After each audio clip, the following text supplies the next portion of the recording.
huge hand for what they've done this week.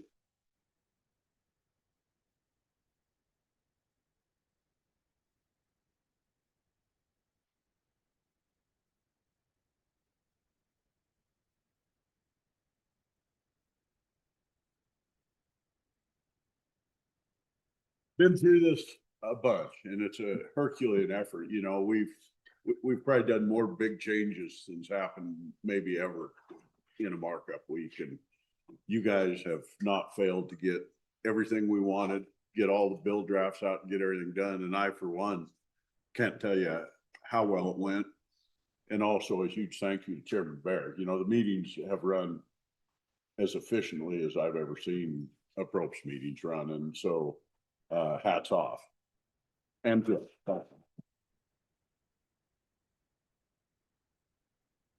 Okay. Thank you, Representative Harrelson. And thank you, Representative Scott Smith. Appreciate it. Director Richards, what do we have first? Roll call. Mr. Chairman, yes, roll call. Senator Driscoll. Here. Senator French. Here. Senator Garou. Here. Senator Larson. Here. Representative Alman. Representative Angelos. Here. Representative Harrelson. Here. Representative Pendergraph. Here. Representative Sherwood. Here. Representative Smith. Here. Co-Chairman Bear. Here. Chairman Salazar. Here. Mr. Chairman, you have a quorum. Great, good. Director, what's the first item? Mr. Chairman, the first item on the agenda was the rural health transformation. I don't see the folks available here. Would you like to take the business council first? We can do that first. Ryan. Or we can wait a few minutes at the call of the chair. And why don't we do that? Why don't we, I'd kind of like to do that first, Bill. So why don't we just stand easy for about a 5-minute break and see where we're at?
Well, Mr. Fuller, please take it away on this first bill this morning. Okay. Yep. Mr. Chairman, 26 LSO 394. This is draft 0.4 Wyoming Business Council repeal. This is 28-01 in the online meeting materials. Before I jump into the bill, just a few introductory comments. This bill is based on the requester's broad direction to repeal the Business Council and generally the programs under the Business Council's purview, with two primary exceptions that I'll describe momentarily. I tried to capture the requester's intent and catch all conforming amendments. It's possible I may have missed something, and as I work through the bill, I have two suggestions I would make for amendments should the committee wish to work the bill. I did try to draft the bill in a way, though, that would capture any program, function, asset, or obligation that I may have missed. So the language used in the bill is pretty broad. Of course, the determinations of how to address the programs of the Business Council are policy questions for the committee's consideration.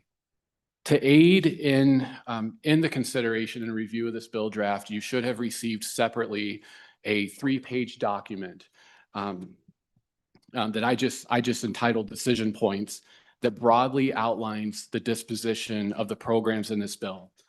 The first group, and Mr. Chairman, I'm working through this 3-page document right now. So the first group of programs that are listed starting around the middle of the first page, these are the programs and functions that are generally being eliminated in the bill draft without being replaced or transferred to another agency or entity. One note for this, and this would be on the second page of the document, the broadband development program. The program itself is being eliminated, but the sub-account that was associated with that program, given the amount of federal funds that may be available for this, that account is created into a separate account and moved to the governor's office. So that's kind of the one exception there. Then the next group in the middle of the second page, these are programs that are transferred from the Business Council to another entity in the bill draft. So 2 programs would be transferred to the Energy Authority.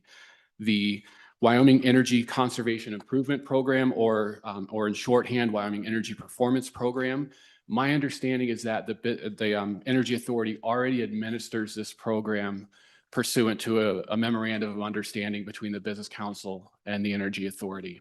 And then the second program is the Minerals to Value Added Products Program. That would be transferred to the Energy Authority.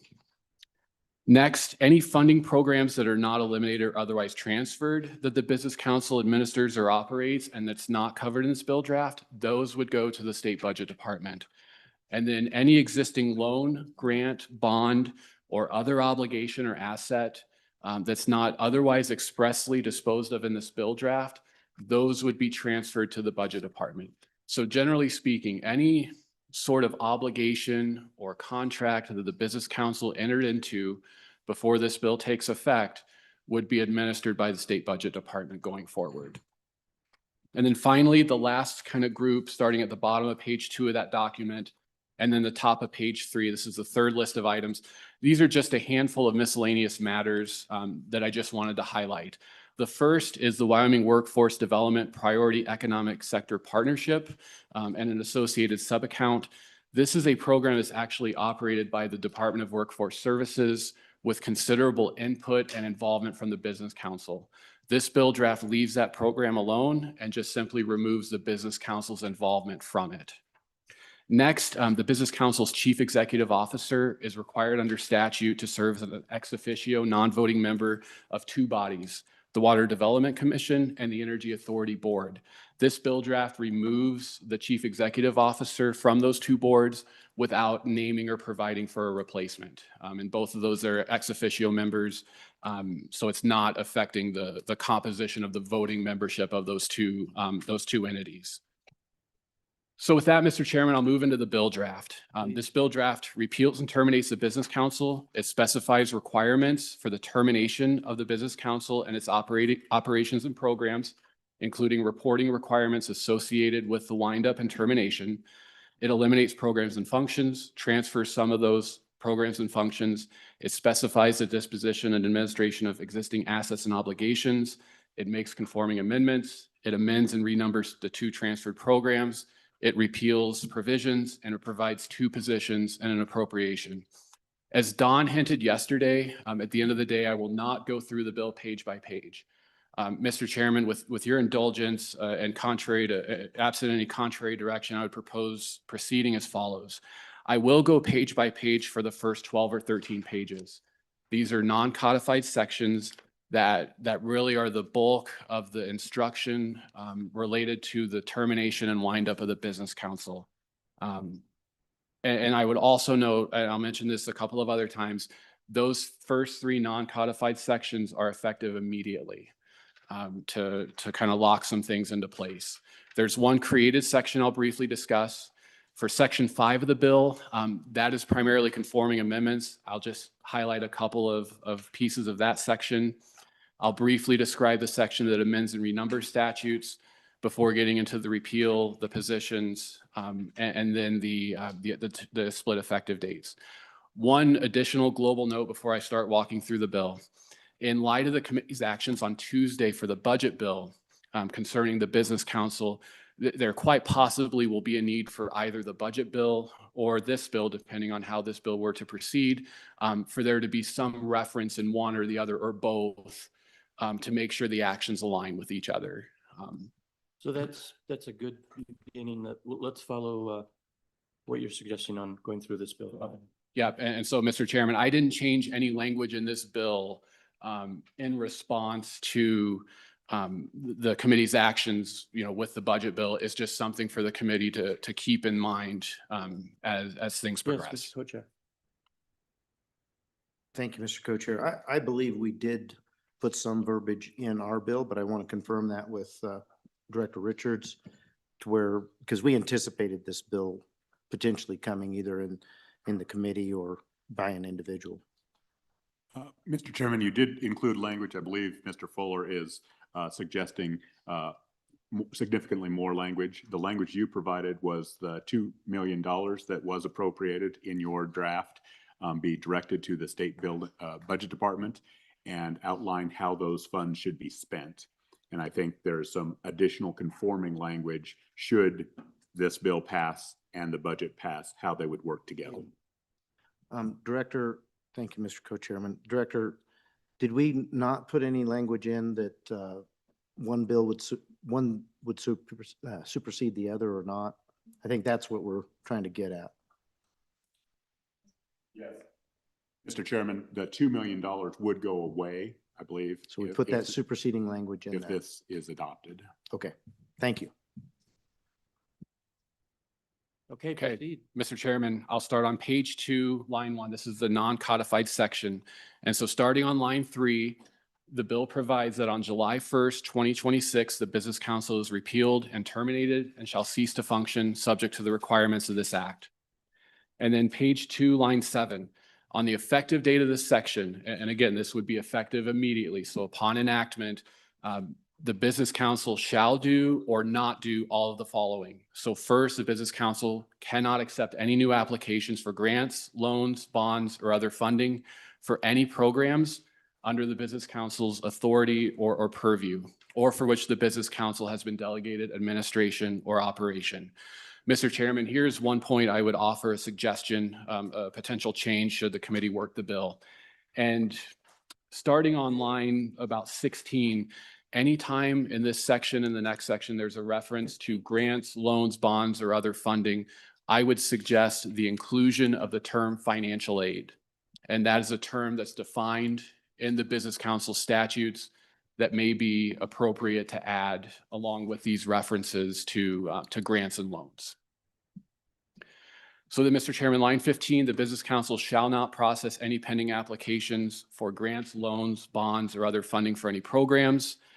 They shall not approve any grants or disperse any grant funds for grants that were not approved or executed before the effective date of the section, but the Business Council can disperse grant funds that are encumbered or obligated before the effective date of the section until July 1st, 26, when the Business Council would cease to function. Moving on to page 3, line 5, the Business Council cannot approve any loans or bonds or disperse any funds for loans or bonds that were not approved or executed before the effective date of this section. The Business Council must take all actions necessary to transfer the functions and programs specified in section 2, which I'll describe briefly momentarily. And then the council must take all actions necessary to effectuate this act and wind up all activities of the Business Council by July 1st, 2026. Then on page 3, line 17, on the effective date of this section, no new capital construction project for the Business Council can commence, provided that nothing would impair any project that commenced or is in progress as of the effective date of this section. Page 4, line 2 is a reporting requirement associated with the windup of the Business Council. So not later than April 30th, and Mr. Chairman, that date is simply a placeholder. The committee could select any other date that it sees fit, but not later than April 30th, 2026. The Business Council must report to this committee, Joint Minerals, the Governor, the State Budget Department, and the Energy Authority on all of the following. So first, and this is line 9 on page 4, the total amount of grant funds that are obligated for disbursement but have not been dispersed yet. The next, the number of loans that are executed by the Business Council before the effective date of this section and that are still outstanding at the time of the report. And that includes information broken down by program, by loan, and then the terms and conditions for each of those loans. Moving on to page 5, line 1, the number of bonds executed before the effective date of this section and that are still outstanding. Similarly, that information is required to be broken down by bond as well. Line 10, all real and personal property owned or held by the Business Council as of the date of this report, and the Business Council must indicate the program or function for which the property is owned or held. Line 16, each program and function administered or operated that's specified in section 2C, which I'll describe soon. Page 5, line 20, each set or group of funds that the Business Council holds or is received that's not otherwise specified in this bill draft. Then moving on to page 6, all actions that are taken to wind up the Business Council. Line 5, all actions taken by the Business Council to transfer the required programs. And then finally, whether any further legislation is needed to effectuate this act. On page 6, line 13, on July 1st, 2026, the State Budget Department is required to assume all duties, assets, liabilities, investments, equity positions, ownership interests, and other interests of the Business Council. The State Budget Department would be required to administer the grants and loans in accordance with the terms and conditions of those grants and loans and in accordance with all applicable laws as those laws existed before their repeal on July 1st, 2026. Then page 7, line 4, this is the beginning of a list of actions and required things that would take place on July 1st, 2026. So first, this is line 6, all unexpended, unobligated funds that the Business Council holds or in accounts that the Business Council administers would revert to the account or the source from which the funds were appropriated unless this bill specifies otherwise. There's a couple of exceptions here. And Mr. Chairman, kind of going back to that global comment, this is the piece where if $2 million were appropriated to the Business Council, in the budget bill, this language would take that and revert it. Okay. So that may be where the need for conforming language may be in order. Then page 7, line 14, all unexpended funds in 3 accounts associated with the revolving investment fund that was created and contemplated in Article 16, Section 12 of the Wyoming Constitution. These 3 accounts are the Economic Development Account, the Economic Development Enterprise Fund, and the Large Project Account. All 3 of these accounts are contemplated in the Business Council statutes. The administration of these accounts would be transferred to the State Budget Department. Then page 7, line 22, all unexpended, unobligated funds in the Workforce Development Priority Economic Sector Partner Subaccount are transferred to an account of the same name. And Mr. Chairman, that's more of an accounting and administrative piece rather than a substantive change. Similar on page 8, line 7, all unexpended, unobligated funds in the Broadband Development Subaccount are transferred to an account of the same name. This is, as I mentioned earlier, would be an account that would be transferred under the governor's office administration. Page 8, line 13, all funds appropriated to the Business Council during the 2026 budget session would revert to the fund source or account from which they were appropriated. And then page 8, line 18, all real and personal property held by the Business Council shall pass to and is vested in the state, with the state agency specified in this act administering the property transferred. That would generally be the Budget Department, the Energy Authority, and the governor. Then on page 9, line 6, the authorization for any positions for the Business Council, whether full-time positions, part-time positions, or at-will employment contract positions, AWEC positions, the authority for those positions, including any positions authorized or provided in this upcoming session, is terminated. Page 9, line 13 begins section 2. And this is primarily where programs and functions are being transferred from the Business Council to another entity.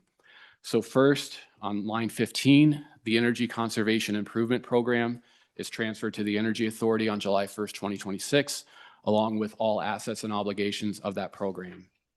Page 10, line 1, the Wyoming Minerals to Value Added Products Program is also transferred to the Energy Authority on July 1st, 26, with all assets and obligations generally being transferred as well. Page 10, line 10, unless the act provides otherwise, the following are transferred to the State Budget Department. So first, any funds held or invested by or for the Business Council for any programs for which the Business Council has statutory authority or other delegated authority to operate and administer. And this is meant, Mr. Chairman, more as a catch-all in case there are other funds or things that may be out there that have not been directly contemplated in this bill draft. Page 11, line 1, any funds received by the Business Council from any non-state sources for disbursement or expenditure for any purpose, program, or function under the Business Council. That would also go to the State Budget Department. Page 11, line 9, the administration of any funds or accounts held or administered by the Business Council containing funds or accounts created within that revolving investment fund under Article 16, Section 12. Those are generally the 3 accounts that I referenced earlier. And then finally, line 15 on page 11, this is a catch-all. Any other program, function, or group of funds assigned to the Business Council by law or for which authority has been delegated that's not otherwise transferred or repealed by this act. Same for line 19. This is for any catch-all, any other program function, if the Business Council administers it, would go to the State Budget Department. Page 12, line 2 states that the transfers of functions and programs under this section is not required to have a reorganization plan under that statute generally requires for the transfer of these functions and programs.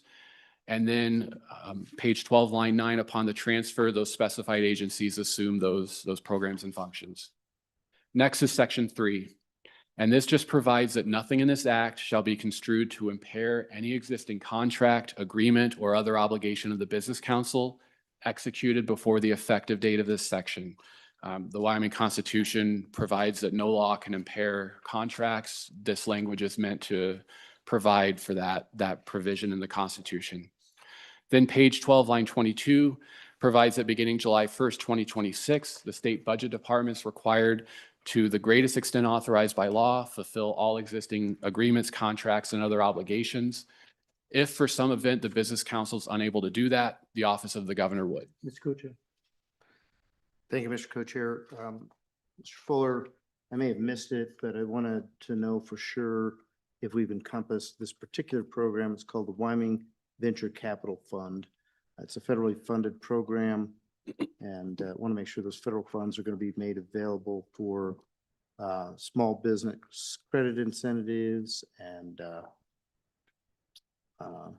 it's basically equity investment on the state's behalf. Yep. So Mr. Chairman, Chairman Bear, I believe the language on page 11, line 1, and then certainly the catch-all on line 15 and 19 of page 11.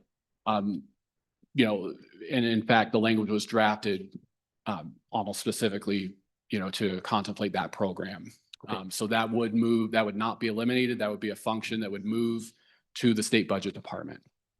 Are there any other federally funded programs the Wyoming Business Council manages that are not getting captured in this language? So, Mr. Chairman, Chairman Bear, I'm unaware personally of what those programs may or may not be. I have drafted this language, tried to draft this language as broadly as possible in a way to, those programs that if non-state funds are involved, those would be transferred to the state budget department rather than being eliminated. Thank you.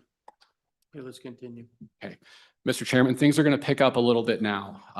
So section 4 just creates a new section to codify the broadband development account from the existing broadband sub-account.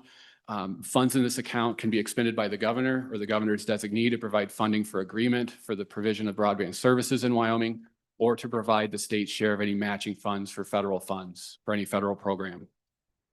Then beginning on page 14 is section 5. This is the section of the bill primarily consisting of conforming amendments to remove statutory references to the Business Council or direct references to the Business Council. Here, I'll just highlight a few portions of this section. So on page 15, line 15, this is a new subsection in a statute applying to the State Budget Department that would require the State Budget Department to, beginning on July 1st, 2026, administer those 3 accounts associated with the revolving investment fund under the Article 16, Section 12 of the Wyoming Constitution. Then on page 16, line 1, this is new language that would require, again, beginning on July 1st, 2026, the State Budget Department to administer any outstanding grants, loans, bonds, or other obligations of the Business Council before its repeal. This language in this new subsection also includes a requirement for the State Budget Department to report annually to this committee and Joint Minerals on the outstanding obligations and their fulfillment. Page 16, line 16 through page 22, line 3, these are changes to that Workforce Development Priority Economic Sector Program to just remove references to the Business Council. Then, Mr. Chairman, I'm going to make a pretty big leap. Page 31, line 12. And these changes are changes to the Energy Authority statutes. The first change on page 31, line 19, specifies, and this is a provision regarding the Energy Authority submitting a budget for review. And then the language says that any appropriation to the authority shall be expended only for administrative purposes.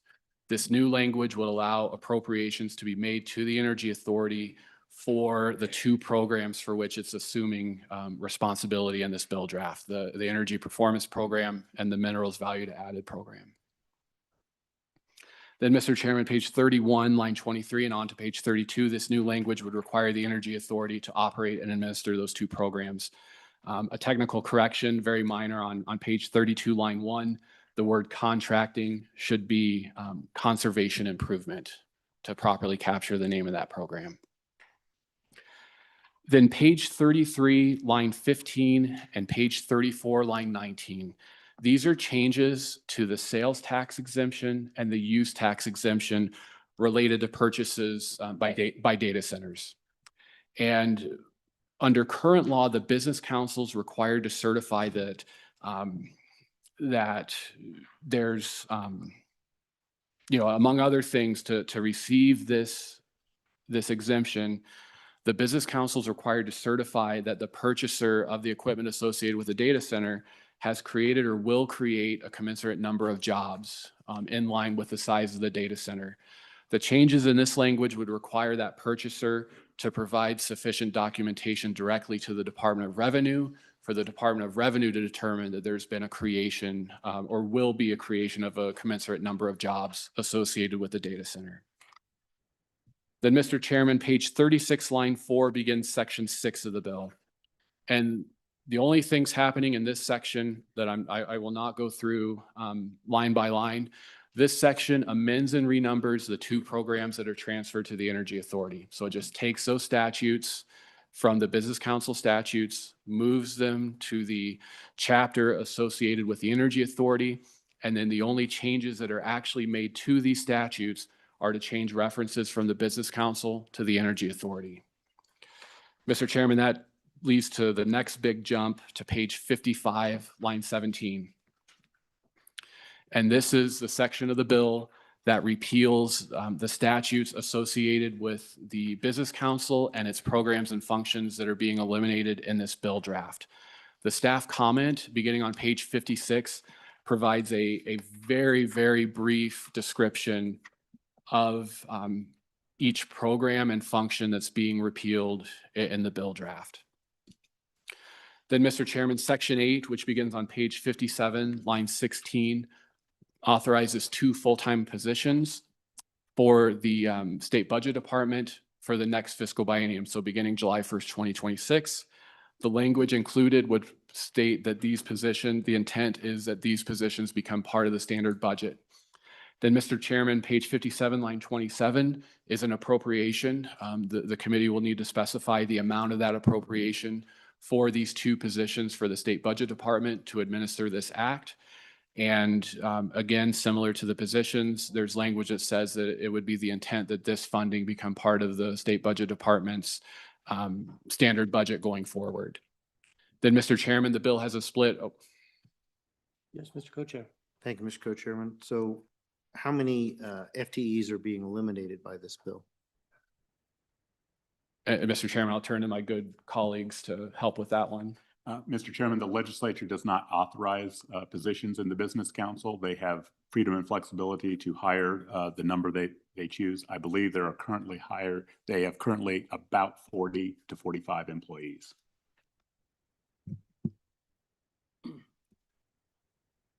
Thank you. Anything else? Yep. Oh, yes, Senator Guru. Thank you, Mr. Chairman. That begs the follow-up. So right now, currently, there are 8 people in the state budget office, and we're adding 2 with this legislation, correct, Brian? So Mr. Chairman, Senator Guru, I think the number of positions is certainly within the committee's purview to decide what the appropriate number of positions is for assuming these functions that I've outlined in the bill draft. Thank you, Brian. Yes, Representative. Thank you, Mr. Chairman, and thank you, Mr. Fuller. But I also wonder from the State Budget Department on page 57, where it says they can hire effective July 1st, should we move that date to like April 30th so they have time to transition? Yep. Yeah, I think what I'd like to do, I think that's a question for the committee. So I'd like to give you, to finish up this, then I think I want to entertain general questions for Mr. Fuller. Then we'll have public testimony, then we'll start working the bill on any amendments or drafts. So anything else? Mr. Chairman, the last thing is just the effective date. And as I mentioned earlier, the non-codified sections that are on pages 2 through about 13 would be effective immediately. The intent being that that would freeze the actions of the Business Council where they couldn't assume new grants or obligations. The remainder of the bill draft would take effect July 1st, 2026. And then, Mr. Chairman, happy to answer questions. Great. So now, any questions for Mr. Fuller on the draft itself? Representative Pendergraft. Thank you, Mr. Chairman. Thank you for all this work, Mr. Fuller. Can you point to me, book chapter first, the line number where that first section is designated as effective immediately? I did not see it. I'm sure it's there. Yeah. So Mr. Chairman, Representative Pendergraft, on page 58, so the last page of the bill, section 9 of the bill, it'd be subsection B, and that provides that sections 1 through 3 are effective immediately. And then, Mr. Chairman, throughout, Representative Pendergraft, throughout those first 3 sections would be references to on the effective date of this section. So meaning whenever the bill is enacted, those 3 sections are effective. Follow up?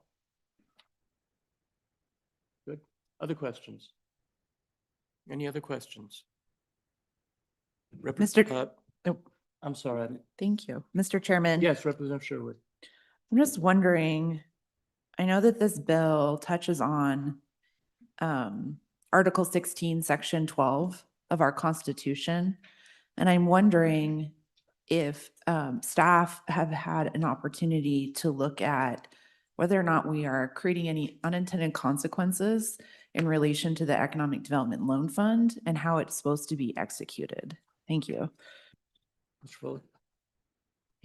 Mr. Chairman, Representative Sherwood, I think certainly the intent here is to simply transfer accounts that have already been created under that constitutional provision to be administered by another entity without affecting, the accounts.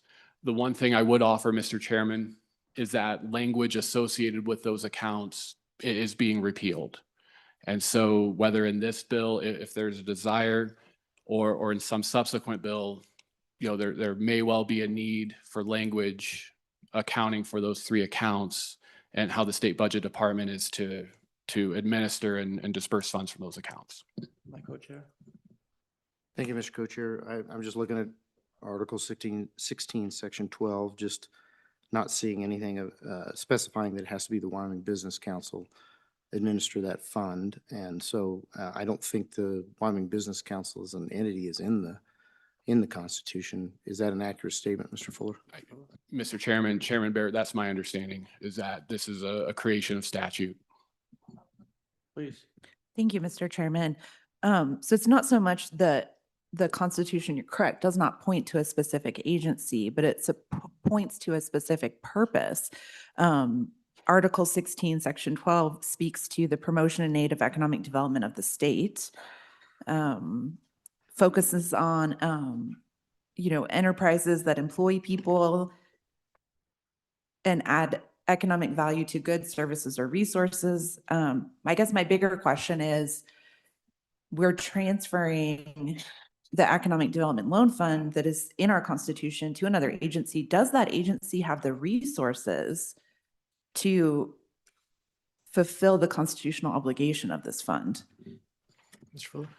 So Mr. Chairman, Representative Sherwood, I think that would be a question suited for the agency that would assume those functions. Okay, follow up? Mr. Chairman, to be frank, I have pages of questions, so I'm not sure if my question should be directed to the individual who requested the bill or to staff. Well, I think with regard to the technical questions of the bill, it would be Mr. Fuller. And then obviously, as we start working the bill, anyone can address those questions to the author. So, yes, Senator Guru. While she reloads, I just have I do have a technical question, and I'm in the same boat. Well, as all of us are. We just got this last night. And so we've been trying to pour through it and see. And so, Brian, in that vein, on page 56, line 30, it talks about section 9 or title 9 and section 12102B. Says the requirement for the tourism board to assign a person to the business council. Is that the only reference to the tourism account? And I asked this question because way back when the tourism department was part of this. And so I'm worried too about the law unintended consequences. Mr. Fuller? Mr. Chairman, Senator Guru, I think the effect of these repeals. So Mr. Chairman, Senator Guru, you are correct. Those statutes, I believe there's 2 of them for the Wyoming Tourism Board. 912, 1001, 1002 that are for the tourism board.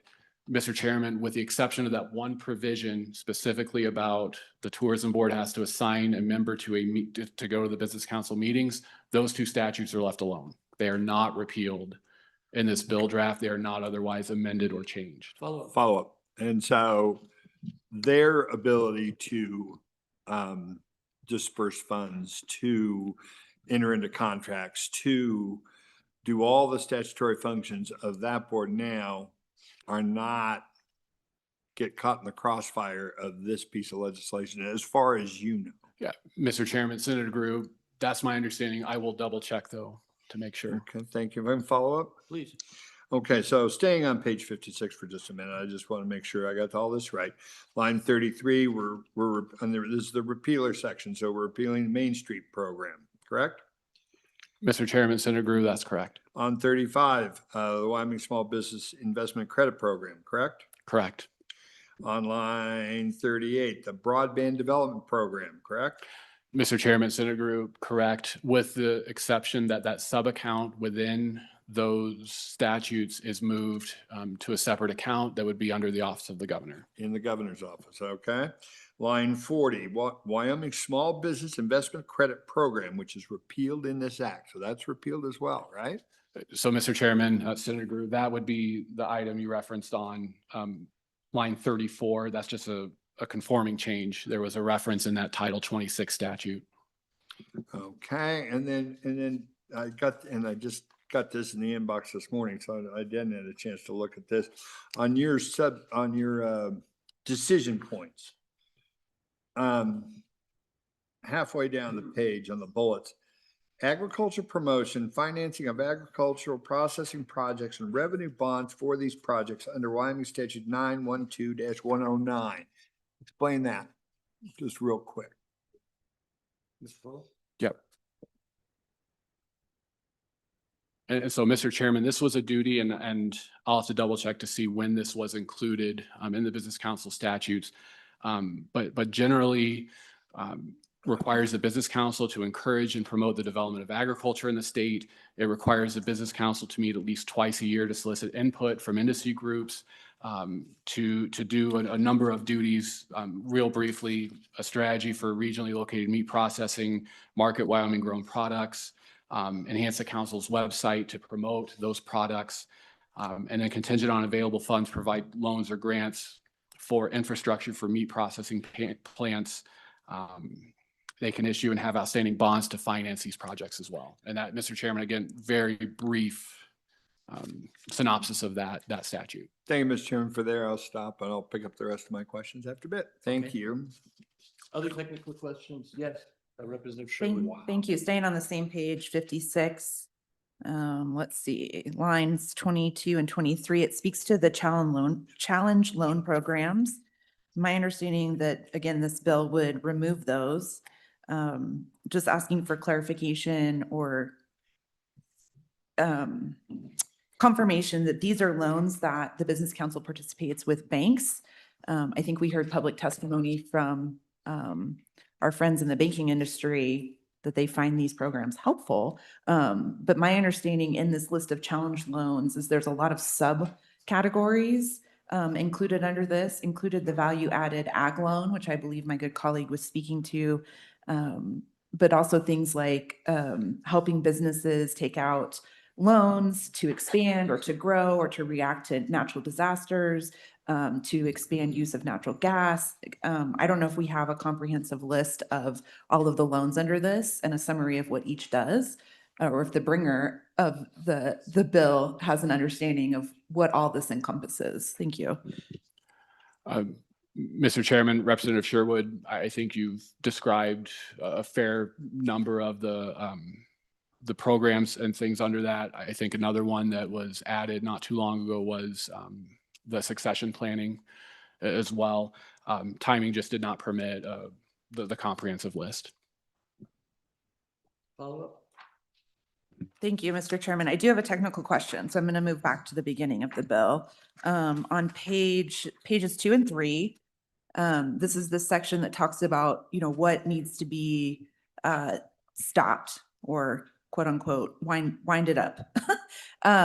So it does speak to, grants, loans, pending application, financial aid. I'm not sure in my mind that the language allows the Business Council to continue to accept and process loan repayments. So I guess my question is, because the language doesn't speak specifically to this, are we just writing these off?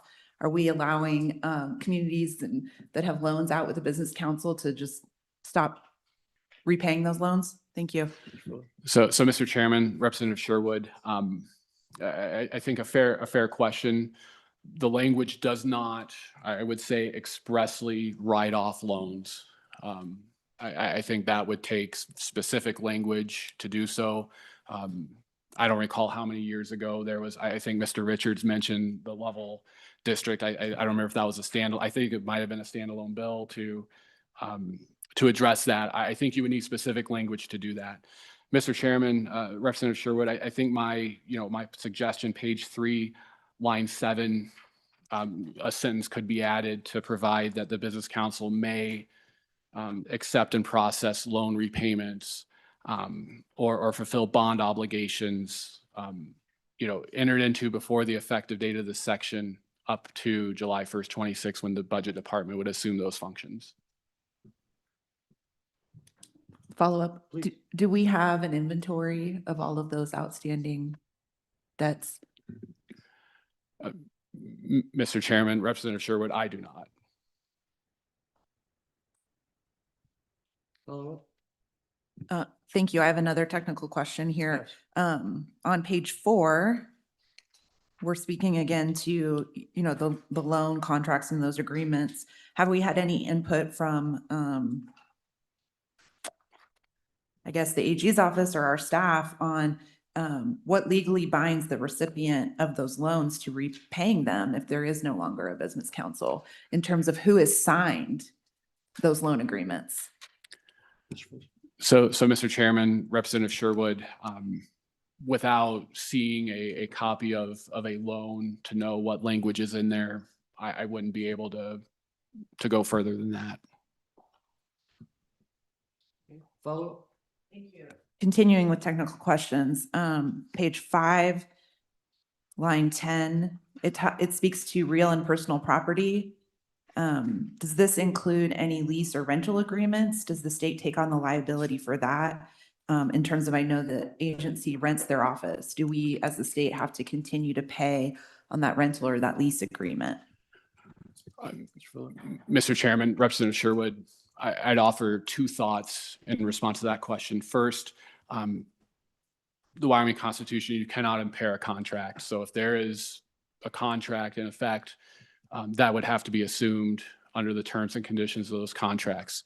Mr. Chairman, the other point I would offer is, again, without seeing the specific terms and conditions of that lease and under what conditions, a lease may be, terminated early or not, I wouldn't be able to respond more beyond that.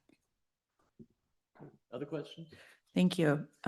So we'll just say unknown at this time and continue. On page 7, and I guess this is maybe a broader question, but we'll just use page 7, line 6 through 12 as an example of those unobligated funds and how they're going to revert back to the original account or the source from which they were appropriated.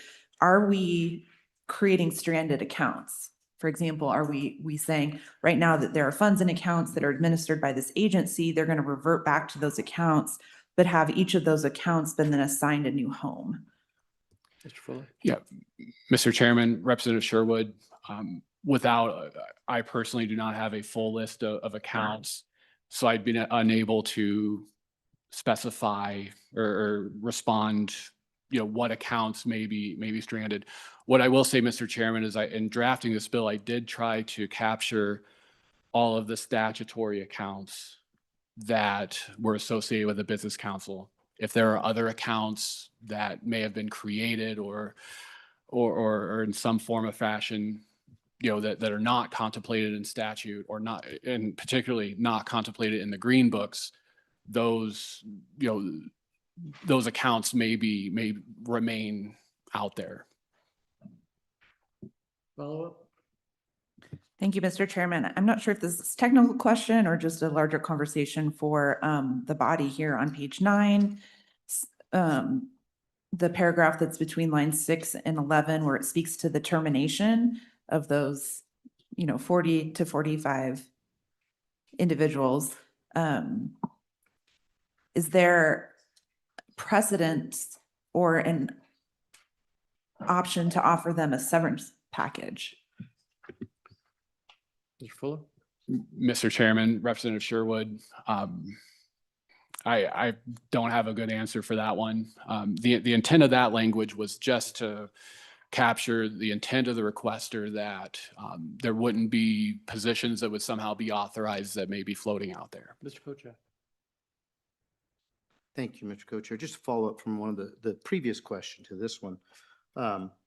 Does the Wyoming Business Council have the authority to create accounts without legislative authority, Um, legislative approval? Yeah, Mr. Chairman, Chairman Bear, if it's purely an accounting function, I'm not sure, you know, the propriety of that, but certainly larger accounts of that nature, you know, generally the legislature has prescribed the duties, responsibilities, the accounts of the business council.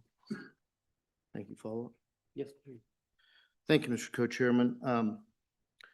Just as I look at Article 16, Section 12, it says that the investment fund basically says that the legislature may determine how this is going to be expended and what money should be in these accounts.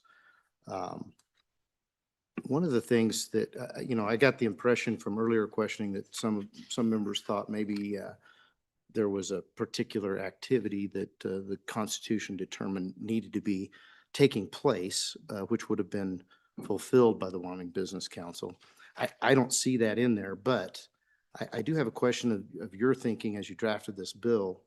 And maybe you covered this during the run through of the bill, but on page 57, the two employees, we have an ending on June 30th of 2028. Can you just walk me through what your thought process was there? Because if we do have things that we've statutorily determined we're going to do, I'm not sure if we want to stop doing them after a couple of years. Yeah, Mr. Fuller. Mr. Chairman, Chairman Bear, I think, so that was just for the period of the budget, and then the intent would be, and this would be true of the appropriation as well, that these would become part of the state budget department's standard budget, that the two positions would continue on through the normal budget process for each fiscal biennium, each successive fiscal biennium. Thank you, Mr. Co-Chairman. Should we have language in this bill that states that? A lot of times in the budget bill, we will imply our intent that it would be included in the standard budget going forward. So Mr. Chairman, on page 57, line 22, and then again on page 58, beginning at the end of line 6, are those two sentences that state that it's the intent of the legislature that the two positions and the associated funding be included in that standard Perfect. budget. Thank you. Representative Sherwood, I want to continue with you. Thank you, Mr. Chairman. I appreciate the opportunity. I'm on page 13. We're speaking to the broadband development account. So my understanding is that that account will still exist. That will be moved to the governor's office. My question is, how many people in the business council are currently overseeing the broadband program? And does the bringer of the bill contemplate moving those positions over to continue supporting the program as it moves to the governor's office? Mr. Fuller. Mr. Chairman, Representative Sherwood, my understanding, and I speak with really no authority or great knowledge. My understanding is I believe there is a broadband manager. If there are other positions associated with broadband, though, Mr. Chairman, I'd be unable to answer that. Thank you, Mr. Chairman. I'm also wondering, do we have a broadband council? And if we do, are those members appointed by the governor? Mr. Chairman, Representative Sherwood, I'll need to look that up. Need to get on a computer and look that up quickly. My apologies. No, Mr. Chairman, I want to be, I want to be really sensitive to the fact that, this bill was made available publicly just yesterday. I don't expect our staff to have all the answers. I think I'm just asking these questions because I don't have the answers and I want to make sure they're on the record of things that really are not clear and unknown as we continue to navigate this process. So there's no shade being thrown on you in my questioning. Thank you. Senator Guru.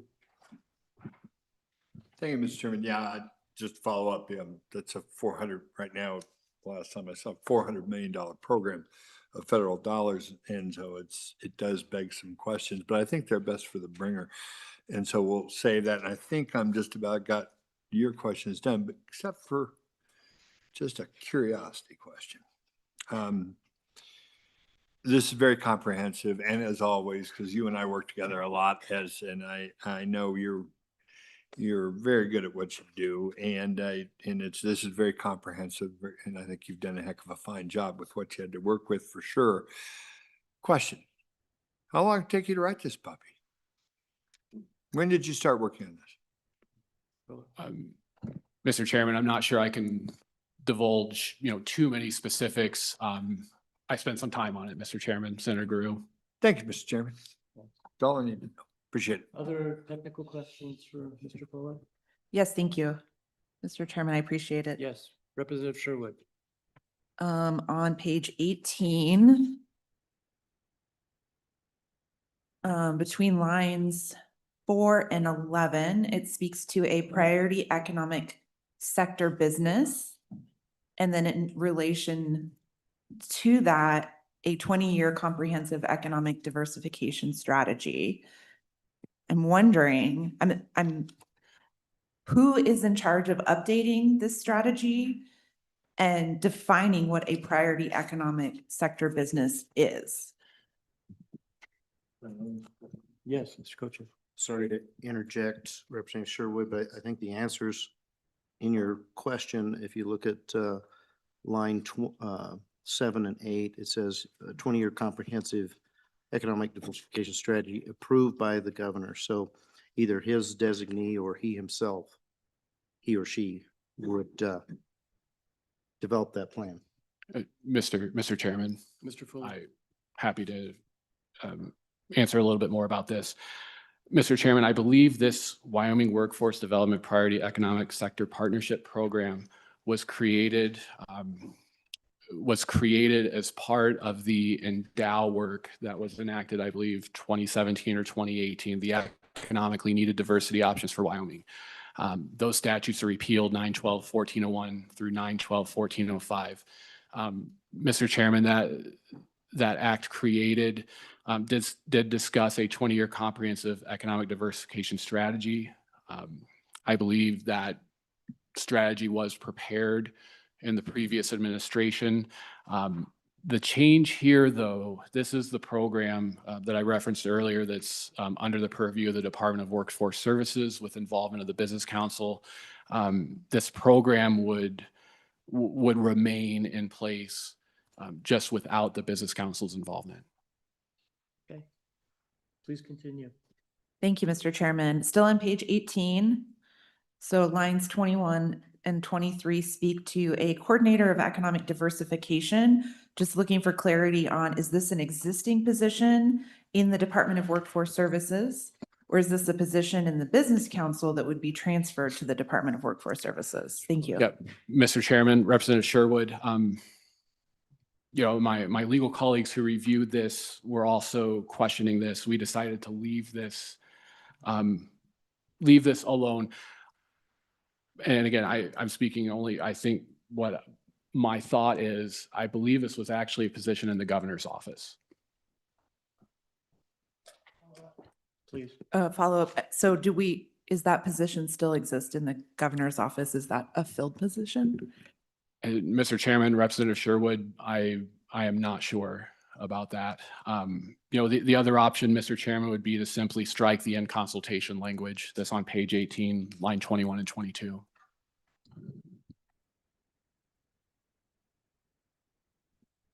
Follow-up question in terms of Department of Workforce Services. Have they been notified of what's contemplated in this bill and had an opportunity to respond? Mr. Chairman, Representative Sherwood, I did not personally reach out to any of the agencies contemplated in this bill draft. Thank you, Mr. Chairman. So just clarification or just confirmation. So we have not heard yet back from Wyoming Energy Authority, the State Budget Department, Department of Workforce Services, or the governor's office in terms of the changes contemplated in this bill. Mr. Chairman, Representative Sherwood, I personally have not.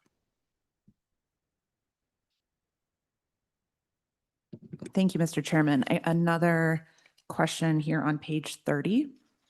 We're moving into the small business development centers. So my understanding of the wording in this bill is that those small business development centers would continue. They would still exist. But right now, there is pass-through funding from the Business Council to the Small Business Development Centers.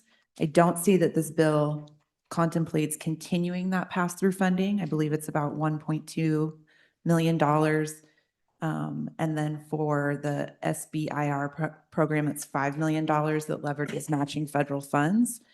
My understanding that these funds also support 2 staff positions. Mr. Fuller. Yeah, Mr. Chairman, Representative Sherwood, if, at least certainly for the first group of funds that you described, if they are federal funds, the bill would contemplate moving the administration of those funds to the state budget department.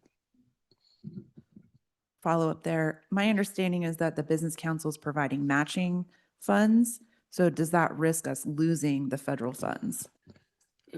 Mr. Chairman, Representative Sherwood, without reviewing the federal rules and regulations on that, I wouldn't be able to opine. But the state funds would generally be reverted to the account from which they came. So those state funds may no longer be available. Thank you. Thank you, Mr. Chairman. So we're speaking here to the Small Business Development Center, but there are several other, I would call economic development partners that the Business Council has agreements with and that receive support and pass-through funding. Wondering where I can find those in the bill. I'm looking for Manufacturing Works and the Wyoming Women's Business Center, or yes, those 2 entities. I don't know that I saw in the bill. Mr. Fuller. So Mr. Chairman, Representative Sherwood, if for those 2 programs, if there are not statutes covering those, and if there are valid agreements, though, that are in effect before the effective date, the effective immediate date, those would continue to be fulfilled either by the state budget department, or if for some reason the state budget department's unable to assume those obligations legally, then the governor would assume the office of governor would assume oversight of fulfilling those agreements in accordance with the terms and conditions of those agreements. Thank you so much. That's super helpful. So then it makes me think I have another question. So if we have, the Business Council has contracts with economic development partners, like the Small Business Development Centers, like Manufacturing Works, but yet we've removed funding from the Business Council, how are we fulfilling our financial obligations in those contracts to those entities? Mr. Fuller. Mr. Chairman, Representative Sherwood, I think a question that may merit further examination. I think the way the bill would be drafted now is the assets associated with those obligations would also be transferred to the state budget department. Thank you, Mr. Chairman. So I had another question. Here's a fun little rabbit hole. What is our financial obligation tied to those contracts? I mean, I think, do we have an inventory of what those agreements look like and what those price tags look like? Mr. Fuller. Mr. Chairman, Representative Sherwood, I do not. The one thing I would note, though, is that the bill would require the Business Council to prepare a report on I think all of that information that you just alluded to. Thank you. Thank you. Representative Sherwood. Another follow-up. So the bill contemplates, termination of these 40 to 45 positions. But before we let them go, we're asking them to report and wind up and close out all of these things. Have we contemplated what happens if they all walk on day 1 that this bill is signed? And then who is left to do this work? Yeah, Mr. Chairman, Representative Sherwood, I think, ultimately a question for the committee to ponder and respond to, and whether there would be any need for language in the bill to contemplate that scenario. Representative Sherwood. Thank you. And again, thank you to the committee. I appreciate the time. I think at this time, I have all my technical questions asked, and I will reserve the rest of my questions for the conversation just based around policy as we mark up the bill. Thank you. Other technical questions? Any other technical questions? Thank you, Mr. Fuller. Oh, yes, Director Richards. Mr. Chairman, just to chime in on Chairman Bear's query about the creation of accounts. The state auditor is also able to create accounts within her statutory authority and does so from time to time to manage funds. And while not specifically provided for in statute, I am aware of agencies that have created their own accounts from time to time. Okay, thank you. Any other technical questions? Thank you, Mr. Fuller. Appreciate it. I think what I would like to do is have some public testimony. Is there anyone here in the room that would like to give public testimony with regard to this draft? Please come forward.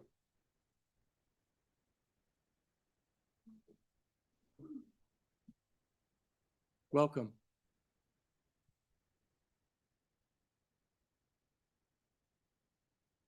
Thank you, Mr. Chairman. Thank you for the opportunity to give some public testimony.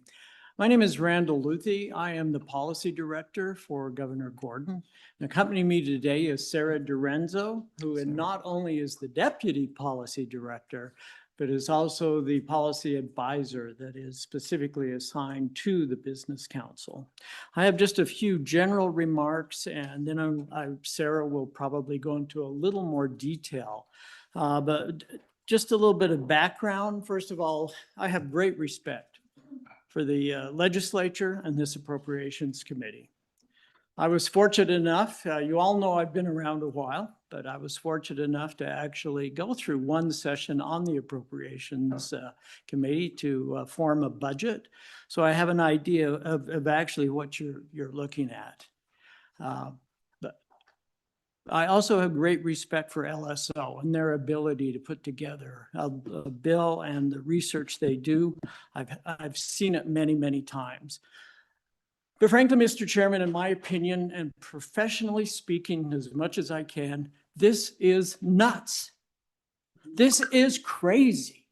You're attempting to take an agency that has been around for over 20 years and what appears to be a rushed bill. It appears to have a lot of questions. The governor set out a very orderly suggestion to all of you that if we're going to go down the route of doing away with the Business Council, which is entirely up to the legislature and the governor, there is a way to do it. There is a way to do it as an interim topic. There is a way to go through each and every question that you have and be able to find a home for where things might go or where we no longer need them. So, Mr. Chairman, I apologize if I appear a bit professional or unprofessional, but frankly, this does not bode well for us as a state government. This looks bad. It smells bad. It isn't going to look good in the public. We have to do better. So thank you, Mr. Chairman. Now, with that, Sarah, you might have a few technical questions as well. Mr. Co-Chair. Thank you, Mr. Co-Chair. I would like to respond to Mr. Luthy's comments, which are well taken. And I do understand your experience and appreciate your opinion. But I would say, you mentioned that this agency's been around for 20 years. I would say we've been fairly ineffective over 20 years. And it is the chief executive's responsibility to set a vision, to determine what's working, what's not working, and make those things happen. It really starts at the top. So I would push back on this craziness. At some point, and we're at 20 years in, somebody has to make a decision. And so far, this body is trying to do that. Thank you. Please. Mr. Chairman, Chairman Bear, members of Appropriations, as Director Luthi said, I'm Sarah Dorenzo, Deputy Director with Governor Gordon's office, and do have economic development in my policy portfolio. I echo Director Luthi's comments about the respect that we have for JAC and especially the work for LSO putting this bill together. It's very thorough. And I think the questions that are being asked today is a conversation that the governor would like to be a part of, as well as communities, economic developers, business leaders. So I'm here to reiterate the governor's position on the Business Council, which you're well acquainted with, given his letter and the discussions. But like you said, Chairman Bear, there is a lot of room for improvement. There always is within agencies. And I think the questions and the programs contemplated in the bill are all worthy of careful discussion and criticism, and also collaborative problem solving and determining what exactly economic development looks like in the future for Wyoming. So just here to reiterate the governor's approach. He'd like to, parse these questions together with you over an interim session with a task force group that is made up of our Wyomingites who have a hand in economic development and would like to shape it in a way that it is productive and has the improvement that we're all looking for. We agree, I agree with Director Luthi that this does send the wrong message, and I think you've heard that, sends the wrong message to other businesses who are looking to locate here, the competitive nature of Wyoming when it comes to economic development.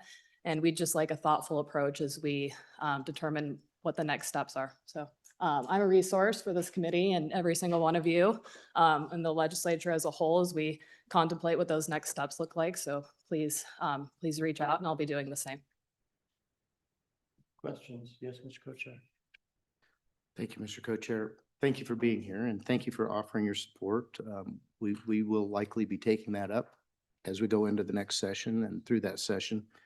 Not sure that the body, we'll find out, is interested in delaying this, into an interim, but I just have a question for you. Would the governor be amiable to including members of the public that are taxpayers that have not benefited from the Wyoming Business Council's decisions in the past? People who would be skeptics. Would he be interested in having people like that on such a task force? Mr. Chairman, Chairman Bear, I do think the governor is open to listening and considering all types of opinion when it comes to reshaping economic development and the focus. I think, healthy criticism is welcome and it helps make better ideas and better programs. Well, Please. thank you for that. I just want you to understand why I asked the question, because you gave a list of potential people that would be involved, but that particular group was left out of the list. And I think it's time that taxpayers who aren't receiving benefits from this type of quote unquote economic development, they have a word in this, and I think that's what this body's been trying to do, is represent those people, which are by far the vast majority of business owners and people who have been economic generators for this state. Thank you. Thanks. Senator Drew. Thank you, Mr. Chairman. And just a comment on that, then I've got a question for you, but I've known the governor and have served with him every day he's been in office. And I have always found him, while not always agreeing with him on policy, I've never seen him shy away from getting a divergence of opinion, of seeking out opinions that I know he seeks out opinions that he doesn't agree with because he calls me. So, I know that. And so I always have seen that. And that's one of the things I've always respected him for the most. So I've never seen that as an issue at all. But so let me get to my question. I wanted just an example and kind of going back to the good speaker's comments. This bill contemplates taking the broadband program, let's just say $400 million program of federal money, and just transferring it to the governor's office. And I know you folks are got a lot of extra time down there and probably just hang out and eat bonbons, but how many folks do you have that could handle such a project if it got it? So what would we be expecting from the governor's office to say how to handle this? And this is just one of about 30, and I won't go through them all, but it's a good example. It was brought up. So if you could help me with that. Mr. Chairman. Mr. Chairman, Senator Guru, a great question. I mean, we are, in my view, we're a very lean and mean staff down there. We have done broadband services before. Sarah does do that to a degree, but our main person that was doing broadband left. We have decided not to increase our staff. So we would either have to rearrange and have our bill, well, we would have to rearrange the current responsibilities, which we're glad to do, or we would have to either contract out or get another person. But I would tell you right now, I am not sure, but that would be a lift for us currently. I can follow up. Please. Because it's a program, and like I say, so many others that are contemplated in this bill that, people, we had a tremendous opportunity here to get broadband service out to people that don't have it. And, whether it's in my district or the good author of this bill's district. And so I worry that's going to have a really chilling effect actually on getting this actually out, whether you have to find someone to contract to do it or anything else. And so it's just one of many troubling aspects of this bill. Wouldn't you agree?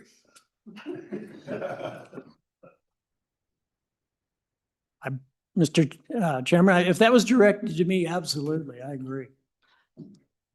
Mr. Co-Chair, and then Representative Pendergraft. Thank you, Mr. Co-Chair. So, back to this theme of this has been around for 20 years. I heard you say that you had somebody that did broadband. So that had to been within the 20 years, which means your office had someone, and the Wyoming Business Council, we've had testimony that they had one person, a manager over this program. So does that mean that we had, I understand you've cut back, you've decided not to have that person any longer. So does that mean we've had two people in the state managing the same program, the same money? And if so, what led to you not having a person do this again in your office? Mr. Chairman, Co-Chairman Bear, thank you for that question. It gives me an opportunity to tell you how we are organized in the office among the policy advisors.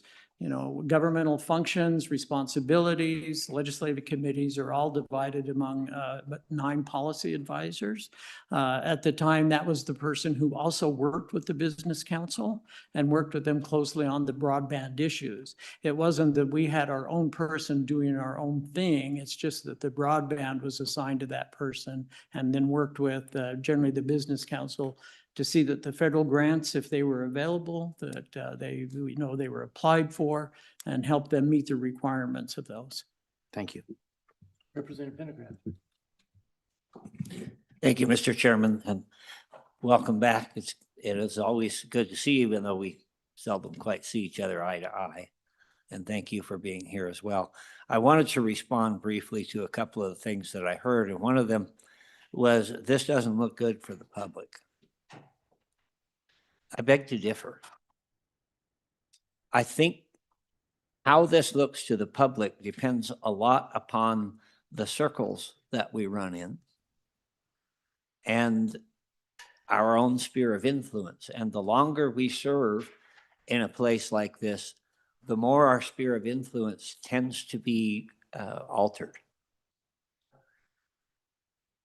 If you go back and you look through my emails and my phone messages, and yes, there are some people out there that think I'm lowest form of life on earth.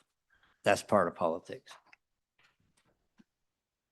But there are a lot of people out there, a lot, who are sending encouragement or offering, finally, we're starting to move in another direction. I heard, I want to back up just a second. I was just talking about this idea of it doesn't look good for the public. My job is not to look good. My job is to do what I believe is right and what the people who rallied together behind me to elect me and send me here, what they think is right. And ultimately, one side will win out. And I'm fine with that. What message does this send to, I've heard a lot of talk about that. What message are we sending abroad? The message that I think we're sending is, here is a place where you can come and do business on a level playing field with a minimal government meddling. A lot of the things that Representative Sherwood asked about are, what about this program? What about this program? How is this going to be maintained? How is this going to be maintained? The concept, the underlying idea behind this is to get government out of the way and allow businesses to find their own way and to work for themselves, to survive on their own. There are many who would suggest, well, they can't do that. If we take away all of these benefits and all these other forms of assistance or whatever you want, label you want to put on it, that a business just simply couldn't survive or they'd go elsewhere. I don't want a bunch of businesses coming to this state that are here for the handouts. I'd rather somebody come in that just says, leave me alone.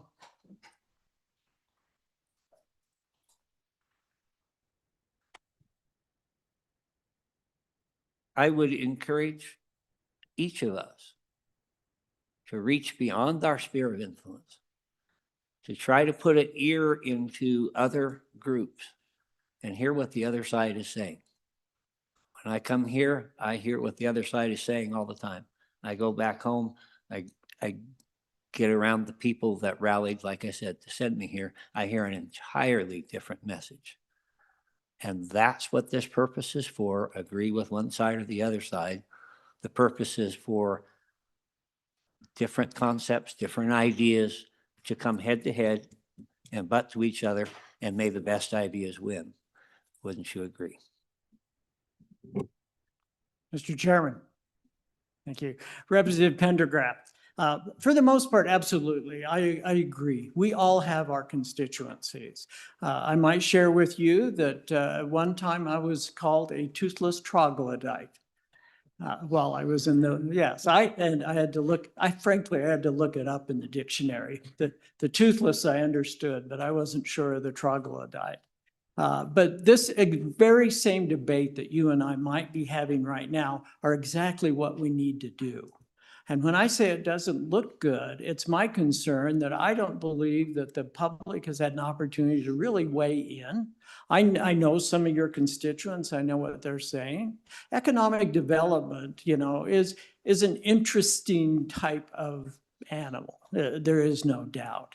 But I am very concerned that we send a message that we're organized, that we have a statewide economic plan, which the Business Council did work on. They've worked with the regular regional economic development centers and those organizations. It may not have been advertised very well. And we're not saying that it has to be the Business Council as it exists. We're just saying we need an orderly process. We want to make sure we do exactly, I hope is the view of all Wyoming constituents, is that we're providing an opportunity for economic growth. Now, in reality, every state has economic incentives.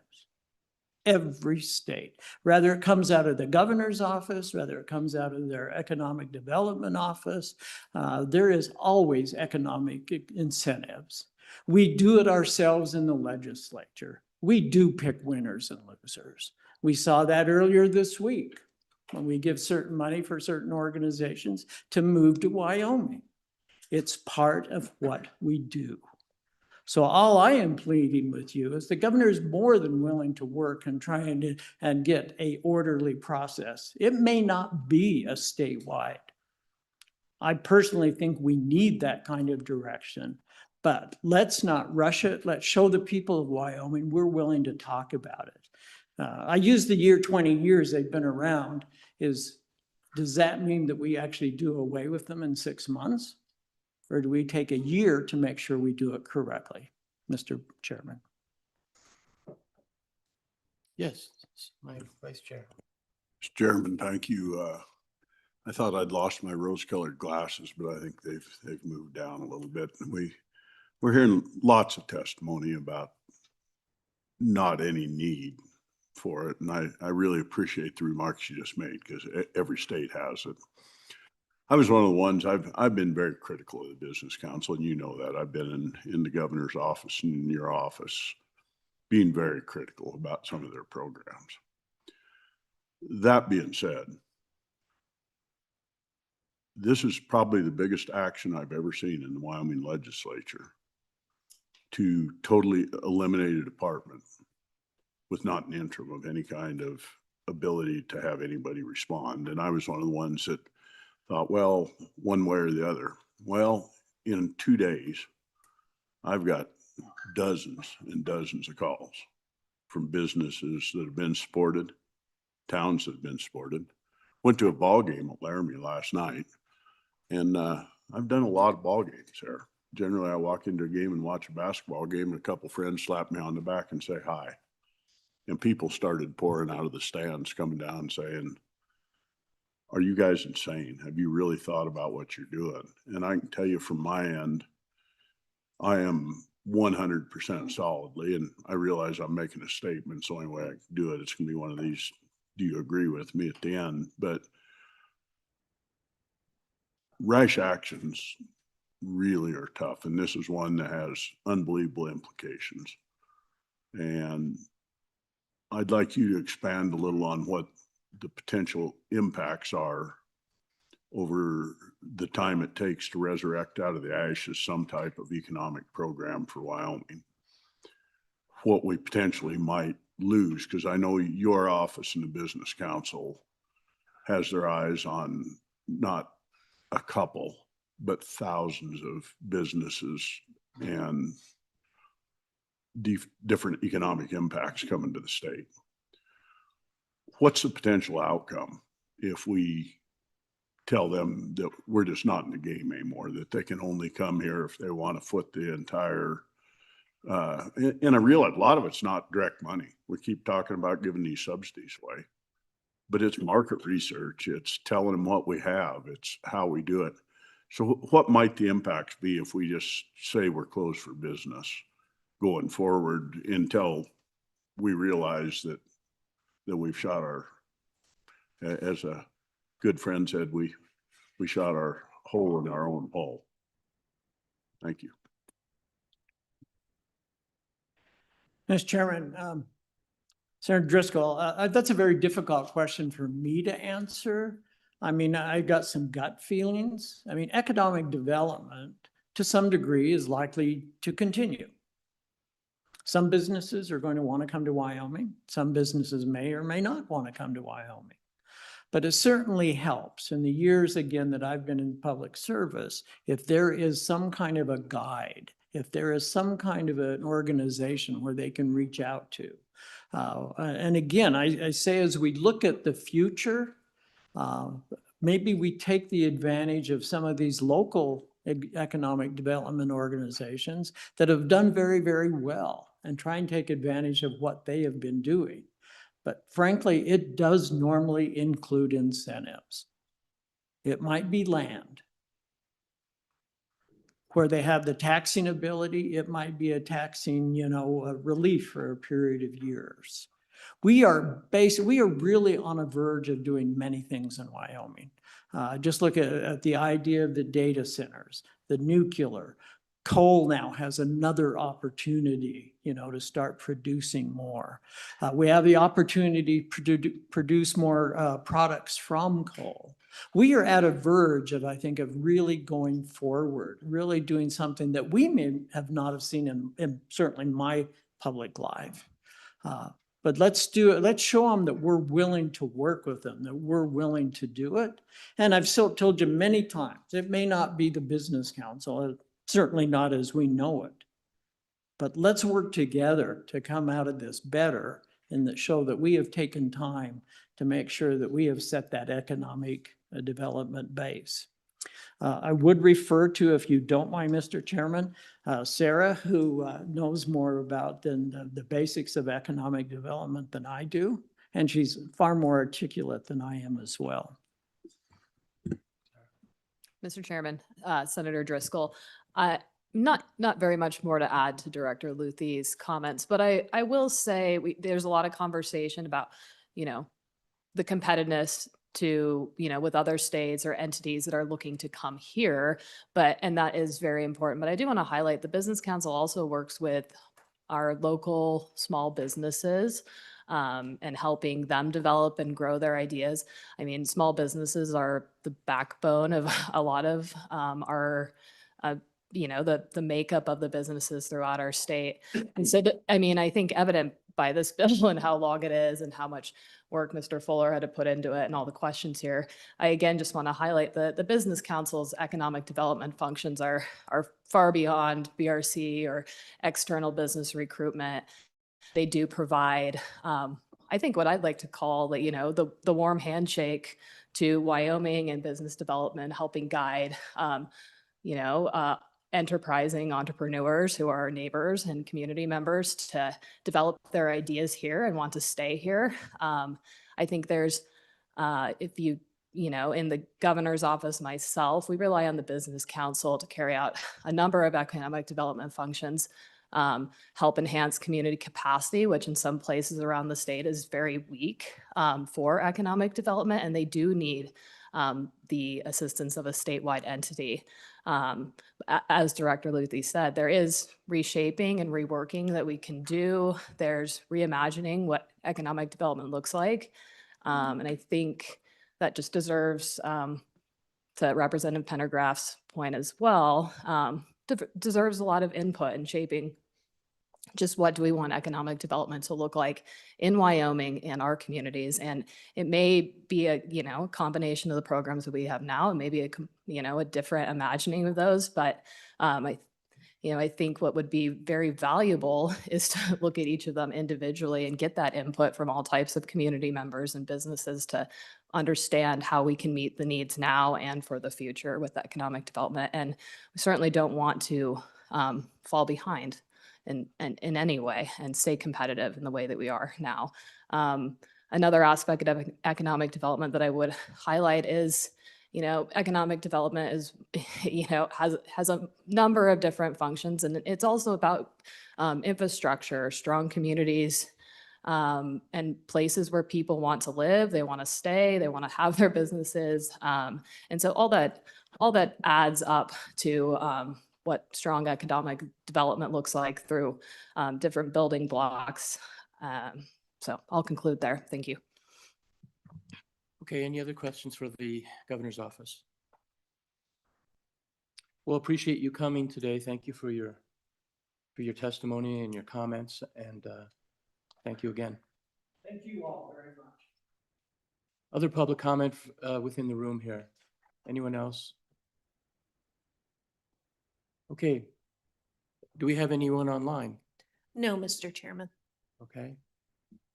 I think I will close public testimony since we have no one. Yes. Senator Larson? Okay. I think what I would like to do is, before we get into the actual bill itself, let's take a 5-minute break, give you guys a chance to stretch, and then we'll go into it. So, thanks.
I'll bring this meeting back to order. For the members of the committee, I closed public testimony, but someone popped on. And I would like to hear from that individual. And so I'm going to give leeway to that. And I think it's a former state legislator. And so obviously we're going to give him the courtesy of public comment as well. So with that, if you can bring him on and we will hear. Yes, I have just promoted Patrick Sweeney. Mr. Sweeney, it's good to have you here, a former state representative.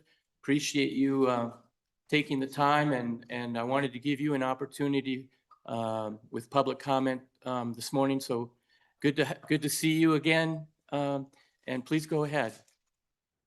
Thank you, Mr. Chairman. I didn't know procedurally, and so I'll jump right in. I just ask to look around the room. Obviously, I'm not in favor of dismantling the Business Council. I too, just like Senator Driscoll explained earlier and in his previous testimony, a lot of us have had frustration with the Business Council over the years.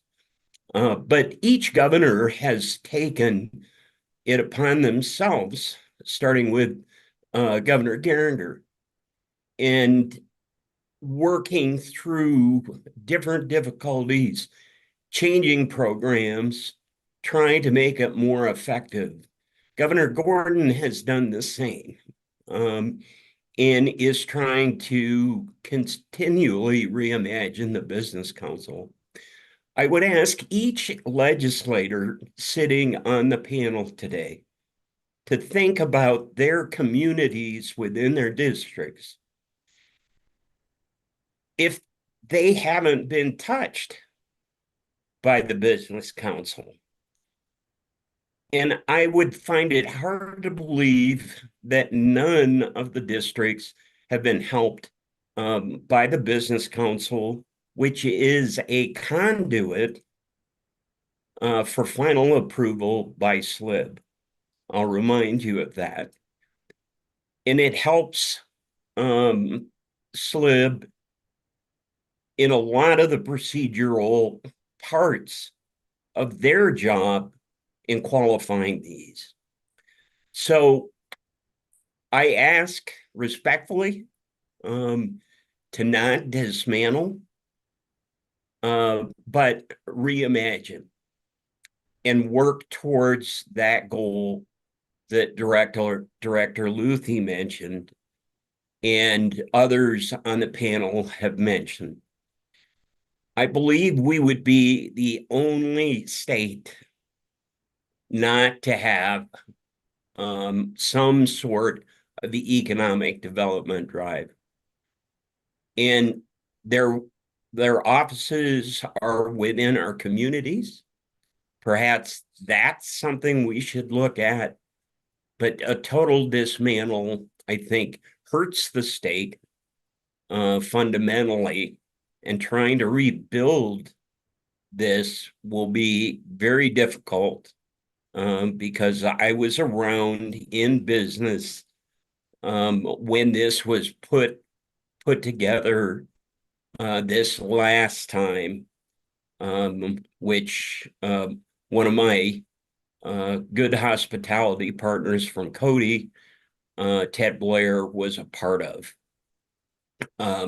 So with that, Mr. Chairman, I really appreciate your latitude, and it's good to see you in tough decisions coming up, but to unilaterally cancel this really is, I believe, long-term harmful to our state. Thank you, Mr. Chairman.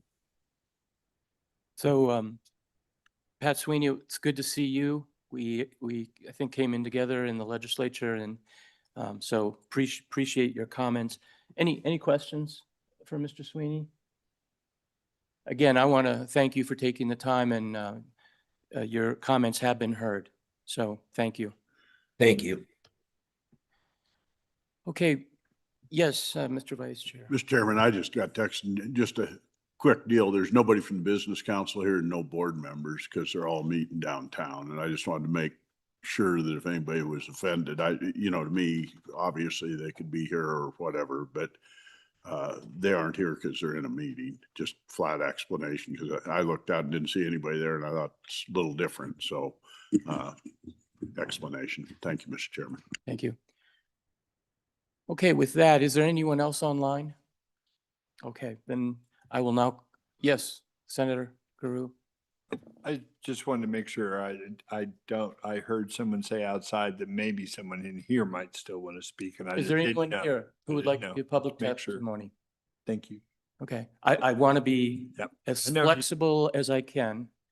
That has always been my policy though, so I'm not doing it just today. So I want to make sure everyone is heard who wishes to be heard. Okay, with that, then I will close public testimony. And I will bring it to the committee. What is your pleasure? Mr. Chairman. Yes. To move the Senator bill. Lars. Move the bill. Is there a second? Second?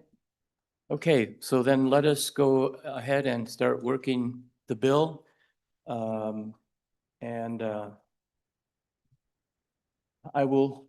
We can go page by, let me defer to the senator, what he would like to do. Senator Larson, Mr. Chairman, I was just going to make some comments. please do. I brought this bill forward just for the committee's consideration. I've in my area and the people I associate with just have not had good luck with the business council, and think it kind of picks winners and losers. And quite often people are not real happy with sometimes where the dollars go. In my community, some of the business-ready funds were spent on business areas. They kind of sat there empty. And so, we spent funds in my community, and now they're, it wasn't businesses that went to them. It's now going to go to some apartments, which might be all right, which will get some housing for people. Yeah, so that's pretty much my comments. I brought the bill to definitely get consideration from the committee. Anyone else? Yes, Senator Guru. Well, in that vein, Mr. Chairman, I'd like to ask the bringer some questions. So, I just want to make sure, once again, that I asked the staff some of these questions, but it was a little bit unfair because they're just writing what they've been asked to write. But so now that I heard that statement, I do have some questions. I want to make sure that I understand you correctly. So these questions are made in that vein, and I want you to understand that. I'm just asking because let's say, Mr. Chairman, we got this yesterday at 4:30 in the afternoon. And so, been poring over it and doing my best to get up to speed on it. And this is a massive change. I mean, we're talking total sea change with a department. And so, we're work a bill, it's going to take a little time. So I'm going to start and then I'll let other people go. So Let me ask you this, Senator Guru. yeah, It was my intent to go page by page through this bill, and to work it, to hear comments. Would that be would that be a benefit to absolutely you? fine. Okay. Absolutely fine, Mr. Okay. Chairman. I'll bring my questions page by page. Sounds Thank good. you. Yeah. So it's my intent to go page by page. We'll start, and what I'm looking for is anyone on the committee that would like to amend, has a motion.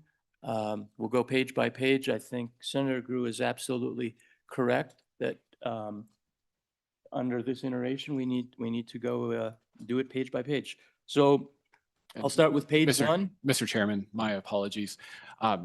if I may, Please. just concerning the bill and in response to a question I believe Senator Guru asked. Okay, I was able to find there's some link concerning the tourism function and the tourism board. Those statutes, as I mentioned, were left alone. I did find provisions, though, that suggested that money appropriated to the business council is used for tourism purposes.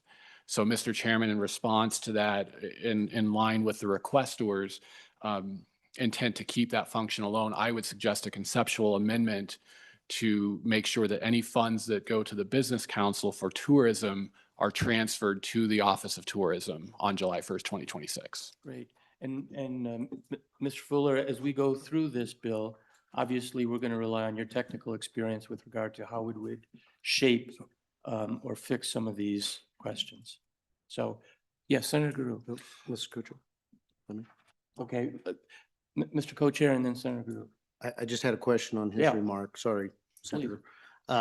Those provisions for the tourism dollars that might be given to the Wyoming Business Council, were those provisions written before the new system where we've removed the tourism office from our budgeting process?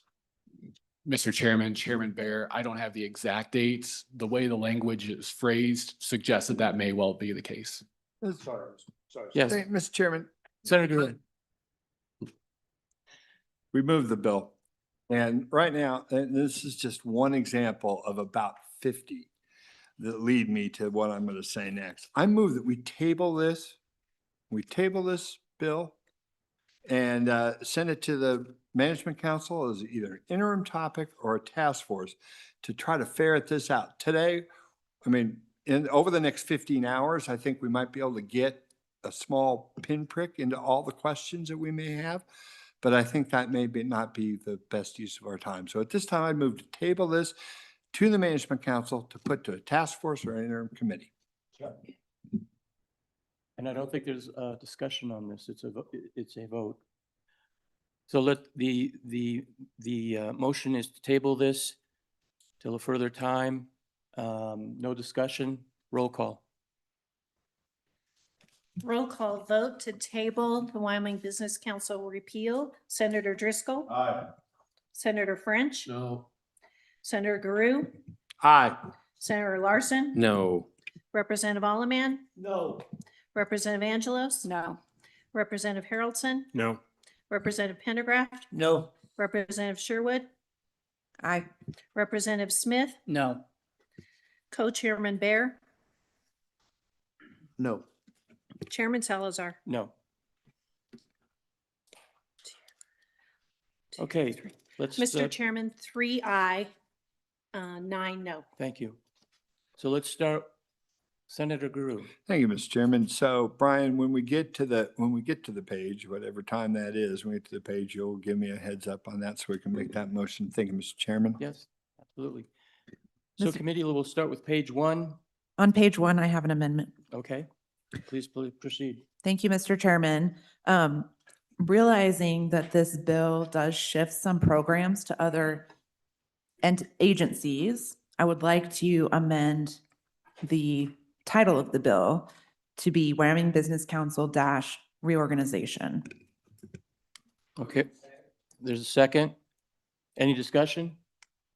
Representative Haroldson?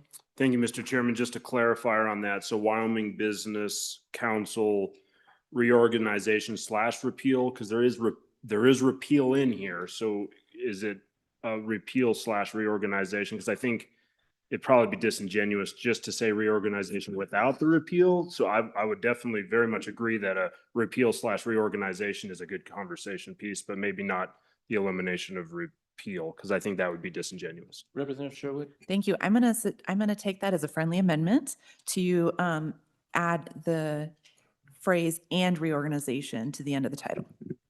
Mr. Co-Chair? Thank you, Mr. Co-Chair. I'm on and opposed to the amendment because the name Wyoming Business Council will cease to exist if this bill is passed in statute. Representative Pendergraft? Thank you, Mr. Chairman. On and opposed to the motion. I'm a football fan. And when you have an organization that has been together for a period of time, it develops a culture. And when it comes time to change the culture, to change the attitude, the direction, the answer is not to reorganize with the same people because they are steeped in that culture. It is best to root it out and then look at where we stand. And do we start something different? In relation to that, the impetus for this whole idea, in my mind, is to get government out of the affairs of businesses. And so I would be opposed to raising a phoenix from the ashes. I would be opposed to trying to create something else in its stead. I would say, let's remove this agency that is not working, and let's let things settle out. Senator Drew. Thank you, Mr. Chairman. Item 4, I think, as we go through this, and then this is what you do when you work bills, is we might find there are some things after we talk through this, that there might be some things that we want to try to keep. And so I think repeal reorganization is actually a reasonable way to go. And I don't think that supposes or presupposes that we're keeping or getting rid of anyone in particular or in general. And so I push back on the notion that the only way this can be done is to just throw everybody out. That may be the end result of what happens. May not. I don't want to predispose that before I get past the first line of the first page. Thank you, Okay. Mr. Chairman. Anything else before we vote? All those in favor of the motion, please raise your hand.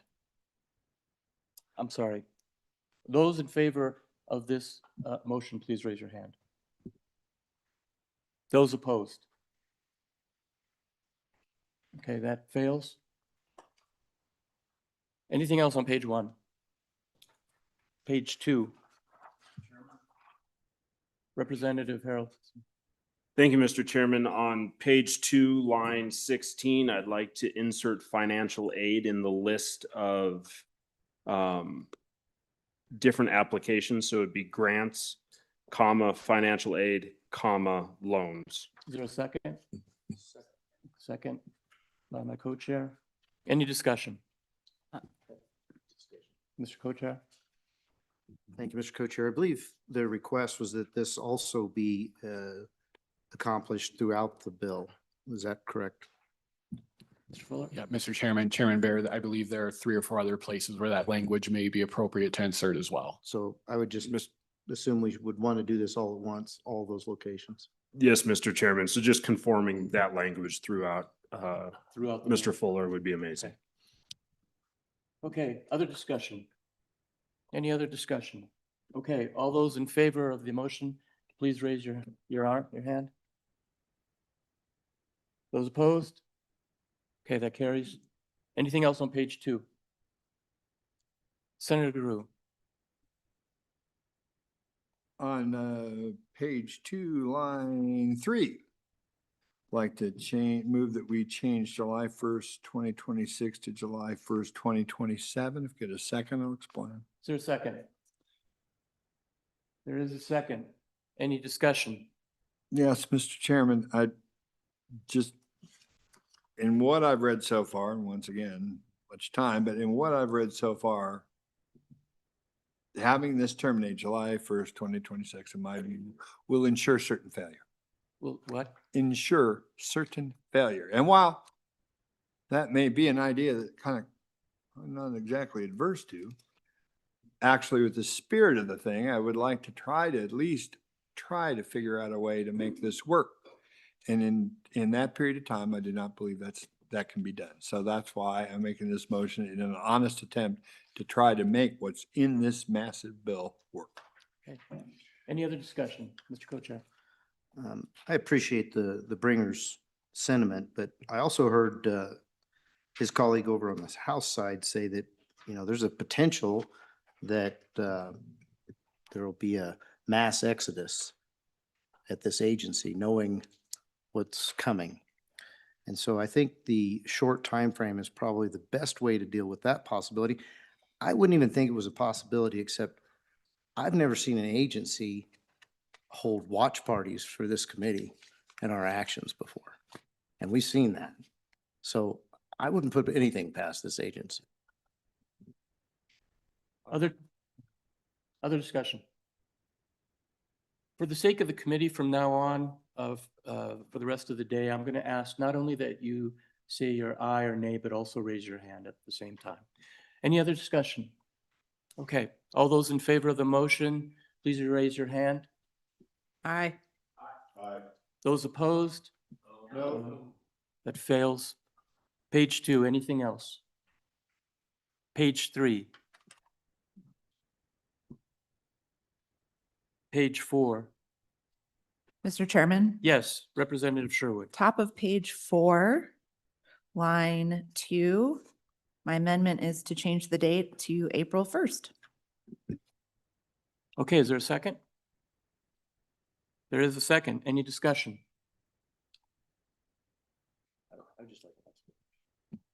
Please, Mr. Co-Chair. Thank you, Mr. Co-Chairman. If the bringer could just explain the thinking behind this, appreciate it. Just want to support it if I can. Thank you, Mr. Chairman. It just seems apropos.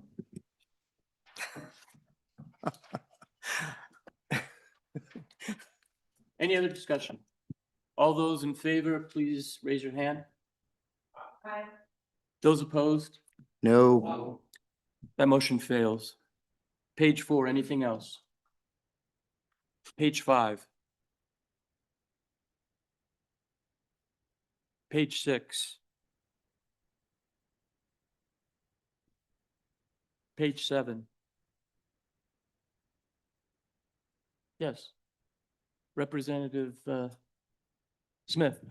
Thank you, Mr. Chairman. In section I on page 7, can we put if there are accounts that are no longer in existence, so we don't have any straggling funds, that those accounts would have the remaining balances transferred to the LSRA? Mr. Fuller?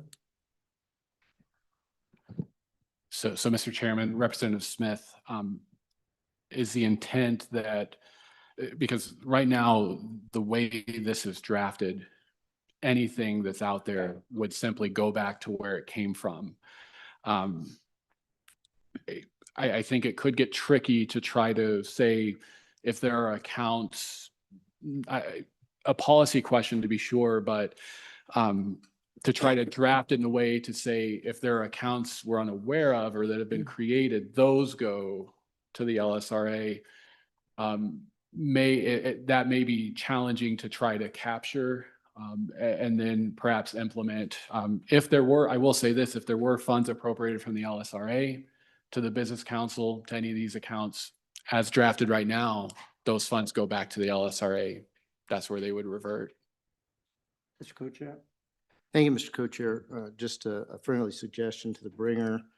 You know, as we discussed the bill earlier, as it was presented to us, my good colleague from Albany County brought up something I hadn't even thought of, that an agency without legislative approval could create an account that we might not know about. I'm shocked that that's even a possibility. So for the bringer of this amendment, I wonder if we shouldn't think about a forensic audit to capture any such thing. I would consider that a friendly amendment. So, So we Mr. have Co-Chair? Amendment to the amendment. Is there? yeah, an amendment to the amendment would be, rather than do, you know, some language to capture funds, we just simply pay for, out of the $2 million we're leaving there, a forensic audit to ensure that there's no unfinished business, no accounts that the state is not aware of, that everything is closed out properly. So Representative Smith, do you want to withdraw your amendment and substitute to this, or do you, how do you want to? I'll withdraw my amendment and second Chairman Bear's motion. Okay, so we have an amendment as a forensic audit Is there a second to that amendment? Second, okay. This, yes. Yes, and Mr. Chairman, just for the committee's edification, I would anticipate putting this as a separate subsection. That would be subsection H on page 9 after line 11. The language, and this is just off the cuff, would require the commencement of a forensic audit. And then from the discussion I heard, my understanding would be from any funds appropriated to the Business Council in the 2026 session, meaning the $2 million that I believe was acted upon on Tuesday. Mr. Co-Chair. Question for council. Not sure if, there's a need here or not, but, if there were any funds, private funds that were donated to the Wyoming Business Council, would this be a proper place to insert language that those monies would be returned to those private entities, or they'd be given a choice to move those funds to someone else in state government? Mr. Fuller. So Mr. Chairman, Chairman Bear, I think that, and I think that may be a distinct concept for a subsequent amendment.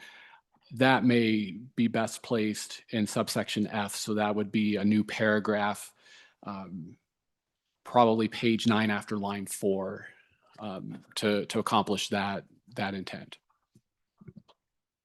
Okay. Any other discussion on the current motion before us? Yes, Mr. Co-Chair.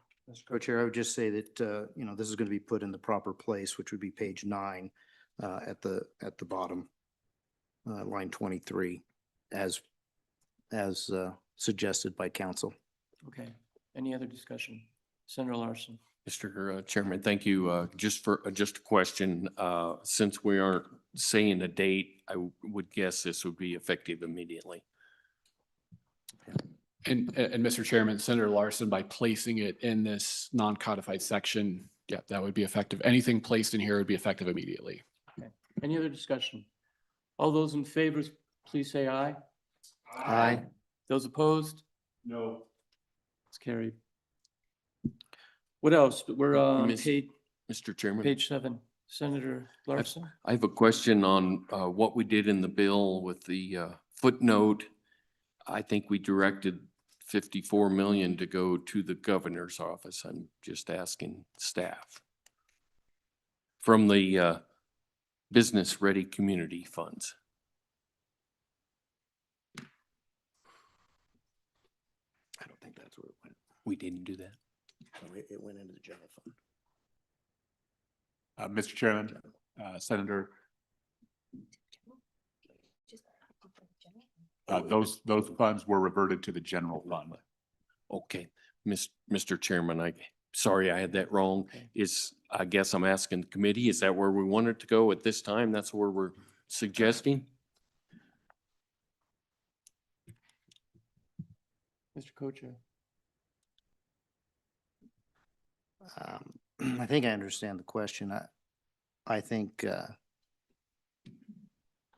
if I look at Article 16, Section 12, the legislature can appropriate up to 1% of the domestic product of the state into this account. I don't see anything that says they can't divert that somewhere else to be spent elsewise. And then at a later time, they want to put more money in there, they can. I think it's pretty open that way. It doesn't say they have to do it at a certain time. It has to stay in there or anything like that.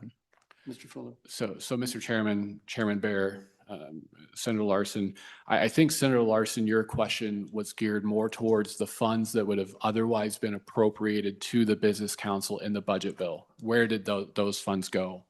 And I think Mr. Richards and Ms. Martineau said, Director Richards.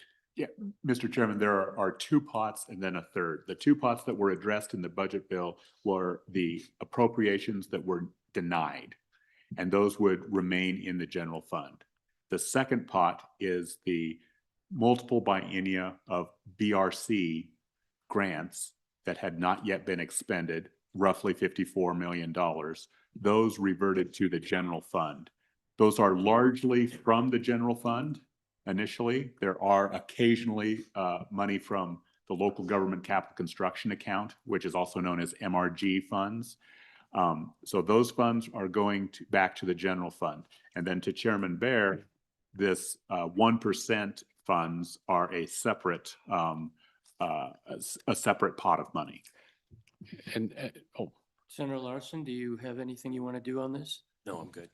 and Mr. Chairman, Fuller? I apologize if I may add, in response to Chairman's Bear question about those funds under Article 16, Section 12, this may warrant further analysis. I believe Article 16, Section 12A says that the legislature may establish these funds. I believe in subsections B and C, I believe the term used is shall. The funds shall be used for specific purposes. So there may be a constitutional dimension or consideration with the transfer of those funds to, to another fund or for another purpose. Mr. Co-Chair. Mr. Co-Chair. Yeah, thank you for that clarification. That's helpful. Question for Director Richards.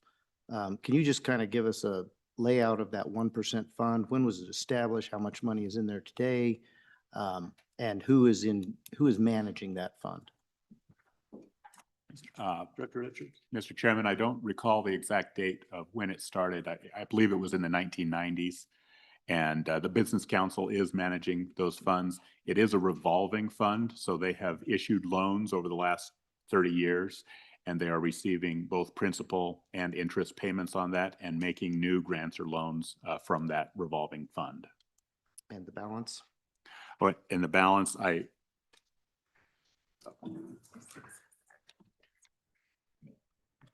Fuller, while he's looking that up, that fund is detailed in here, and that would be going to the budget office, correct? Mr. Chairman, Chairman Bear, that is correct. Okay. Hopefully that clarifies that for Senator Larson. Mr. Chairman, upon review, it looks like the balance is $30.1 million. Okay. Other questions on this? So we're on page 7. Any other potential motions? Representative Pendergraft. Thank you, Mr. Chairman. I believe there was some suggestion of conforming language on the middle of page 7, somewhere about line 13, having to do with the passage of this bill superseding the 2 million specified in the budget bill. Mr. Fuller. So Mr. Chairman, Representative Pendergraft, that could be covered on that language, page 7, lines 6 through 12. And then also on page 8, lines 13 to 16 would provide that any the sum result would be any funds appropriated to the Business Council in the 26th session would revert from wherever they were appropriated. So moved. Is there a second? So Mr. Chairman, that's actually in the it's in bill there. It already. is. And the reason I had highlighted that was because of the action the committee took on Tuesday with the 2 million, that just something to be aware of going through the process, that at some point may require a conforming amendment either in this bill to account for that or in the budget bill to account for this bill. Okay. Still on page 7. Page 8.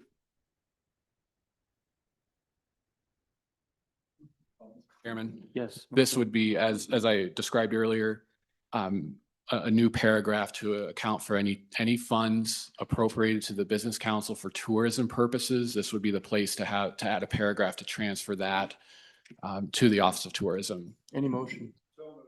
Second. Second. Any discussion? All those in favor, please say aye. Aye. Those opposed? Carried. Page 8. Anyone else? Page 9. Mr. Chairman? Thank you, Yes. Mr. Chairman. On page 9, where the bill speaks to the termination of employees, question for the bringer of the bill, have you envisioned a severance package for these employees? Mr. Chairman, no, I Senator? have not. Committee can do what we want on that, I guess. Make a motion. Other questions? Mr. Co-Chair, did you have anything? Yes, Mr. Co-Chair, I have an amendment, line 5, I would insert language that any funds that are discovered from the forensic audit that are private donations, that those would be attempted to be returned to those organizations, and any from political subdivisions, that those would be returned to political subdivisions. Kind of a conceptual amendment. Hopefully that's enough language, Mr. Fuller, to accomplish that. And Mr. Chairman, I don't know if this would be part, I think you mentioned earlier as well, the option to direct those funds elsewhere. Yeah, such language would be appropriate for returning those funds. Just make sure they have that option if they'd like to put it into these other agencies that are going to be serving some of these functions. Okay, is there a second? Second, discussion? Mr. Chairman. Representative Sherwood. Thank you. Does this also include those matching funds that the private sector or business or a community might raise when they are utilizing a grant or loan program? Mr. Co-Chair. I would anticipate that any matching funds, any funds deposited into accounts from private entities, political subdivisions, would be given an opportunity to receive those funds back, or put them into a different program or the same program in an agency that it's being moved to. Is that clear? Okay, any other discussion? Representative Harrelson. Mr. Chairman, not an amendment at this point, but more just a conversation piece, because we have had that conversation of what about a mass exodus? That would be problematic. I think we all could agree to that. These are people. We could all agree to that as well. And it doesn't matter what side of this conversation we stand on, that is a concern. Do you feel a form of a severance package is going to be a tool by which people could possibly want to stay? On this amendment that we're talking about? Or are we on an amendment? I'm sorry. I'll Okay. Any other discussions on this amendment? With that, all those in favor say aye. Aye. Those opposed? Carried. We are on page 9. Anyone else? Representative Harrelson. Thank you, Mr. Chairman. Now I'll have that, we can have that conversation. I don't know, I just wonder if there's a point where if offering of a severance package is an opportunity for these people to say, we finish this out, we help bring these reports, we help bring this kind of down to a close. There is a severance package of a sort there for them in that case. And with quitting, they would forfeit that severance package. I don't know, it's just a way that possibly, as we're looking at 40 to 45 people that we would be bringing out of state employment, this would be an opportunity for them as they go and search on the open market for jobs. I don't know. Do you have an amendment? Mr. Chairman, the hard part is this: I don't know what traditionally or historically a severance package looks like. Every person's at different pay grade amounts. This is not, I don't know if this is a cut and dry, straight across amendment. I think more it's a conversation that I would like to have to see if this is even viable long-term. Mr. Co-Chair. Thank you, Mr. Co-Chair. Director Hibbert, do we have a typical severance package that we see in contracts with AUEC employees? Mr. Chairman, that question would have to be addressed by the Department of Administration and Information. Okay. Any other discussion on this page? Yes, Senator Guru. Mr. Chairman, thank you. Section 2, page 9, section 2, line 15 through 22, and then going over to page 10, lines 1 through 9. These two sections say the Wyoming Energy Conservation Improvement Program is being transferred over to the Wyoming Energy Authority. And then on the next page, Wyoming Minerals to Value Added Products Program is transferred to the Wyoming Energy Authority. Could the bringer please explain how that effect is going to occur? What were the discussions with the Wyoming Energy Authority on how it's going to occur? Just a little talk about that, please. Thank you. Mr. Chairman, I did not reach out to the Energy Authority, so I cannot answer that. I felt that was premature. So I guess when we get guidance from them, we would listen to them. Nope. Senator So, Guru. yeah, so, okay, so I'm just trying to make sure I understand. So we haven't discussed it with them, but we're gonna pass it in this bill the way it sits right now, if it stays in right now. And then we're anticipating then that we'll do it, and then if they say, hey, we can't do that, what happens then? Or we just say, because now it's law, you have to. Mr. Chairman, thank you. I might get a little bit of help from Mr. Fuller if I could, but I think part of this is already part of energy authority by MOU. Mr. Chairman? Anyone? If it's okay, yes. Yeah. Mr. Fuller. So, can you help me out? Mr. Chairman, Senator Grew, again, only my understanding, this was information relayed to the Minerals Committee a while ago, I believe, is that first program, the Energy Conservation Improvement Program, is the one that the Energy Authority is already operating pursuant to an MOU with the Business Council. Okay, great. And the other one on page 10, the value-added products? Mr. Chairman, Senator Grew, I can't speak to that program, how that's being operated. Thank you, Mr. Chairman. Thank you, Mr. Chairman. Anything on page, anything? Representative Sherwood. Thank you. Just a follow-up to that line of thought. At what point in the process are we going to get a chance to hear from the agencies? We just heard that we need some feedback from A&I in terms of, people. The idea of a package, severance package. We just heard that we haven't spoken to the Wyoming Energy Authority about how this transfer is going to occur. So what part of the process, as we're working this policy, are we going to get to hear from those who have to implement it? Senator Larson. Mr. Chairman, as we all know, this will be brought forward to some committee in the session. So I don't know if it's going to be a Senate bill or House bill. Representative Allen. Thank you, Mr. Chairman. I really believe that these agencies will be very happy to do whatever this legislature directs them to do.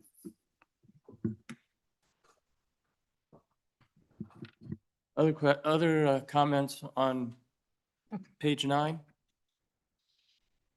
Mr. Chairman. Mr. Vice Chair. One general ask of Senator Larson is, turns out you didn't talk to the Energy Authority and some of the others. How many times did you actually go to the Business Council and contact them and tell them what you were trying to do and what your objectives were? Mr. Chairman, I did not go to the Wyoming Business Council to discuss this. I did not. Okay. Representative Pendergraft. Thank you, Mr. Chairman. Reference that last question. I had a number of meetings myself with Director or CEO Durrell, and this has been an ongoing conversation for several months. Okay. Senator Guru. Thank you. I appreciate that. And so when these discussions occurred, did we have the specific language in mind on this, or was it just more general conversations about we're going to transfer this to the Energy Authority, we're going to transfer this to other agencies? I'm trying to get just a flavor of how these conversations went. Thank you, Mr. Chairman. No, we didn't get into the nuts and bolts about what would be done with all these. We're getting into the conceptual idea of how business is operated. Okay. Other questions on page 9? Page 10. Page 11. Page 12.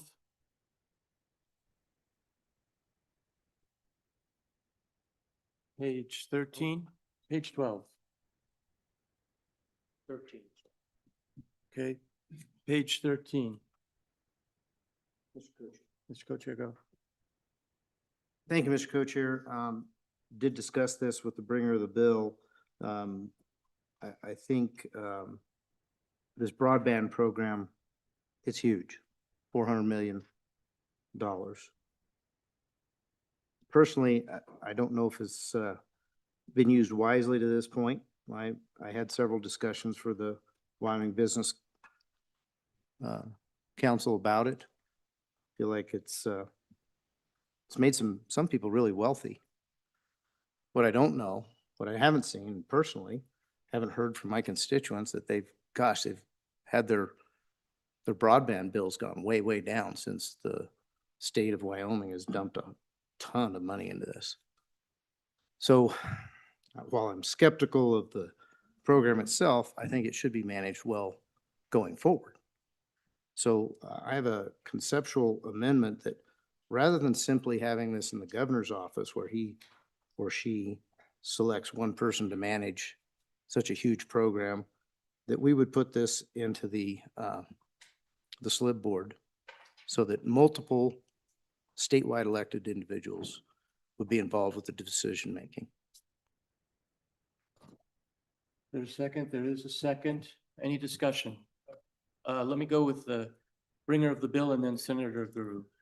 Mr. Chairman, I discussed this with the co-chair and I think it's a good idea. I think it's proper to send it to that OSLI and agree, having 5 others elected that could look this over as it progresses. I did look on the Wyoming Business Council webpage, and I see that in the BEAD program, they have, I don't know if they're continuing or have them done. They have 65 projects. In the Connect Wyoming, I see they say they have 35 projects. I don't know if they're continuing or done, but I agree with the co-chair. I don't know where this benefits the average citizen when you get the broadband to his street and then he has to run it another half a mile. I don't know if that's part of some of this money or not, but we have to realize the fee for that service doesn't go down. They're still up at $100 or whatever, and I'm not sure about it. It's not sure if it's a way to spend federal money. Senator Guru. Thanks, Mr. Chairman. Lots to unpack on this one. First, not really sure. I just kind of, when we say one person in the business council oversees this project, I think there might be more than one person working on it. It's just like in the governor's office, one person would do it. I think sometimes, we say that and it's like, it's just one individual. I don't think it quite works that way. That's one part. Second, we're now talking about transferring this to a new department, OSLI. It was in the governor's office a second ago. Now it's migrating over here. And it's like, this is another problematic part of this bill as it just shifts around the enterprise. But so have we talked to them about it? I think that's something that maybe be discussed. And I understand good Representative Alman says everyone loves to take these projects on, but maybe I'm more talking about, I know they all love it, but maybe how they would implement it. Third, once again, it's always these little comments that just hang out there. If you've got a specific charge about someone who's doing something inappropriately and getting rich off it, I'd like you to make it, because it just kind of floats out there in the room when we say these things. And so it's like, oh, okay. And then that becomes part of the narrative. I'd like to know if there's something wrong, if there is something specifically illegal or wrong, I'd like that charge to be made. And I'd like to talk about it because I'd like to see it ferreted out and the people brought to justice. So if you would, please. Yes, Mr. Co-Chair. Thank you, Mr. Co-Chair. I don't think I've intimated anything illegal is being done. Just some people are getting wealthy off of federal dollars coming through the state on this program. That's a fact. And just more detail, please. I don't need to give you any more detail. It's a fact. You're welcome to look it up yourself. Well, I'm not blessed with such knowledge, but thank you very much. Okay, we have a motion in front of us and we have a second. Any other discussion? Mr. Chairman, Mr. just Fuller. functionally, my suggestion to effectuate the amendment would be then to take those existing statutes, this would be 9/12/1501 through 9/12/1510, and amend those in the bill to everywhere it says business council to have SLIB or the Office of State Lands and Investments assume those duties. Is that agreeable with the? Within this was the suggestion within the program of broadband, Mr. Co-Chair? Yes. Mr. Chairman, Chairman Bear, yes, the statutes specifically for broadband that are under the Business Council right now would just be moved to OSLI and State Loan Investment Board. I think that'd be perfect in this amendment. Okay, any other discussion before we vote on this amendment? All those in favor say aye. Aye. Those opposed? Carried. Continued with page 13. Anyone else? Page 14. Page 15. Senator Glue. Could the bringer please on lines 1 through 8 there, notwithstanding any of the provisional law, it could you just explain where we're going here? Senator Larson. Mr. Chairman, I think this is in the Department of Workforce Services, is what I believe. So I think those are current statutes, so we're not changing those. We're just taking out. Mr. Fuller, what do you understand It's- this And, section? and Mr. Chairman, my apologies, Senator Groot, you're meaning the change on page 15, lines 1 through 8? Yeah. Yep. So, Mr. Chairman, this is a statute that describes how the governor may remove persons from appointed positions. The stricken language beginning on page 6, line 7 and 8, just removes a sentence that says how the governor can remove a member of the business council, which would be rendered obsolete with its elimination. Thank you. Other questions for page 15? Page 16.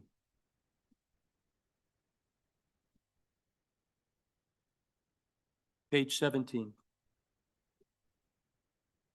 Senator Guru. Okay, back to page, some 15 and 16. I'm just trying to, okay, so we're removing all these folks up above and then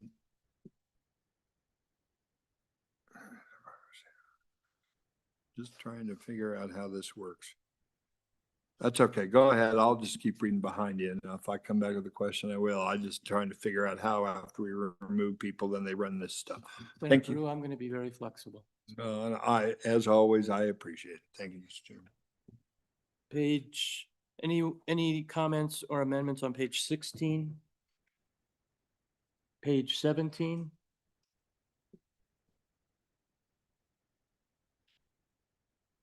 Page 18? Page 19?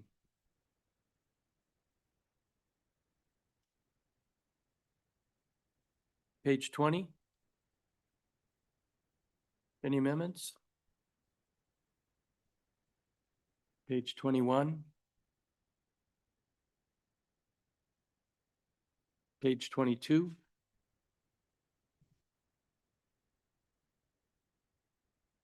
Page 23?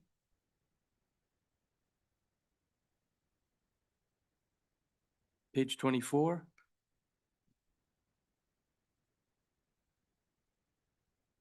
Page 25?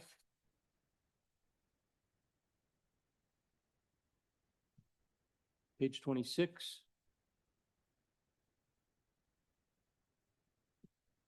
Page 27?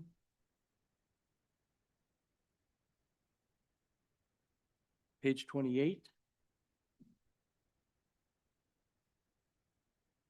Page 29?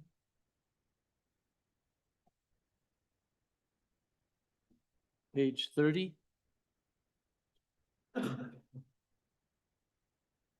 Page 31?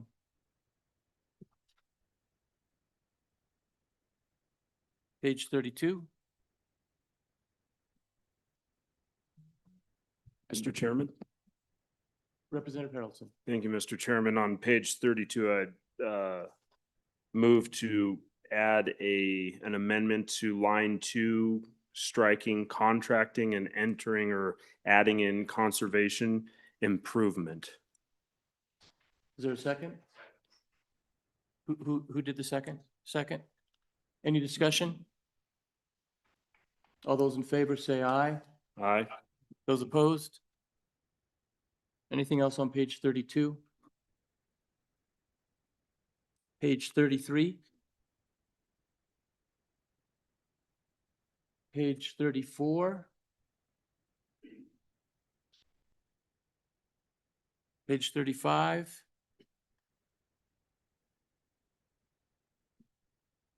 Page 36? Page 37?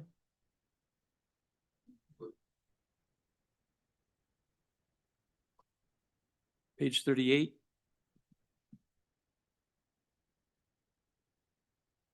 Page 39? Page 40? Page 41? Page 42? Page 43?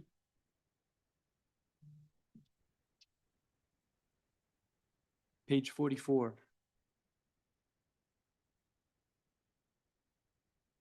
Page 45? Page 46? Page 47? Page 48? Page 49? Page 50? Page 51? Page 52? Page 53?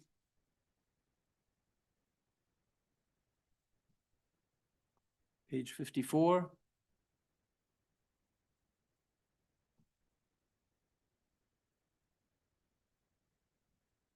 Page 55? Mr. Chairman? Representative Sherwood. Thank you. On page 55, section 7, we see a ton of reference to existing state statute.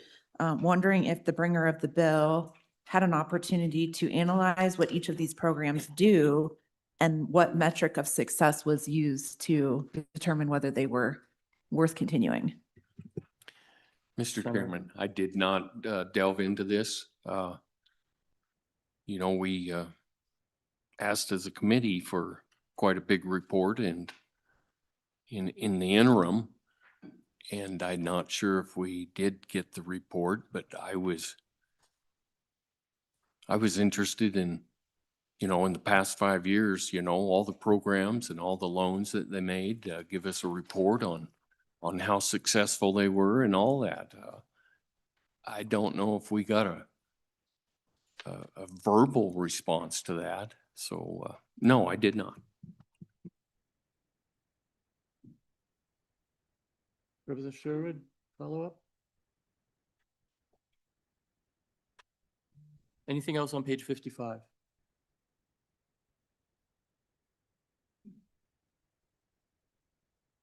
'56. 57. And Mr. Chairman. Yes. My apologies. Here, I would just note the committee would need to specify dollar amount for that appropriation for the two positions if there's a desire to continue those in the bill. Okay. Any, Senator Larson? Mr. Chairman, we did move some work to the OSLI. Is there anybody, I think we should bring another employee there, at least one or two, and put that in the bill. So this would be the proper place. I will make that motion. that we provide one FTE to OSLI. Is there a second? Okay, any discussion? And Mr. Chairman, I would just note, if the two positions for the state budget department are continued, this would become a bill with multiple appropriations.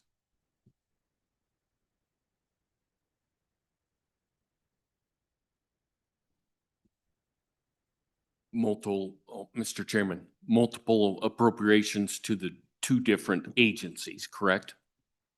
Mr. Chairman, correct. It would become a bill that would have two or more appropriations. Do you still want your motion? No, I'll withdraw that. Any other comment on this page? Mr. Chairman, Yes, Representative. Mr. Chairman, I'd make a motion on page 57, line 27 to insert $2 million to be used to establish these positions, get them their equipment, kind of get them up and running, and then it would have to be baked into their budget moving into the next biennium. Is there a second? Discussion. All those in favor, please say aye. Aye. Those opposed? Anything else on page 57? Last page, 58. Nothing on 58. Okay. Discussion on the bill itself then? Anyone?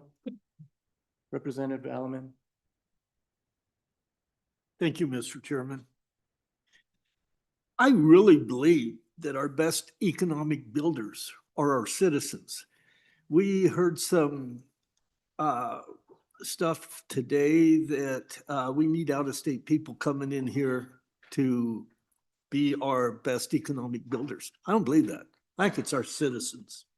And to prove that, let me highlight a couple things. In the last 2-3 months, 4 new businesses have moved into my area. One is a hotel, a grower of mushrooms and greens, a new cafe. And here recently, the Salt Creek oil field sold for millions and millions of dollars. And just a couple of years ago, the Naval Petroleum Reserve sold for millions and millions of dollars. Not one dime was put in of state money.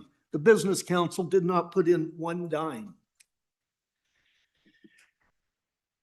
So that means each one of our employees out there, the state didn't put in a dime. We owe zero. And then I keep hearing about our kids leaving the state because of lack of business and opportunities.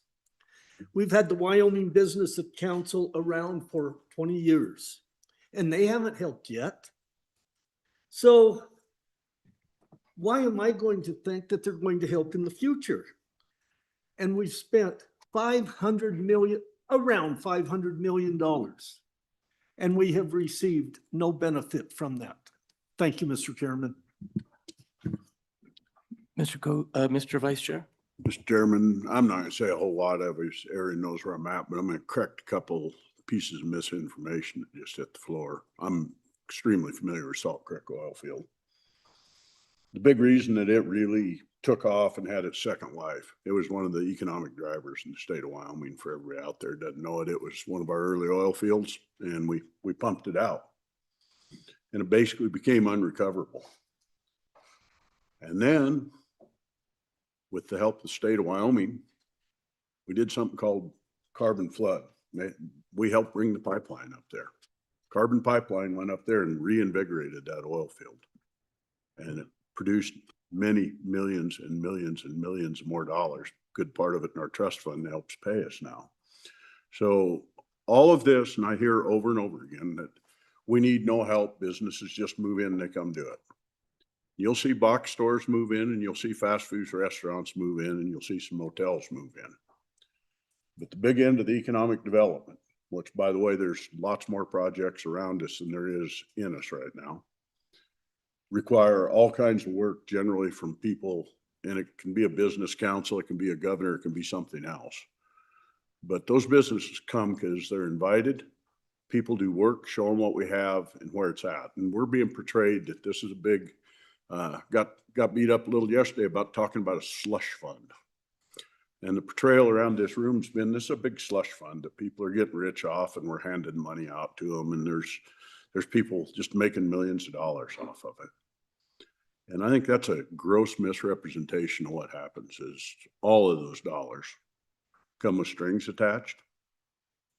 And they're there to provide economic development for the state of Wyoming. I've looked at a lot of these projects.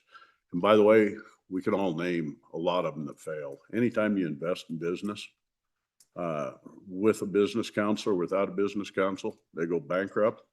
They're not run right. Some of them are run great, provide a lot of jobs. But I can tell you up in my neck of the woods, if you want to go to Northeast Wyoming and you drive up and down the streets in my biggest town, which is Gillette, and you'll find that the state of Wyoming's fingerprints are in all of the biggest businesses. And they're not there because they shoveled money under the door to them.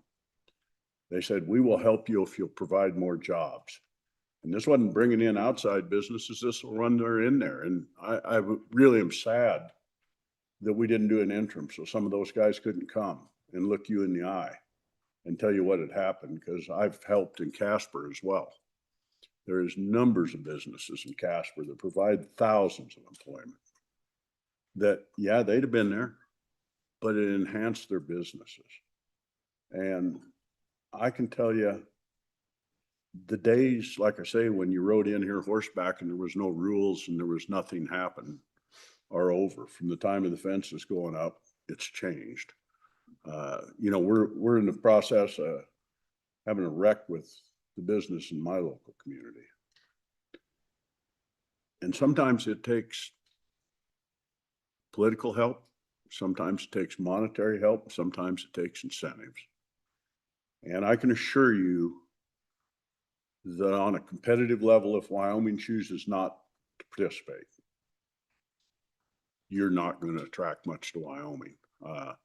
You know, one of your favorite deals is just moved out of state. It's fine. Those are policy decisions. But there is a role of government in doing this. And by eliminating it, you're not enhancing our tax base. You're not eliminating waste, fraud, and corruption. And I will definitely ask all of you, if anybody's put money privately in their pockets, I encourage you to go out and post it online, put it online and put it out. Because if somebody's actually converted dollars into their pocket, it's against the law in Wyoming. I'll be the first guy to ask the AG to prosecute them. I think let's keep that to policy, but let's not use examples that aren't true. Thank you. Mr. Chairman. Representative Alman and then Representative Harrelson. Thank you, Mr. Chairman.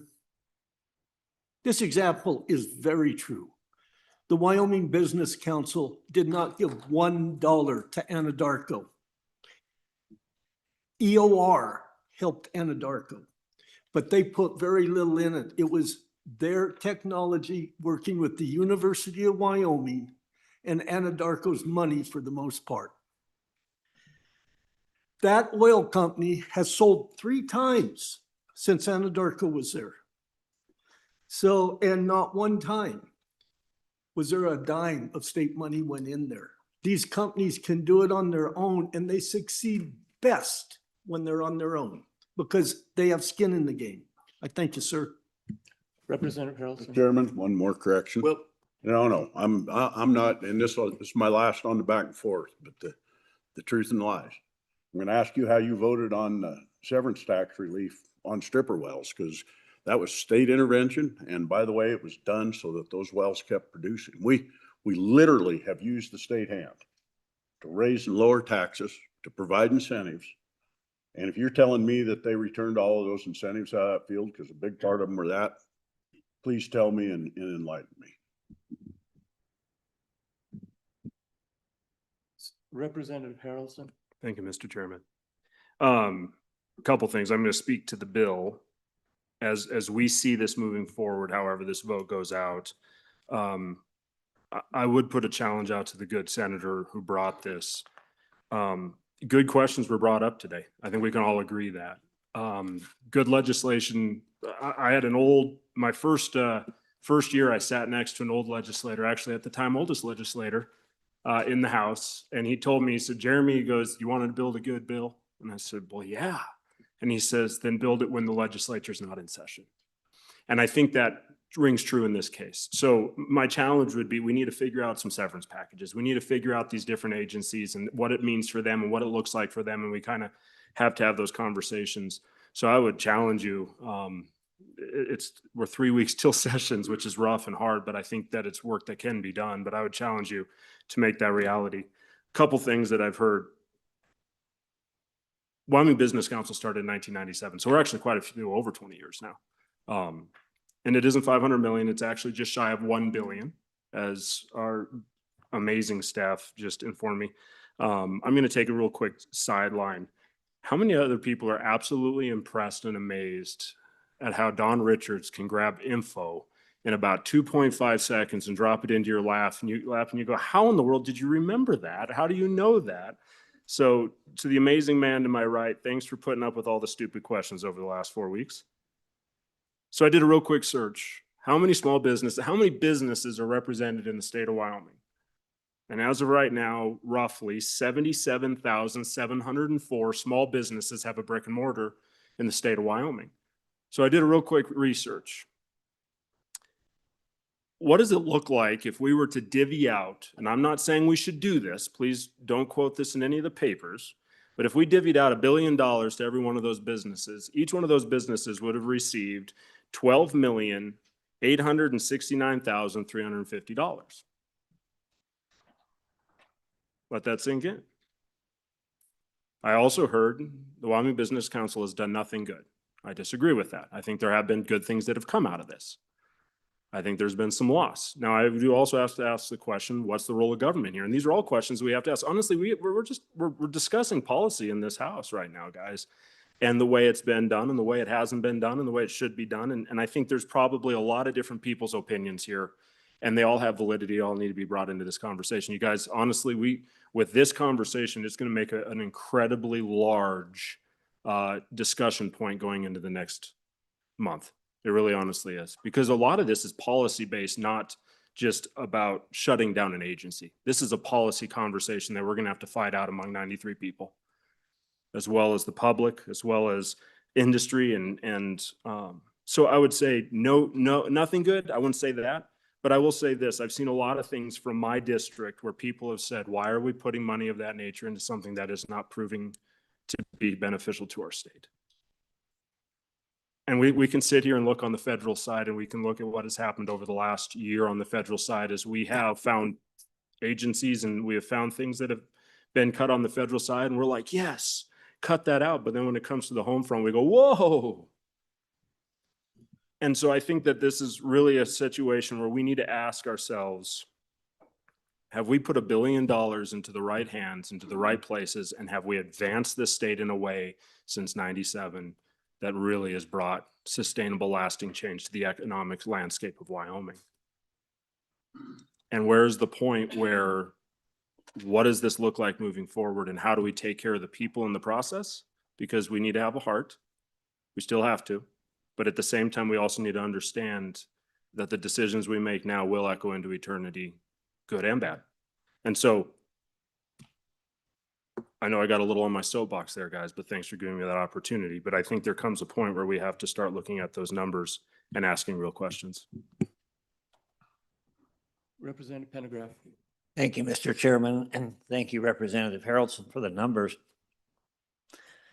To me, the first fundamental question, I've already expressed this several times, is this the proper role of government? But I'm going to take that argument, which I'm convinced this is not, and set that aside and look at and grant the assumption that, okay, this is the role of government.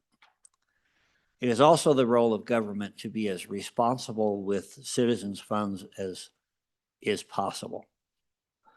And we have tried this in several iterations over 20, 25 years. And as Representative Harrelson pointed out, we put $1 billion into this. what's the return on that investment? Wyoming's GDP is dropping. It's not working. Time to cut bait, move another direction. Mr. Chairman, one thing. Representative Harrelson? That amazing man to my right, who's really good with numbers, said you put too many zeros in. So I got to back up and we are at $1 billion. We are at 77,704, but that translates into 12,869, not 12 million. Thank you very much. Other discussion? Senator Guru. Thank you, Mr. Chairman.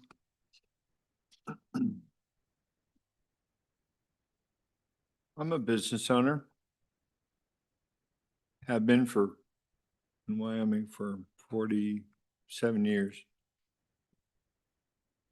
I've been a sales tax collection agent for the state of Wyoming for 47 years.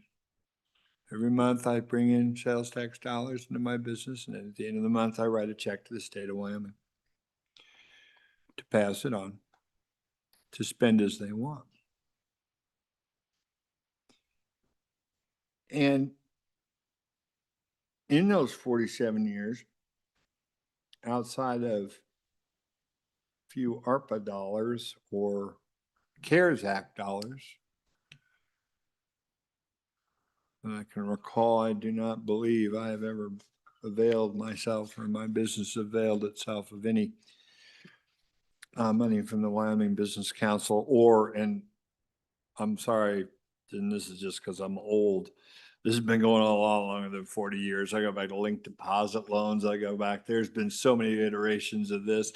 It would curl your hair. I can't even tell you how many different ways we've done this. And I agree 100% with the notion that government does not employ people. Businesses employ people. I know that because I employ people. I've never missed a payroll, never bounced a check. Proud of that.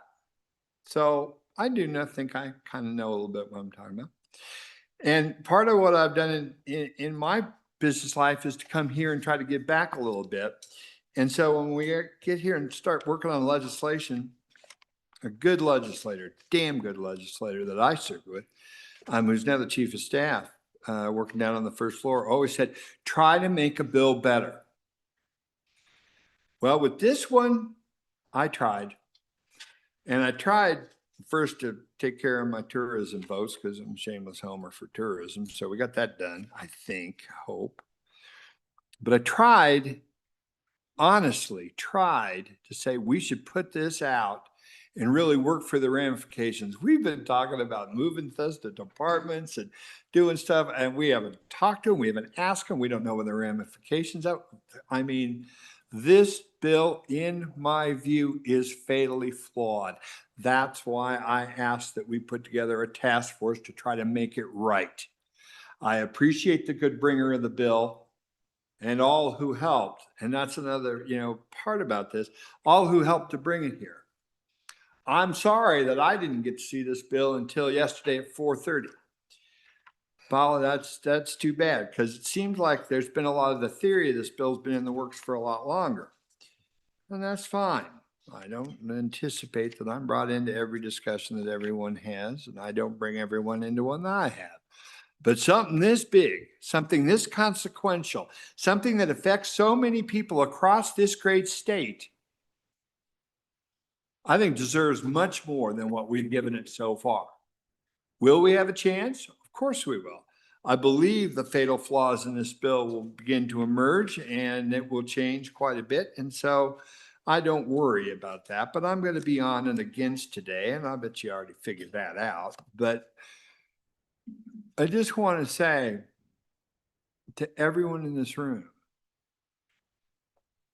I believe, and this is something at the very fundamental heart of what we're talking about here, because I feel this, been hearing this, all these buzzwords about business and all the things that are wrong about this stuff. And it's just, it really bothers me that we talk in these ways.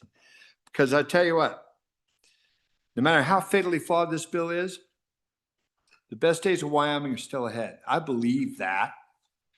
And I believe that because I think that we will continue to work on trying to, with the government levers and arms, to try to help make this a better state. And I think it does. And this, I hear this, oh, get the government out of the way, get the government out of the way of this, and we're impeding that. I have yet to hear one positive thing that's come out of this about how we're going to help business. If you think that passing this bill is going to mystically help everything out just by passing it, I think you're fatally misguided. That doesn't mean that government has to be involved in every solution. Absolutely not. Like I say, I've availed myself of no project or none of these dollars, and I've been very successful, at least except for my wife, so didn't believe that, but I try to think so. But we're going to work this, and we're going to continue to work on this, and the state will continue to be the great state that it is. And we will have a better day for business in this state. I believe that, but I do not believe this is it. On and against, Mr. Chairman. Thank you. Any other discussion? Please call the roll. Roll call vote on 26 LSO 0394, Wyoming Business Council repeal. Senator Driscoll, Senator French, A question as amended? Correct. Okay. yes, sorry, as amended. Senator French, Aye. Senator Guru, No. Senator Larson, Aye. Representative Alleman, Aye. Representative Angelos, Aye. Representative Haroldson, Aye. Representative Pendergraft, Aye. Representative Sherwood, No. Representative Smith, Aye. Co-Chairman Bear, Aye. Chairman Salazar. Aye. Mr. Chairman, 9 aye, 3 no. Thank you. We're going to take a 5-minute Oh, break. Mr. Chairman, my apologies. Would this be a House bill or a Senate This will be file? a Senate bill. We're going to take a 5-minute break, committee, and then are going to go into the Wyoming Rural Health Transformation.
Okay, I'll bring this meeting back to order.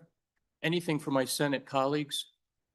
So what we are going to be concentrating on now is the Wyoming Rural Health Transformation.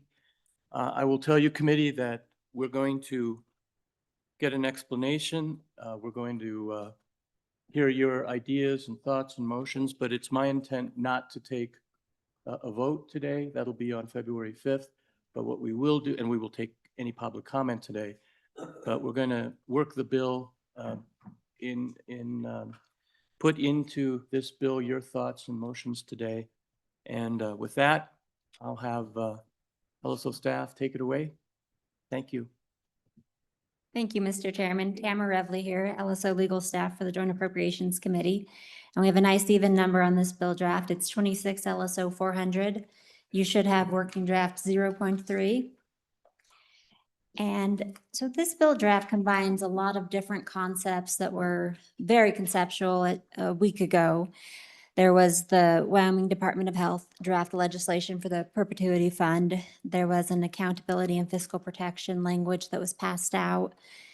There were all of the initiatives that were submitted in the rather lengthy Rural Health Transformation Plan and all of the federal documents that accompanied those. And then there was additional direction provided by this committee verbally as we went through the decision points, as well as amendments to bring in telehealth allowance. So this bill draft takes all of those concepts and brings it here together. And as you see it before you, maybe this is how you envisioned it would be, or maybe it's come out differently and you'd like to direct some changes. So at this point, I'm looking for input on those kind of changes if you'd like to see them, or if this is generally how you wanted the bill to proceed. I'll tell you what the bill does broadly. It creates an advisory committee. It creates a perpetuity fund. It creates those programs that were listed in the Department of Health's application for the Rural Health Transformation Programs. Those are those two categories of ongoing initiatives and those time-limited initiatives. Then it brings in restrictions for accountability and transparency and fiscal protections.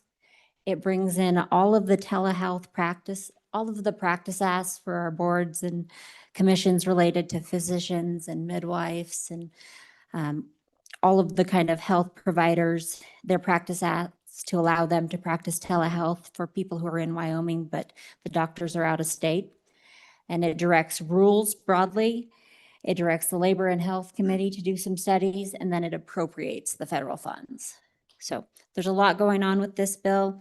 That's why you see the long title there on page 1, and then I can just jump in and kind of take you through the bill broadly, what each section does. Please do. Okay. On page 2, we're creating a new article within the public health chapters within public programs. Chapter 25, a new article 701 through 710, and it could be known and cited as the Wyoming Rural Health Transformation, Sustainability, Accountability, and Fiscal Protection Act. There are definitions that are created there, generally from the definitions that were provided by the Department of Health, with some changes and some additional definitions that were needed. The annual required distribution is one that's important. On page 4, the purpose dedicated share, this all goes with that concept of creating this fund in perpetuity and funding initiatives that fit within the federal act's purposes. The rural health transformation funds are, of course, those funds that became available to the state because of the federal One Big Beautiful Act.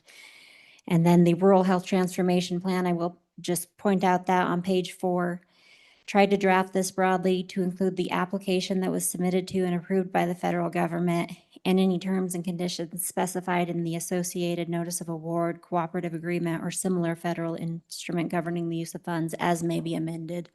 So tried to keep that broad to recognize that there might be some changes that come through in the following years, or even some legislative changes that may be made. This rural health transformation program broadly will mean the time-limited initiatives and the ongoing initiatives, subject to all the restrictions that are within this bill.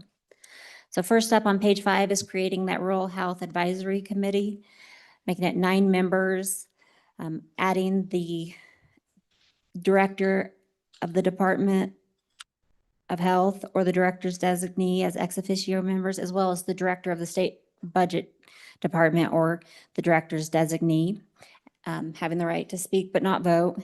Then adding 2 legislative liaisons there on the bottom of page 5, a senator and a representative appointed by the Speaker of the House and the Senate President. Directing their compensation on page 6. And then directing that they are to approve any single expenditure award or grant in excess of $500,000 is one of the requests of this committee. Next up is creation on page 7 of the perpetuity fund. And so this is a lot of language that you typically see in the accounts parts of our statutes and all of our public fund parts. It creates this perpetuity fund. This is new language for statutes. We have some inviolate funds. We have some trust funds, perpetuity. I think this is the first time we've used the term perpetuity fund, but it's generally modeled on those kinds of funds that are intended to be inviolate and to be reoccurring, as well as some additional protections to try to make it an irrevocable fund to fit with what the federal government has approved in the Department of Health's plan and application. So the perpetuity fund is created. It would be invested by the treasurer. On page 8 is an important provision, subsection C. Put this in a little bit different drafting construction than we'd previously done, just to try to make it clear that the legislature would like that the fund be invested in equities, including stocks of corporations, and that would also include alternative investments to get those higher returns. But under the Wyoming Constitution, that requires a 2/3 vote. So putting that in subsection C is important, just to say that the entire act shouldn't fail if it fails to get the vote needed, that just that investment part would clearly be severable. And maybe the legislature could try it again in another year, just limited to that investment part if it didn't happen to get the votes needed. I think I might have took a liberty of misreading my notes on the 2/3. I think it may have been. Co-chair. Sorry, we'll get back to your 2/3 comments there, but just in this section C on page 8, we're putting into language how we want these invested, but we're saying in equity stocks and corporations. I mean, we're actually taking some of the potential investment opportunities that the investment team might prefer at any given time away from them, are we not? Thank you, Mr. Chairman. And Chairman Bear, yes, that is a shall there on page 8, line 13. And that could be a may if you would like to provide more discretion. I think you have language here talking about the level of safety and liquidity in the previous paragraph. So we've already talked about risk adjustment. Is that sufficient if we just set the risk level that we're willing to take on this account and allow the investment team to some flexibility there if they've got real estate that they want to invest it in or something else that is really hot at the time? I'm just thinking we should probably not get too narrow on that. I know we talked about equities and I know you heard that from us, but I'm not sure we want to be that specific. Certainly, Mr. Chairman.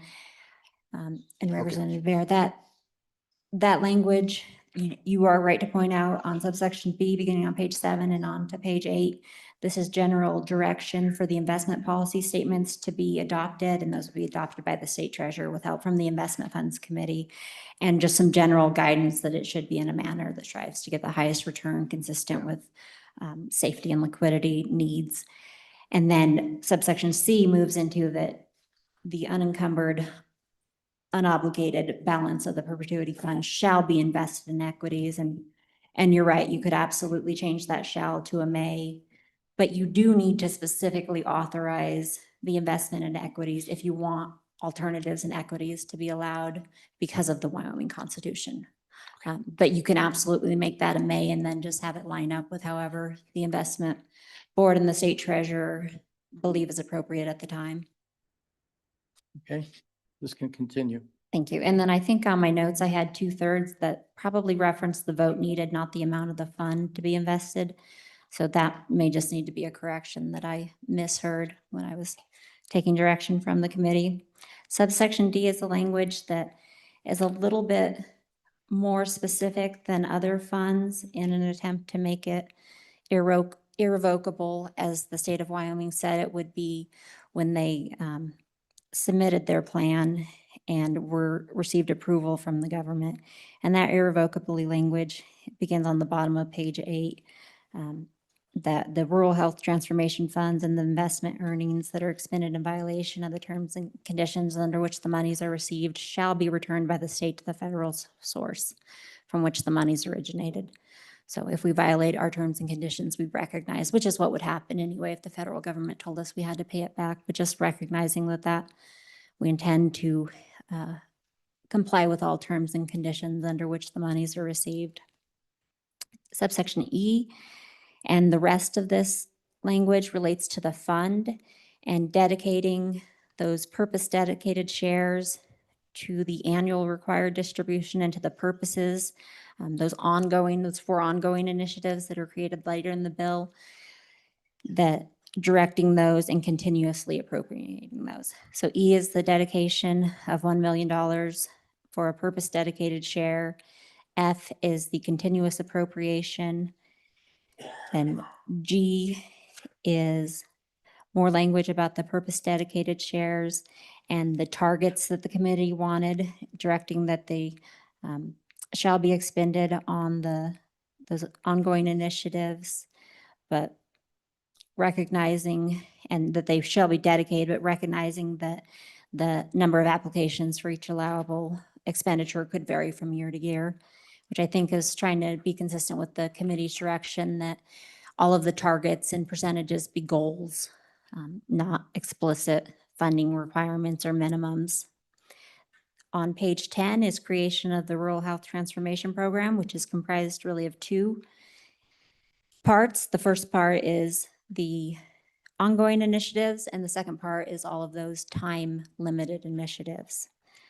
The bottom of page 10 begins talking about the ongoing initiatives. They're the allowable perpetuity fund expenditures. So this is what those annual required distributions of the perpetuity fund that are invested may be expended on.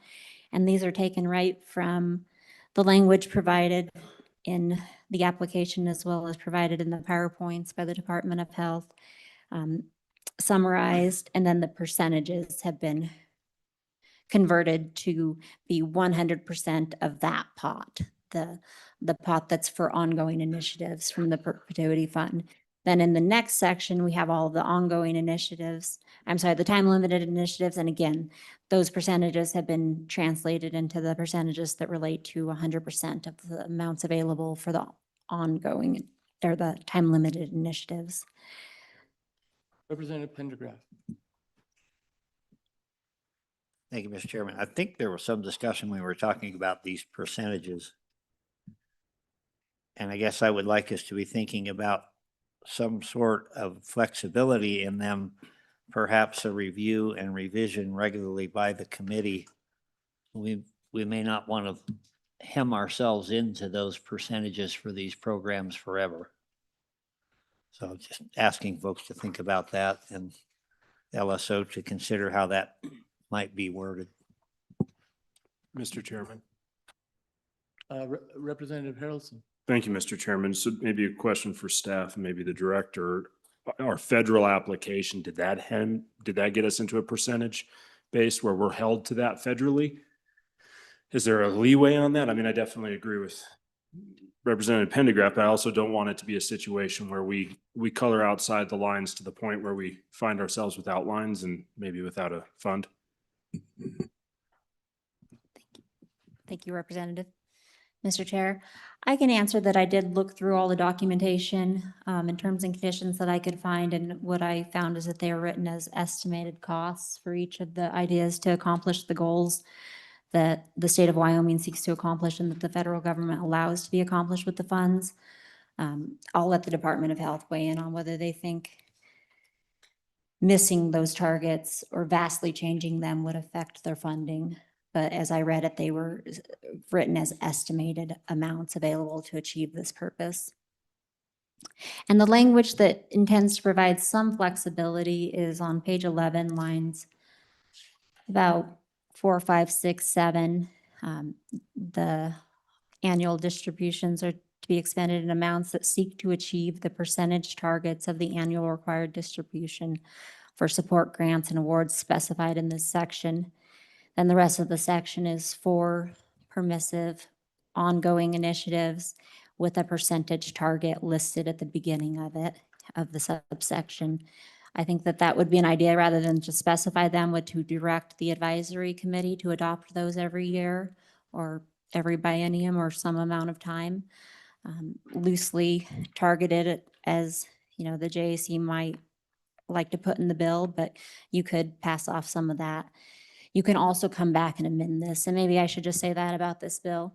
I did try to codify as much of this bill as I can because 5 years for a program is enough that the legislature might forget. Memories are short, might want to have it there codified, able to be amended, able to be tweaked without having to amend a session law that gets amended and re-amended and re-amended, and it gets sort of confusing. So that was the purpose of codifying as much as could be done, just because 5 years plus the time to finish up the programs can be a lot. And then some of this bill lives in perpetuity, including these parts that we're talking about on page 11. So subsection B is the critical access hospital basic incentive programs, and the restrictions and language there is just summarized from the application. Subsection C on page 12 is the EMS regionalization, and not included in the plan, but what was included in language that was passed out last week to the Board of Appropriations Committee begins on page 12, lines 19 through 23, and then on to page 13, paragraph 1. And this is that this initiative should not be taken on unless or until after a plan is submitted to the Joint Labor, Health, and Social Services Interim Committee that advises that certain precautions will be taken. And that language is on page 13, lines 5 through 13. So that is to demonstrate a time model demonstrating no increase in emergency response time, staffing projections, including volunteer impacts, inter-county governance and authority agreements, and full cost estimates of regionalization, including long-term maintenance costs. That's just taken directly from the language that was provided to the committee. So assuming that is submitted to the Joint Labor, Health, and Human Services Committee, this initiative could go on, and it's described on the remainder of page 13 and the top of page 14. Subsection D is the workforce education. Individual support, these are for training costs, tuition fees, and stipends, and those are summarized on page 14 and on to page 15 as was provided in the application. On page 15, the committee had wanted all of the programs to kind of be basically outlined in statute, and then additional rulemaking might be required, but to have some minimum standards in statute. And so lines 15 through 19 on page 15, you see that kind of minimum standard. This is a lot less lengthy than some of our other programs that provide funding for nurses and doctors, or provide programs that allow them to receive loan forgiveness if they stay in the state, but it still is basic criteria, and it fits with the federal application. And that's as a condition of receiving an award, an applicant would agree to provide care in Wyoming for a minimum of 5 years following completion under the program. Then if they fail to satisfy that obligation, they would be required to repay to the department all or a prorated portion of the fund. So they're not getting their education and leaving another state, or getting a zero interest student loan essentially. Page 16, subsection D is the postgraduate medical education initiative, and that's included as was described in the application, with again those same conditions there on the bottom of page 16. 5 years in an underserved county within the state under terms and conditions established by rule of the department. So those are the 4 initiatives that would be allowed to be continued in perpetuity from the annual required distributions from the perpetuity fund. On page 17 is a new statute, 3525-707. This would create the time-limited initiatives and it would sunset them as well. So again, similar language. The department is authorized to expend funds in amounts that seek to achieve the following percentage targets, and those targets give a percentage and then outline the program that's authorized or initiative. Paragraph 1 or I is the integrated primary care. Paragraph 2 is technology adoption. Paragraph 3 on page 18 is exercise and diet promotion. Paragraph. Thank you, Mr. Chairman. Question on that paragraph 3, lines 9 through 17. Is there anything in the initial grant, and perhaps the department would need to weigh in on this, that requires any monies to be spent on this particular thing? And the reason I bring this up is this is the kind of thing that has been done for years at various levels, federal, state, whatever. And every time I have ever asked for any kind of a measure of a return on investment, it's been, we don't know. And I just feel like I want to make sure that we make every dollar count. So the question is, are we required then to have some sort of initiative as is outlined here? Thank you, Mr. Chairman.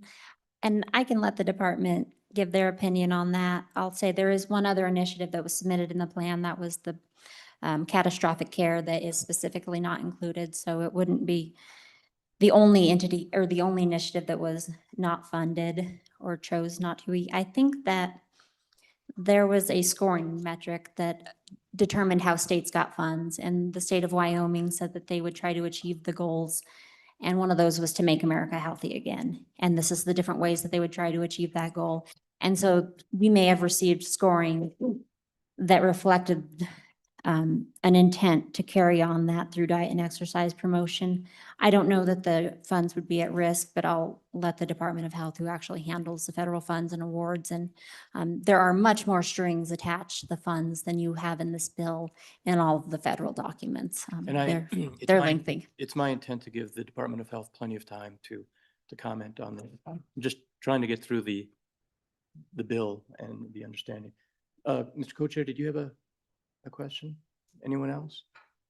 Okay, let's proceed. The next initiative is on the bottom of page 18. That's the statewide telehealth specialist platform.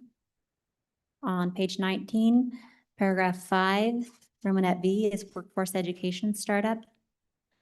Paragraph 6 is care coordination. On page 20. Paragraph 7 is centralized billing. Paragraph 8 is non-emergency transportation coordination. On page 21, paragraph 9 is administration. And paragraph 10, what would have been left over for catastrophic care as a percentage of 100% of the time-limited initiatives of 4.6%. And this doesn't reference it directly, just for any other initiative that's not specified in this subsection shall be redistributed for expenditure on other initiatives authorized under the subsection. What that's trying to say is that unless the legislature is specifically authorizing it in this section, anything else that was mentioned in the plan should not be carried out. Those funds should be redistributed. On page 21, subsection B is the sunset, saying that the authority to administer the initiatives shall terminate upon exhaustion of all of the funds. On page 22 is a new section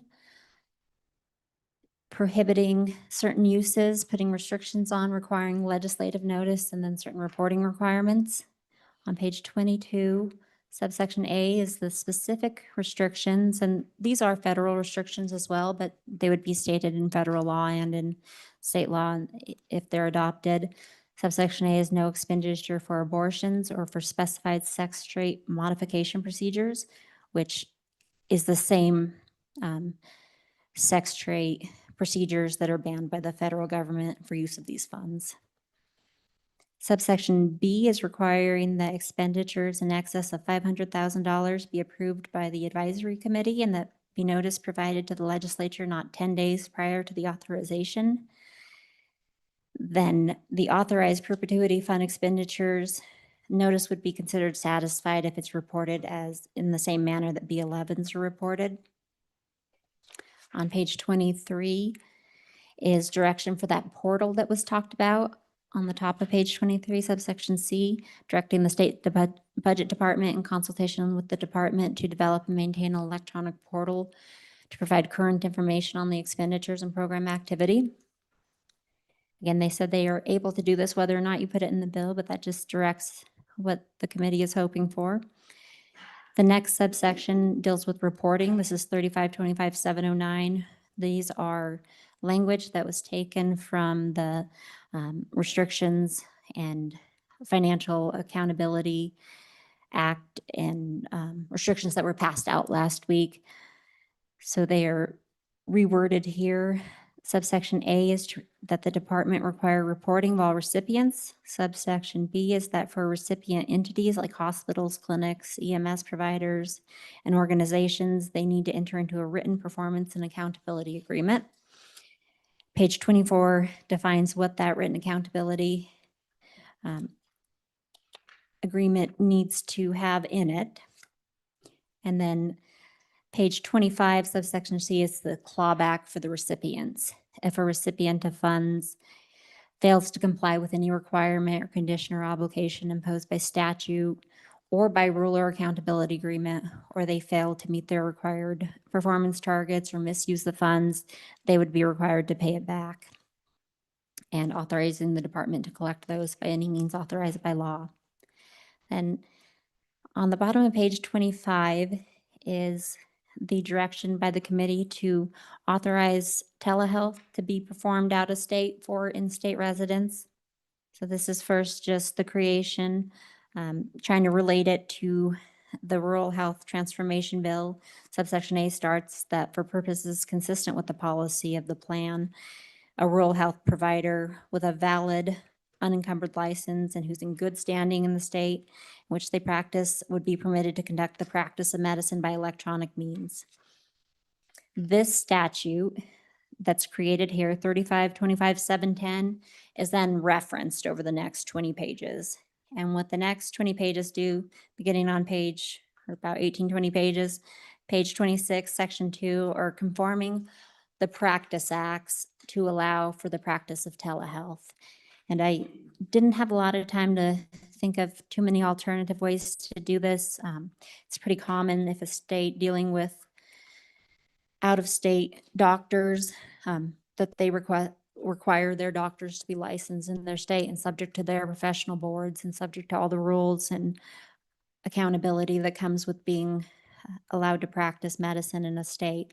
Some states have reciprocity agreements or they use those more fully than Wyoming does, but I haven't seen an easier way, and it might be out there, but to, you know, give the practice acts and to have the professional licensure boards have some ability to control and understand and know what's happening with telehealth being practiced in the state. So the bill, as it was last year, went into all of the relevant practice acts and just made that reference back to, it was in a different statute in the prior bill, but it makes a reference back to the statute that was just created here to reference that the practice of telehealth is okay if it meets the criteria.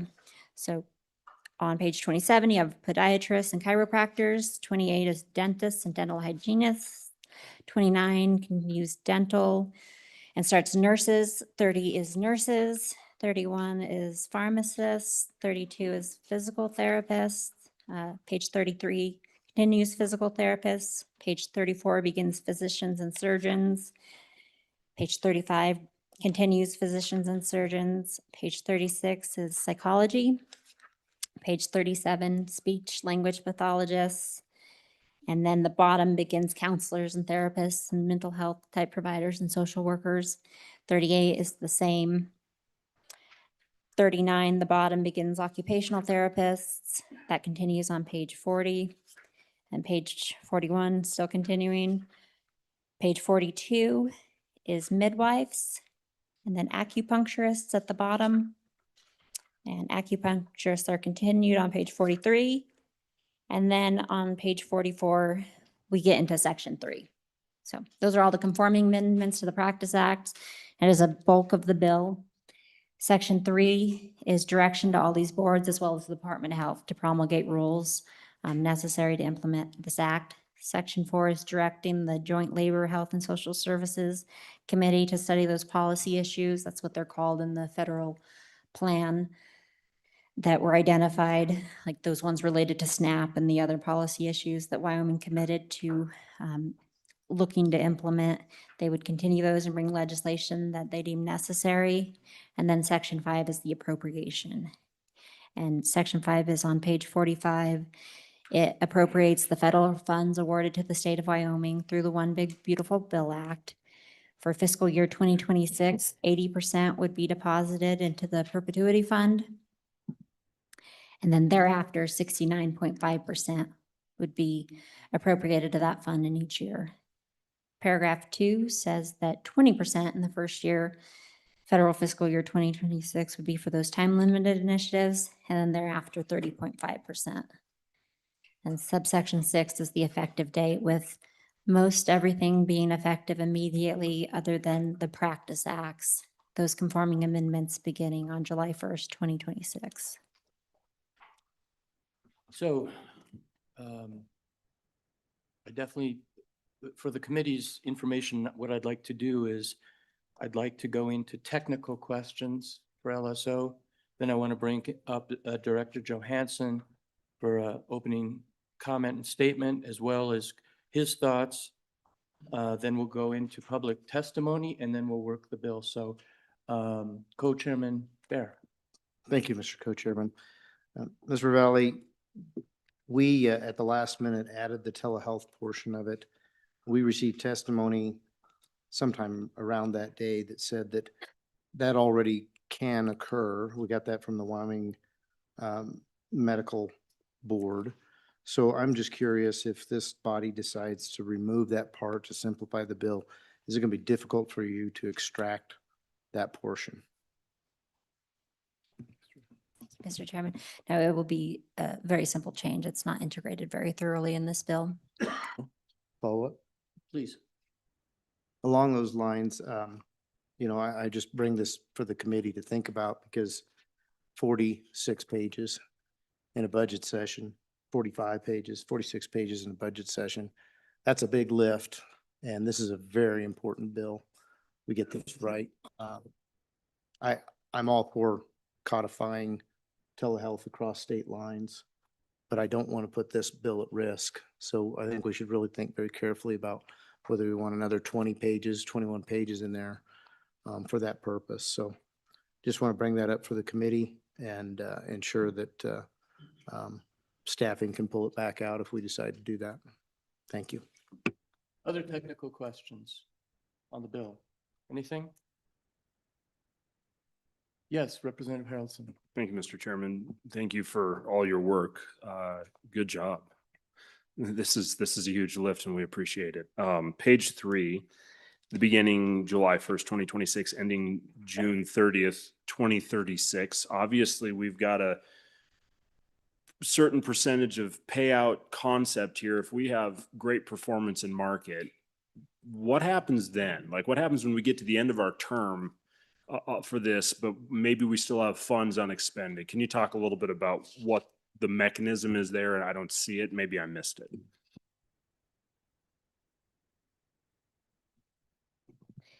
Thank you. That's a good question. So that 4% is of the cumulative total of funds deposited into the perpetuity fund. The fund should remain in the fund. All investment earnings are credited to the fund. So that, I think that answer goes to the creation of the fund. And if it doesn't include anything, I'm trying to remember if it's in there or not, about funds never lapsing or reverting. And if anything isn't expended from the annual required distribution, that should go back into the fund. But let me try to remember if that was spelled out specifically. I think that was the intent. Well, I think the intent is that the 4% be annually distributed and expended, but to the extent money gets returned or something doesn't get expended, it should go back into the fund. So I'll make sure that the bill does that if it doesn't already. Mr. Chairman, one more. Yes, please. Thank you very much. And this is probably something I should know, but obviously, when are we getting our first tranche, second tranche? I know we're getting basically 2 tranches here fairly soon. I'm getting a head nod next to me. That's always good. But then talk a little bit about like what we're looking at. And I know we're having just mostly that. When are we seeing that first tranche come in?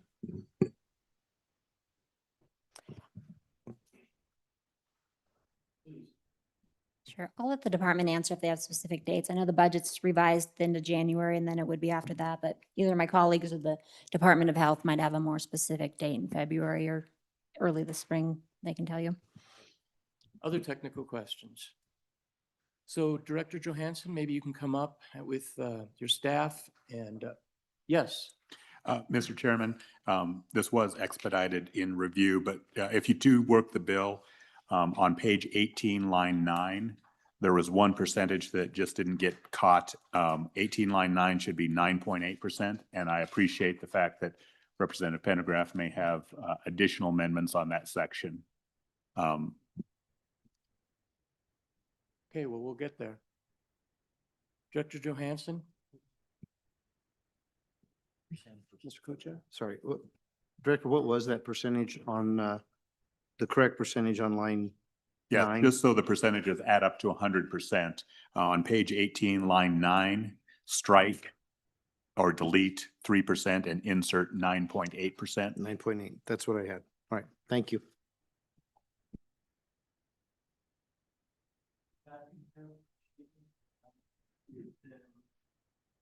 Very happy with the cooperation and the help that you've given the committee, and but you've always, just on a personal note, you've always been very professional, very competent, and so thank you so very much. Do you have any thoughts on this? And give us your comments. Mr. Chairman, members of the committee, Stephen Johansson with the Wyoming Department of Health. Appreciate the invitation to be here and sincerely over the past couple of weeks in the discussion at this committee, helping us craft and design the state legislation that will allow us to take full advantage of this program is greatly appreciated. I'll double down on the kudos and gratitude to LSO, specifically Tamara here. This was a quick turnaround and not only a well-drafted bill, but a skillfully drafted bill that pointed out things that are even better and more specific than we could think of in our naive suggestion to the committee. So certainly well done there. Mr. Chairman, just a few high-level comments, and then happy to answer any questions you all might have. Starting with the timing of all of this, and I really appreciate the flexibility that we've been discussing as we still have unknowns at the federal level. I hate bringing this committee unknowns, but this is one of those programs where we just have them. So as was just mentioned, we are in the process of revising our budget to submit to the federal government this month. And then they have a specific or a specified amount of time to review that revised budget based on the award that we were allocated. We have not had the chance yet with CMS, with the federal government or administration, to have those engagements or dialogue on the specific, the nitty-gritty detail on the budget allocation, which could have some moving parts. We're hopeful that before you meet again in early February, that we'll have some additional detail and any potential changes that we might suggest to the language here. But I think some amount of flexibility, which we discussed with this committee and which I think you see drafted into this bill, is appreciated. Also, I think a very good concept in this bill is to leave those percentages that are suggested in the text as targets. And to Representative Haraldson's question from a few minutes ago, our programs, our initiatives are relatively locked in by the federal approval, but we do anticipate some amount of flexibility in being able to adjust budget as we go forward in the months and years to come of this program when funds are unexpended or we don't have applicants or enough applicants for certain programs to be able to adjust those budget allocations. So the language that LSO drafted on having those be aspirational targets and direction to the department, I think is well taken and a prudent move. On a macro level, Mr. Chairman, members of the committee, if this bill were to proceed out of this committee and go to the floors, I will humbly and maybe somewhat selfishly ask for your help in in messaging to the larger body of some of the flexibilities that we don't have. And so while we think there are abilities if the legislature were to restrict or prohibit certain types of programming, adding programming to this effort is likely not allowable at the federal level. If the legislature were to say, here's a new service or a new initiative that we would like to use these funds for, we're not sure that would be permitted. Mr. Co-Chair? Thank you, Mr. Co-Chair. Along those lines, I know the percentages are just goals, but if the body decided it wanted to shift some of those around, is there issues that you see with that going back to CMS?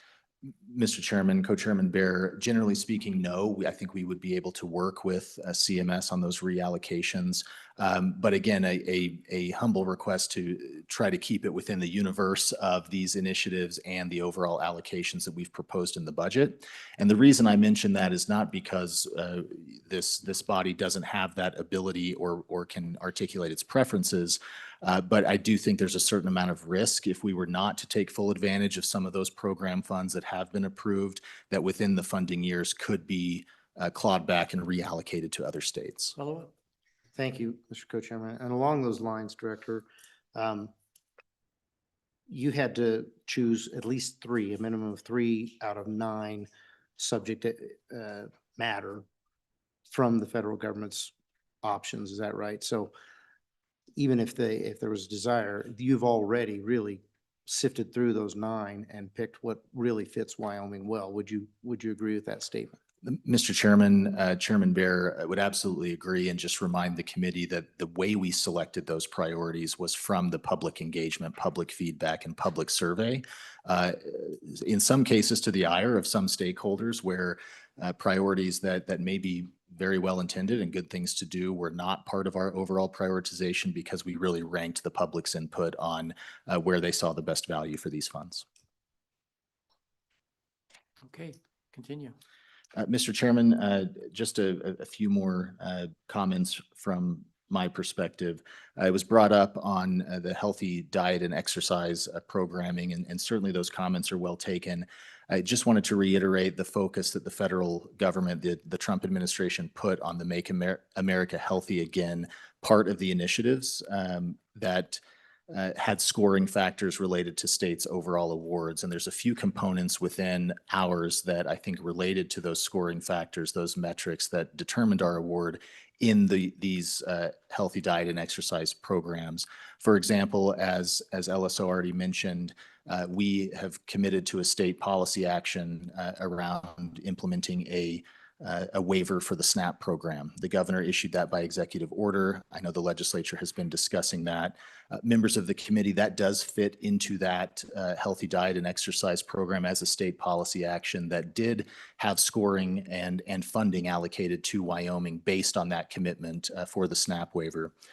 In addition, in that particular area, again, Representative Pendergraft, your comments are well taken on efforts over the years in and outside of the Department of Health along those lines, where we've designed some of the grant opportunities within this particular component of the plan around healthy diet and exercise is not so much around advertising or promotion, those types of things, but really improvements to senior centers, for example, with physical space for seniors during the winter to have ability to exercise. Community centers, same kind of thing.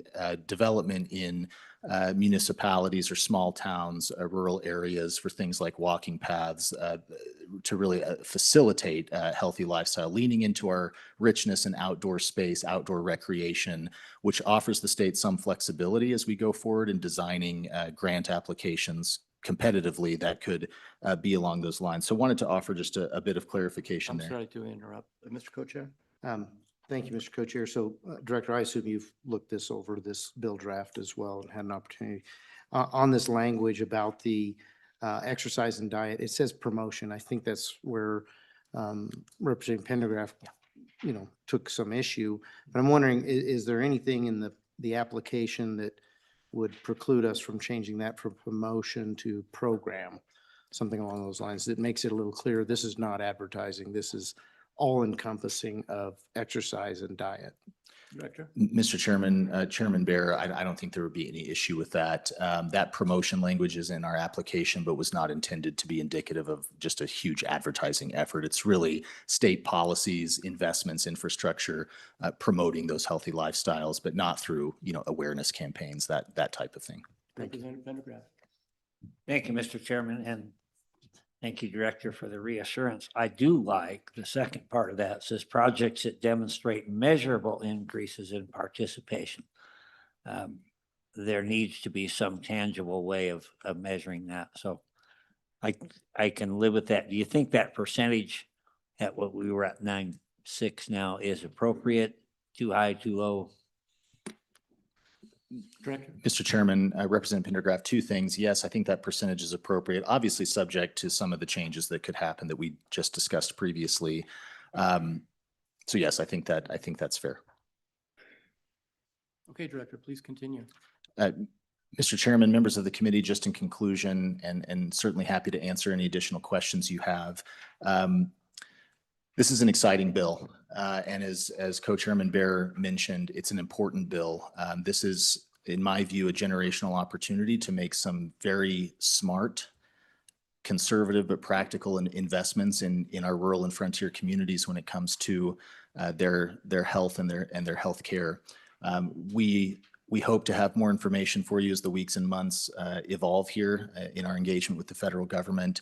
But as I mentioned in my opening comments, greatly appreciate the engagement from you all, especially from our stakeholders and the public to get where we are now.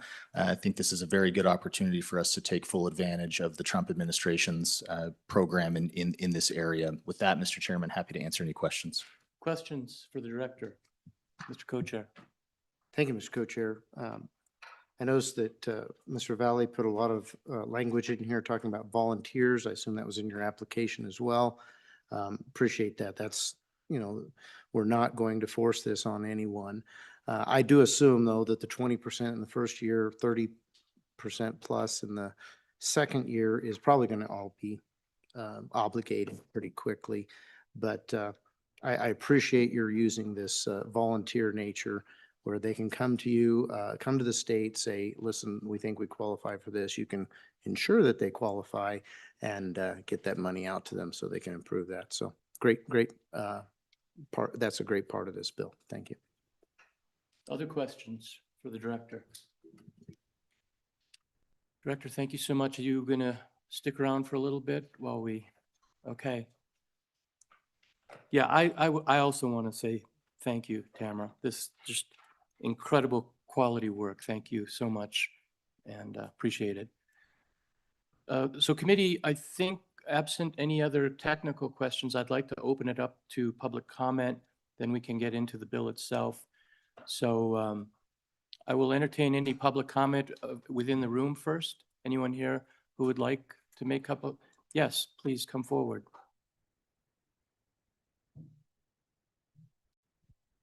Welcome.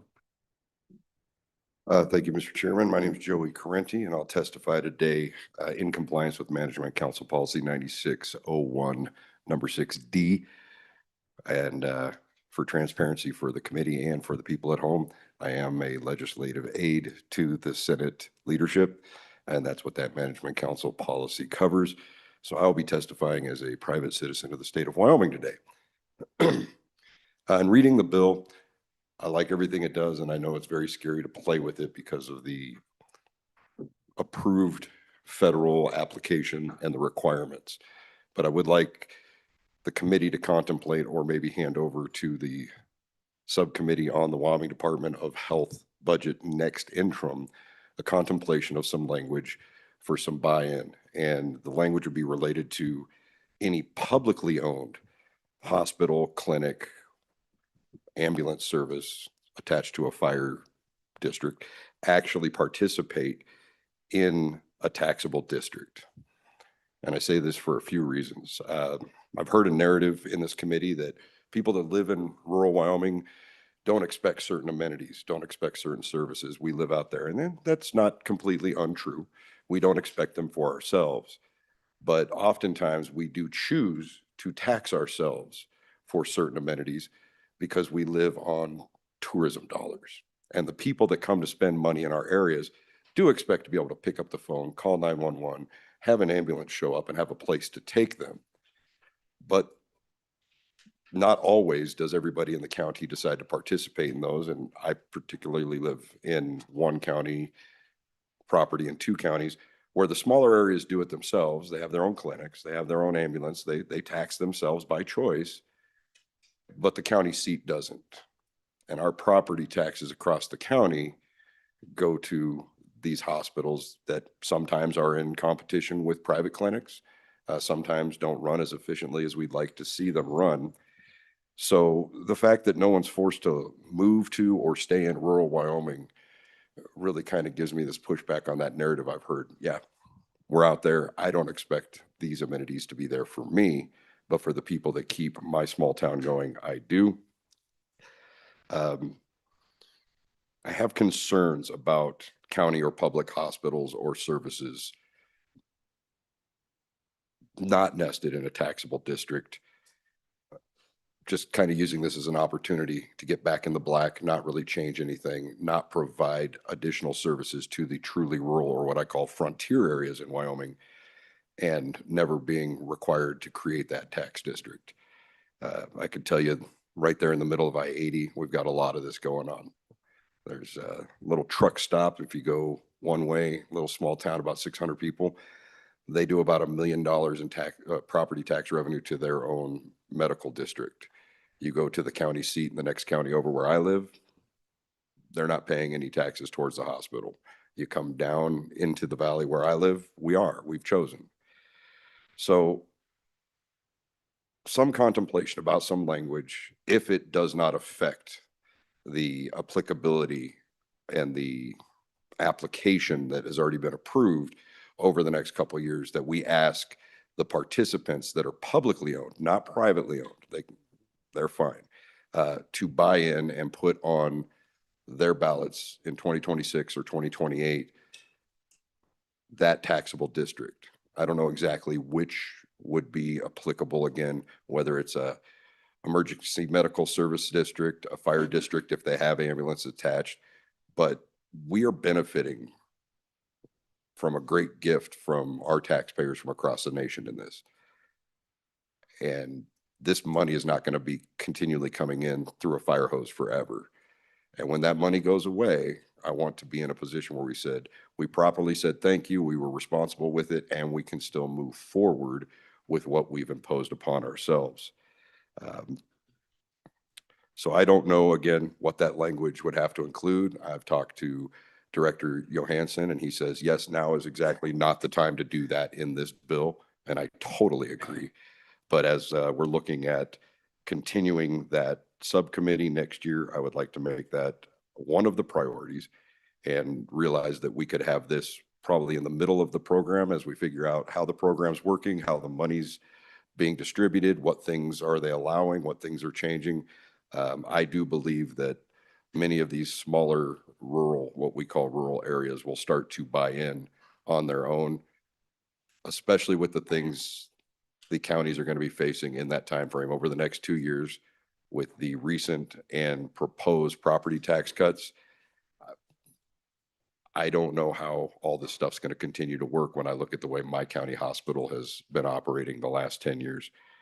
So with that, I'll thank you for your consideration and your continued recognition of rural Wyoming and our 45 municipalities with populations of less than 500 and the 180,000 of us who live out in the county in unincorporated areas, and look forward to continuing to have this conversation, maybe develop that language in a future general session bill. And with that, I'll stand for any questions, Mr. Chairman. Any questions, Mr. Co-Chair? Thank you, Mr. Co-Chairman. Welcome, Mr. Correnti. First question I have is, you mentioned you're a legislative aide. Are you part of our LSO staff and paid by the state? No. Okay. Thanks for that clarification. So you had some great comments there, and I appreciate that.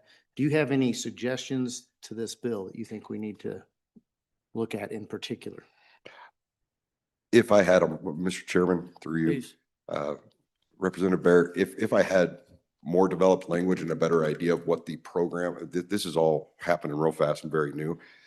I would prefer just to put it in on the minds of the committee that, not this bill, but as we continue to work versions of this bill, have conversations and the program continues in the future, that this concept at least be contemplated. And I really don't want to get in the way of any of the good work LSO has already done or the hard work the Department of Health has done in getting this application put together and approved. Any other questions? Thank you so much. Appreciate it. Anyone else here in the room that would like to testify? Do we have anyone online? No, Mr. Chairman. Okay. Then I will close public testimony, and I think what we have, LSO has gone through this bill very well. I think what I'd like to do is simply open it up. You've all read the bill. If there are any changes, motions, amendments that the committee would see that would like to put before the entire committee for any changes, I'll entertain anything. Mr. Coach? Mr. Chairman, do we need to move the bill, or what's your thoughts? I think that's appropriate. What would the committee like to do? Move the bill. Is there a second? Okay, second. Okay, Mr. Co-Chair? Thank you, Mr. Co-Chair. Missing a couple of your colleagues there. Hopefully we can get them here if we do an amendment to this bill, but we'll see how that goes. I'm not very long-winded today. Okay. On page 8, I would like to remove the word shall on line 13 and replace that with a may. And with your leave, Mr. Co-Chair, I'll explain. Yes, please.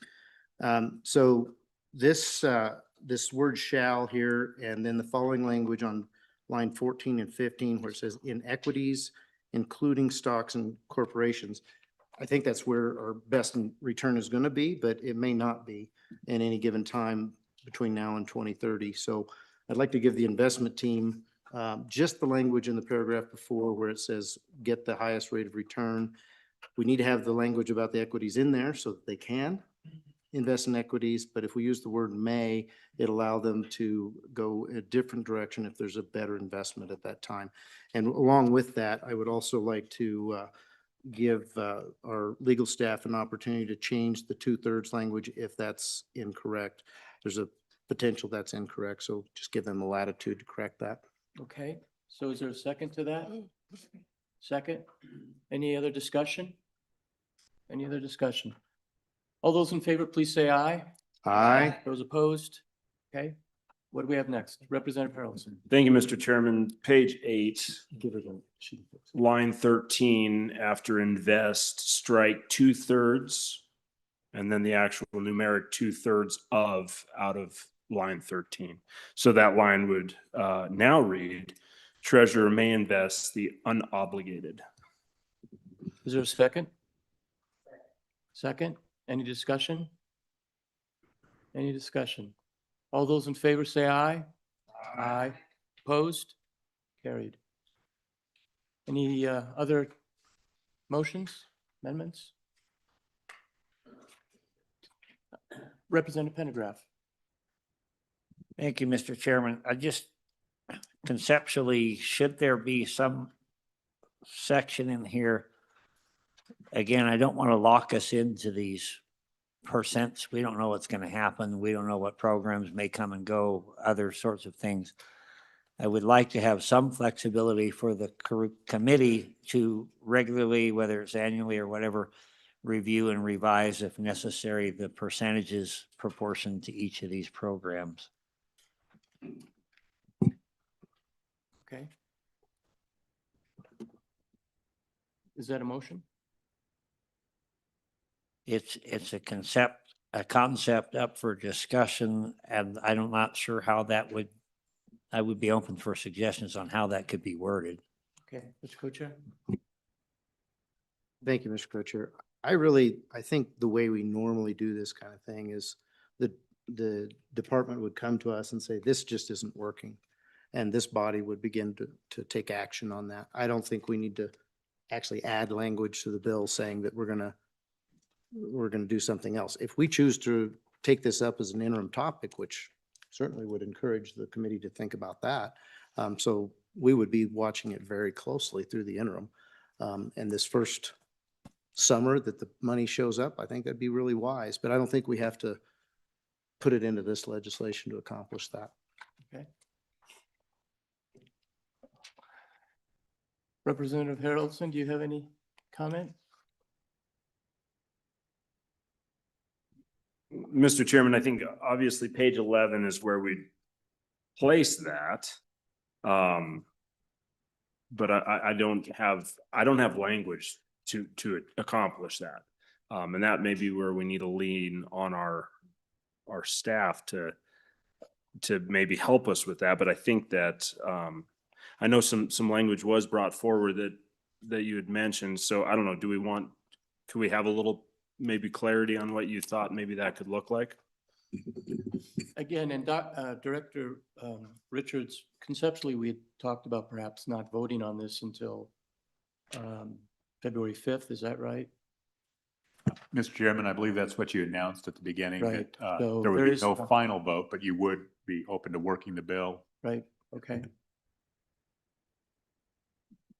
So, Mr. Chairman, maybe I could give a little directive. Maybe if we want to work on this language before our February 5th meeting where we can address what that would look like, to maybe have like a yearly advisory action type concept for where we're looking and kind of get perspective. So maybe we can work with the Department of Health and legal staff to make sure we get that language right and don't just try to shoot from the hip at this point. Okay. Yes. Representative Smith. Thank you, Mr. Chairman. And potentially part of it could be based on the percentages of applications that come in. You know, if there's 50% for ambulance and equipment and 25% for hospital care, it could be based on a percentage of the types of applications. Okay. Anyone other comments? Mr. Co-Chair. Thank you, Mr. Co-Chair. I have another amendment that I'd like to Please. bring before the body. Page 18, line 11. I'd like to strike the word promotion and insert the word program right there. Is there a second? Second, any discussion? All those in favor say aye. Aye. Those opposed? Okay. Representative Harrelson? Thank you, Mr. Chairman. Also on page 18, line 9, I'd like to strike 3% and insert 9.8%. Second, any discussion? All those in favor say aye. Aye. Opposed? Okay. Who else? I'll give the committee a minute to continue to look. Representative Angelos. Mr. Chairman, thank you. I know we discussed at the beginning pulling out telehealth, not specifically in-state services, but out-of-state services. If you would help me, staff, remember, was that where you were going to pull out the 20 pages that might make this bill a little more palatable after you did all that work? That's right. That begins on page 22. Oh, sorry, page 25, and then it continues all through section 2. And so if we pull out that telehealth reference and then all of those conforming amendments, those all would go together and the title would be conformed accordingly. Okay. Anything else, Representative? Motion.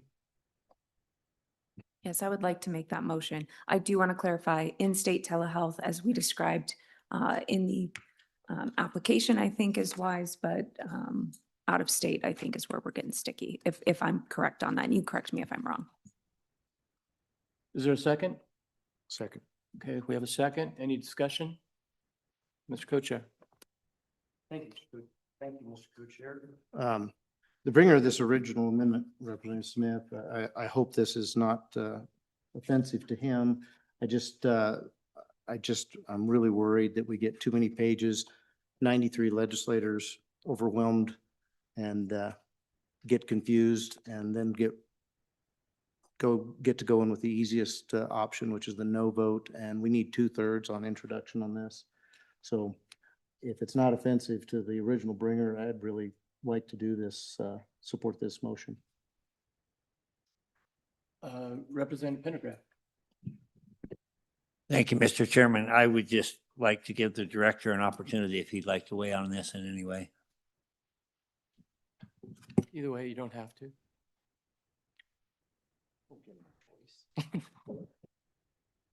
Mr. Chairman, members of the committee, thank you. As we discussed when the original concept of the motion was, when we were here, I believe, last week, the intent is good. I think from my professional perspective, having been around for 13 years or so, scope of practice issues can get messy on the floor and in committee.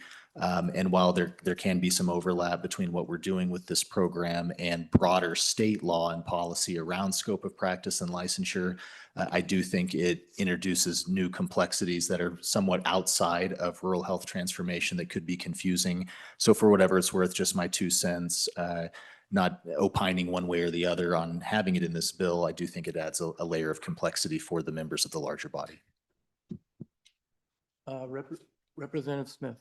Thank you, Mr. Chairman, and no offense taken, and it's, we had testimony from one of the directors of the licensing boards that said telehealth is available to individuals out of state if they're not licensed, if you have a direct relationship with seeing them. So follow-up visits and things like that is already legal in Wyoming. So I guess we just need to advertise that better to the public, that if a doctor feels uncomfortable doing a follow-up appointment, they can call any of these licensing boards and get that approval.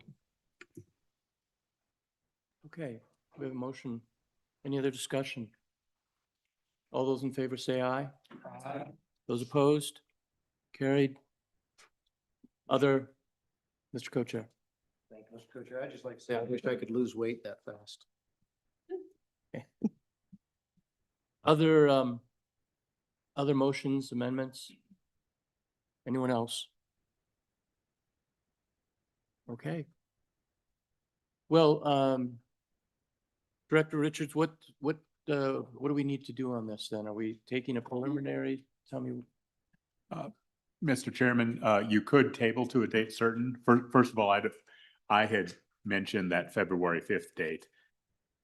You have not agreed to that, and I acknowledge that. If you want a different date, a different time, you could table this until the next meeting, and we can incorporate the changes that you've adopted.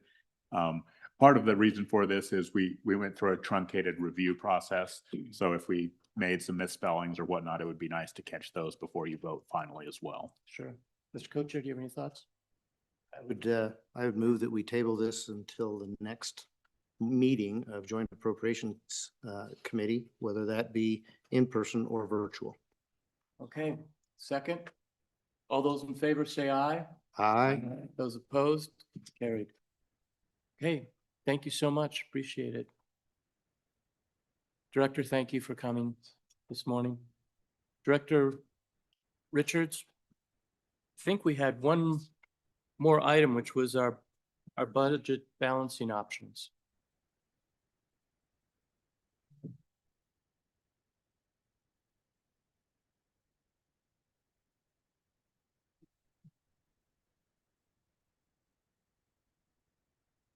Please. Good afternoon, members of the committee, Mr. Chairman.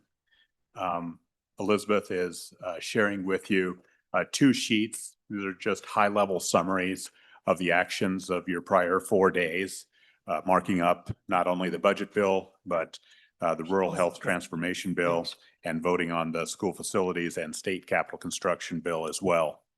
I'll start with the portrait oriented summary sheet. And the JAC reduced total federal funds from the governor's recommendation in the amount of $81,884,652. You also reduced SIPA appropriations. This was your largest area of reductions, $332,141,925. That is largely because you shifted over all of the major maintenance as well as the state capital construction recommendations of the governor onto the general fund. There was more modest reductions made to the school foundation program in the amount of $895,619. Because of those shifts of capital construction from the SIPA account, there's actually a net increase in general fund spending. That is not to say you did not reduce general fund spending, but you reduced it at a level less than the amount necessary to fully fund your capital construction recommendations. So there ends up being a net addition of general funds of $18,171,101. There's also a modest increase in other funds of $3.9 million. I think this is the takeaway point in this third bullet on the page. Across all funds, this committee reduced its budget, the governor's budget recommendations and the court's budget recommendations by $392,741,557. I would note at this point that all of these numbers are a bit preliminary. We will spend the next several days working through your TRP recommendations, making sure all of your motions are accurately populated. But that 392 million is kind of an all-in number from all funds. That does not include, by the way, the three bullets on the bottom of the page where you moved the governor's recommendations for his budget into standalone bills. So the state CapCon bill, you shifted, as noted, the 332 million from SIPA to the general fund, and you maintained 47 million of federal funds and 7.33 million in special revenue. That's the state parks appropriations for capital construction as the special revenue there. On K-12 school facilities, you moved 391 million out of the governor's budget recommendation into a standalone bill. That's inclusive not only of the new construction component projects, but for the first time in my experience, you've also shifted the K-12 major maintenance out of the budget and into the school facilities bill.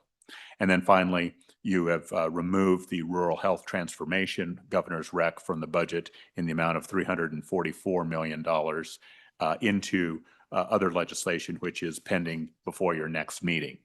Well, all of that taken into account, I'll move to the landscaped page. Director, just one moment, Mr. Co-Chair. Thank you, Mr. Richards. Thank you, Mr. Co-Chairman. Mr. Richards, on that second bullet on the last item there on the K through 12 facilities, I just would like to reiterate that we actually did do that in the supplemental budget. This is probably the first time in the actual budget, biennial budget. But thank goodness we did do that with school foundation or school facilities, because we didn't get a supplemental budget, but we did get school facilities funded. Is that an accurate statement, Mr. Director? Mr. Richards? Mr. Chairman, you've certainly pulled that out as its own bill, not only last supplemental, but previously. I think I was referring to the base amount of major maintenance I had not seen previously pulled out of the budget. So that was the unique nature. Mr. Co-Chair? Yeah, please.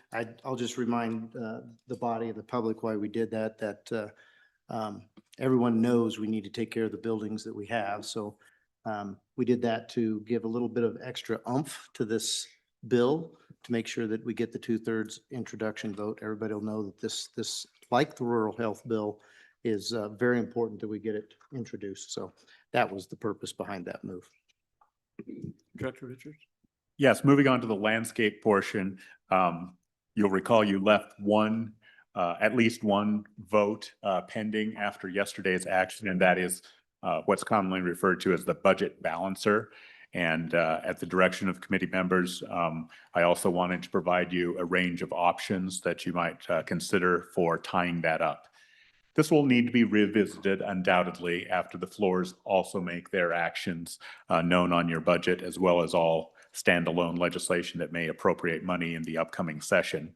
But for now, the top portion is just the general fund and where we land. And first of all, the governor, in order to balance his budget, he transferred $17 million from the SIPA to the general fund. So you need to kind of keep that into account because you've also expended those funds. The governor also recommended transferring 5% of the LISRA in each of the next successive fiscal years, and that totals 164 million. And he used that to balance his budget. You took action just yesterday that would reduce the revenue that is deposited into the general fund by decreasing the amount of FMRs over that $200 million cap. Currently, 2/3 of those funds would go to the BRA or general fund and 1/3 to the school foundation program. Your action changed the distribution to be 50-50. 50% towards schools, 50% towards the general operations of government. And that will reduce the forecast revenue for the general fund by 95.1 million. Thank you, Mr. Co-Chair. Director, that also means that that amount would be added to the school foundation program, right? Mr. Chairman, that's exactly correct. A like amount will bolster K-12's school foundation program. So there's no, to be very clear on that, there is no change in the total revenue. It is just a change in the distribution of the funds. And then I mentioned there's an ending shortfall based upon all of your action, which includes moving all of the capital construction onto the general fund, which was a change from the governor's position of $18.2 million. You'll see the highlighted number there. I put in $50 million at significant trepidation, but I wanted to put some number in there for you to consider amendments on the floor, standalone bills. Maybe that is 5 million. Maybe that is 100 million.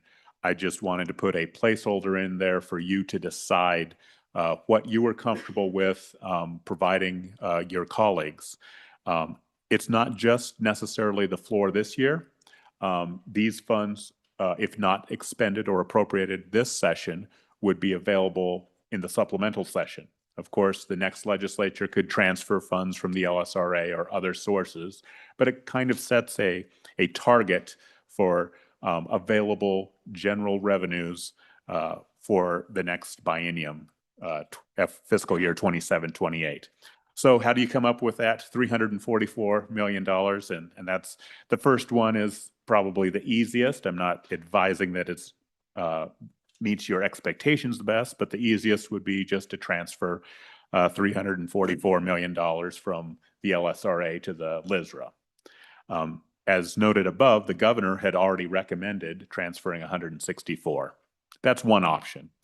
The second option is don't transfer money from the LSRA that you're just going to transfer back to the LSRA. So in your prior action, you adopted saving $250 million in the LSRA rather than the governor's rec of saving that same amount in the permanent funds, PMTF and Common School Permanent Land Fund. Well, you're really just transferring money out of the LSRA into the general fund in order to transfer it back into the LSRA. It's really just, so if you don't make that transfer back and forth, you could just transfer 94 million. And if you're, I'm just giving you options here, 50 million is just a round number. Maybe you transfer 75 from the LSRA or 100 from the LSRA. And both of those numbers cover all of the general fund obligations of your budget and give the floor some additional opportunity to make amendments. Option 3 is use the SIPA cash balance. We anticipate in our goldenrod that there will be 138.9, almost $139 million available at the end of this biennium on June 30th, 2026 in the SIPA account. Move that over and then move the balance from the LSRA, the remaining 205.6 million. The benefit of that or option related to that is this still does not impede or influence any action that the Select Committee on Capital Finance Investments have in changing that spending policy and eliminating the SIPA. All you're doing is sweeping that account, that existing cash balance, forecast cash balance, and moving it into the general fund. What happens July 1, 2026 and going forward becomes immaterial. The advantage of this is you're not constantly weighing, well, what did this bill do? And it's in the other house, so what do we need to do to react to that? It lets that bill proceed on its own merits. And I acknowledge that we typically do not, as staff, mention a particular bill. The reason I'm mentioning that one is it passed with a majority vote of both the House and the Senate last year, and the governor vetoed it. So there's some precedent for that legislation, unlike a new piece of legislation. And then finally, option 4, use the SIPA cash balance. Don't do the swap of the $250 million on the LSRA. And in this case, you would actually be able to deposit $44 million into the LSRA. Now, I know that falls short of your $250 million goal. Nonetheless, it would be a transfer out of the general fund as opposed to a transfer into the general fund. I'm sure there are innumerable other options, but I wanted to give you a range of potentials. Discussion. Mr. Co-Chair. Thank you, Mr. Co-Chair. Director Richards, does option 4 allow that flexibility on the cap fin bill to move unfettered that you see in option 3? Mr. Chairman, yes. Okay. Other questions? Director Richards, anything else? I have another question. Yes, Mr. Co-Chair. Thank you, Mr. Co-Chair. I'm sure this is already in your calculation, but we have that carve out of SIPA for the correction facility. So that would be left. That's not part of this 138 million, correct? It's Mr. already Chairman, been accounted for. Yes, you're correct. There's already I think it's 10 million a year, 20 million a biennium that goes to the state pen account. Go ahead. I'll entertain any motions on this, Mr. Co-Chair. I'll make a comment first. I really want the committee to have their say here, but option 4 looks the cleanest as far as if I'm looking at a balance sheet. It is a disappointment that it's not 250 million being deposited as savings, but all this is just transfers. The money's being spent or the money's being saved either way. So I prefer option number 4 because of the clarity that it will put on our balance sheet. My preference would be option 4 as well, but Mr. Co-Chair? Yes. I think the first question we really need to ask is the yellow highlighted portion. How does the committee feel about that? Comments? Representative Sherwood. Thank you. In terms of having funding left for the supplemental, a lot of decisions we made in this budget bill was, cut things in half or put it off, wait for the supplemental. Do we have a running total of that to be able to project what we would need to fulfill all those obligations?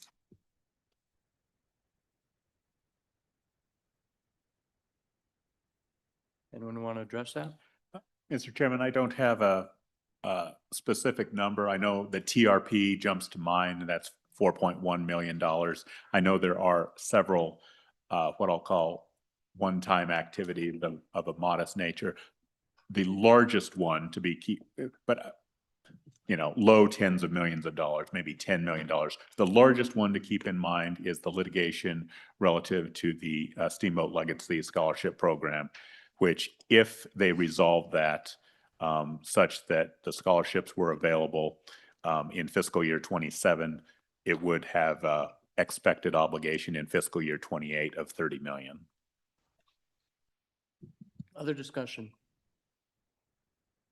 Representative Harrelson. Thank you, Mr. Chairman. So in option number 4, I'll mention the 50 million as well, but option number 4 would basically roughly be putting 206 million into SIPA, correct? or sorry, into LISRA? Or would it just be just the 44 into LISRA? So we'd basically be taking that 250, eliminating it down to just a $44 million deposit into the general fund or into LISRA.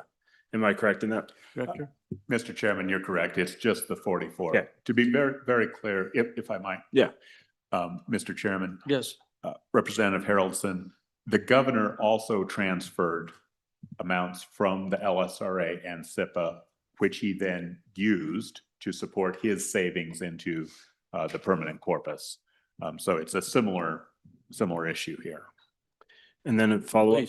Thank you. And going on the 50 million, historically, around what is the spending levels? Historically, around what are the spending levels that we've seen personal bills come out to? Like, historically, where are we at? Because this 50 million that is a placeholder in there also has to cover private bills and also potentially changes to this budget in the actual process, correct? And if that is the case, what's historically been kind of placed in that slot? Director. Mr. Chairman, Representative Haroldson, it is all over the map, literally. Sometimes it's a couple $100 million in the supplemental. Sometimes it's 40 to 60 million. However, let me give you three sources of revenue should this same group return next year for the supplemental. You would have any amount of funds that you leave on the table, we call it that 50 million or whatever amount you decide. The second revenue stream would be any reversions that come in at the end of the biennium would be available for your appropriation. Those have been running in the 40 to 60 million dollar range. I don't know what they will be this fiscal year or biennium. And then the third one is in the event Craig misses its forecast to the low side, maybe there's opportunity for some additional revenue from that source. So those are the three sources. It's not just limited to what number you decide. Please. Thank you very much, Mr. Chairman and Director. Thank you for that. So from my remembrance, there's always a budget balance or conversation at the end of session as well, after we've kind of seen where the chips land. And so this is a situation where we're basically making a decision today, but we'll reevaluate this decision at the end of sessions either way, normally, as the budget goes through the process and personal bills go through the process as well, correct? Mr. Chairman, Representative Haroldson, that is correct. So right now, the attorneys are fielding requests and they are having to make a choice. Do I appropriate money from the general fund, not knowing whether there's any left over, or do we appropriate money out of the LSRA? And that would also be the same thing for your amendments on the floor. Do you want your amendments on the floor to be from the general fund, or do you want them to be from the LSRA? Okay, so what is the pleasure of the committee? What would you like to do on this? Mr. Co-Chair. Well, seeing no other comments from the committee, I would move that we use option number 4 and leave the 50 million as a placeholder for future action. Okay, we have a motion. Is there a second? Second, any discussion? All those in favor say aye. Aye. Aye. Those opposed? Carried. What else, Director? Anything else, this committee? Mr. Chairman, that addresses all of the known actions that I'm aware of. You have any comments before for the committee as a whole, before we, I think that's the end of our business, is it? Mr. Chairman, it is at some point, and we will post it publicly whenever you decide. Obviously, we'll email the members of the committee, but if you would identify a date or morning or afternoon for your next meeting, that would help us with our planning as well. Sounds good. Well, I just have a brief comment and then I'll give it to the co-chair. I, first of all, want to thank LSO, as always, extraordinary staff, and so appreciate everything that you've done over the last 2 weeks. I want to thank the committee for their hard work. These clearly are not easy decisions.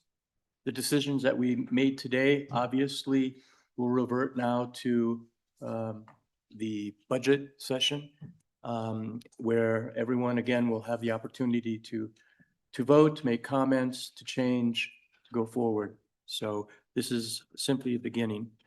But I want to thank the committee for their hard work, and I want to thank staff for their hard work. Mr. Co-Chair? Thank you, Mr. Co-Chair. I'll reiterate those same, that same gratitude, especially to you, Don, and your staff. Great work, great working with you over this last month and a half. To my team, well done. Appreciate you getting us to this point.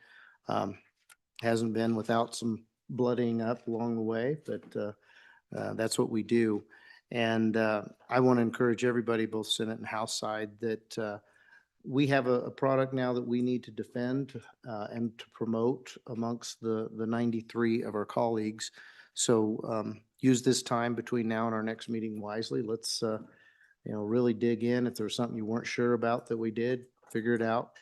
Ask staff, ask the department, get to the bottom of it so you know full well what you want to say when you get to the floor.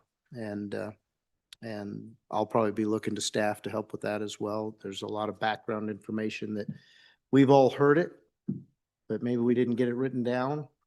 Staff does. They get it all written down and they've got it in their noggins. So please reach out to them and use their expertise to get yourself prepared.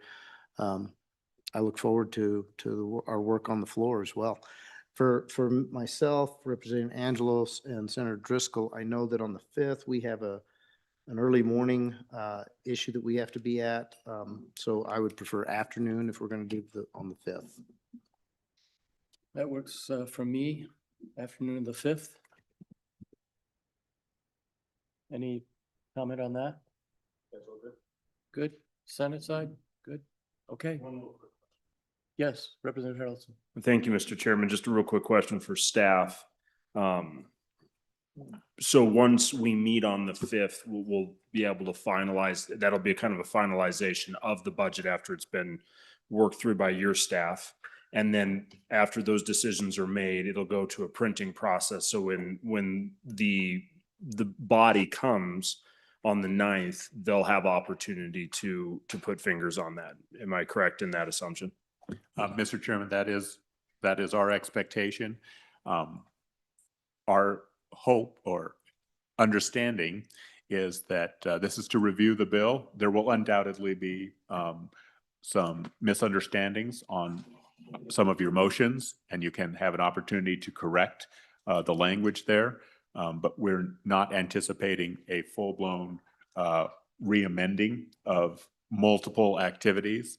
And you'll walk through 3 bills: the state CapCon bill, which you did conceptually, the bill you just heard and have already worked a fair bit on, the rural health transformation in its amended form with your amendments today, and then with the budget bill, recognizing many of your amendments were conceptual. But I'm not anticipating 200 new amendments at that time. If there are, it would be difficult to print it by the 9th. Okay, any other discussion? Thank you again. This meeting's adjourned.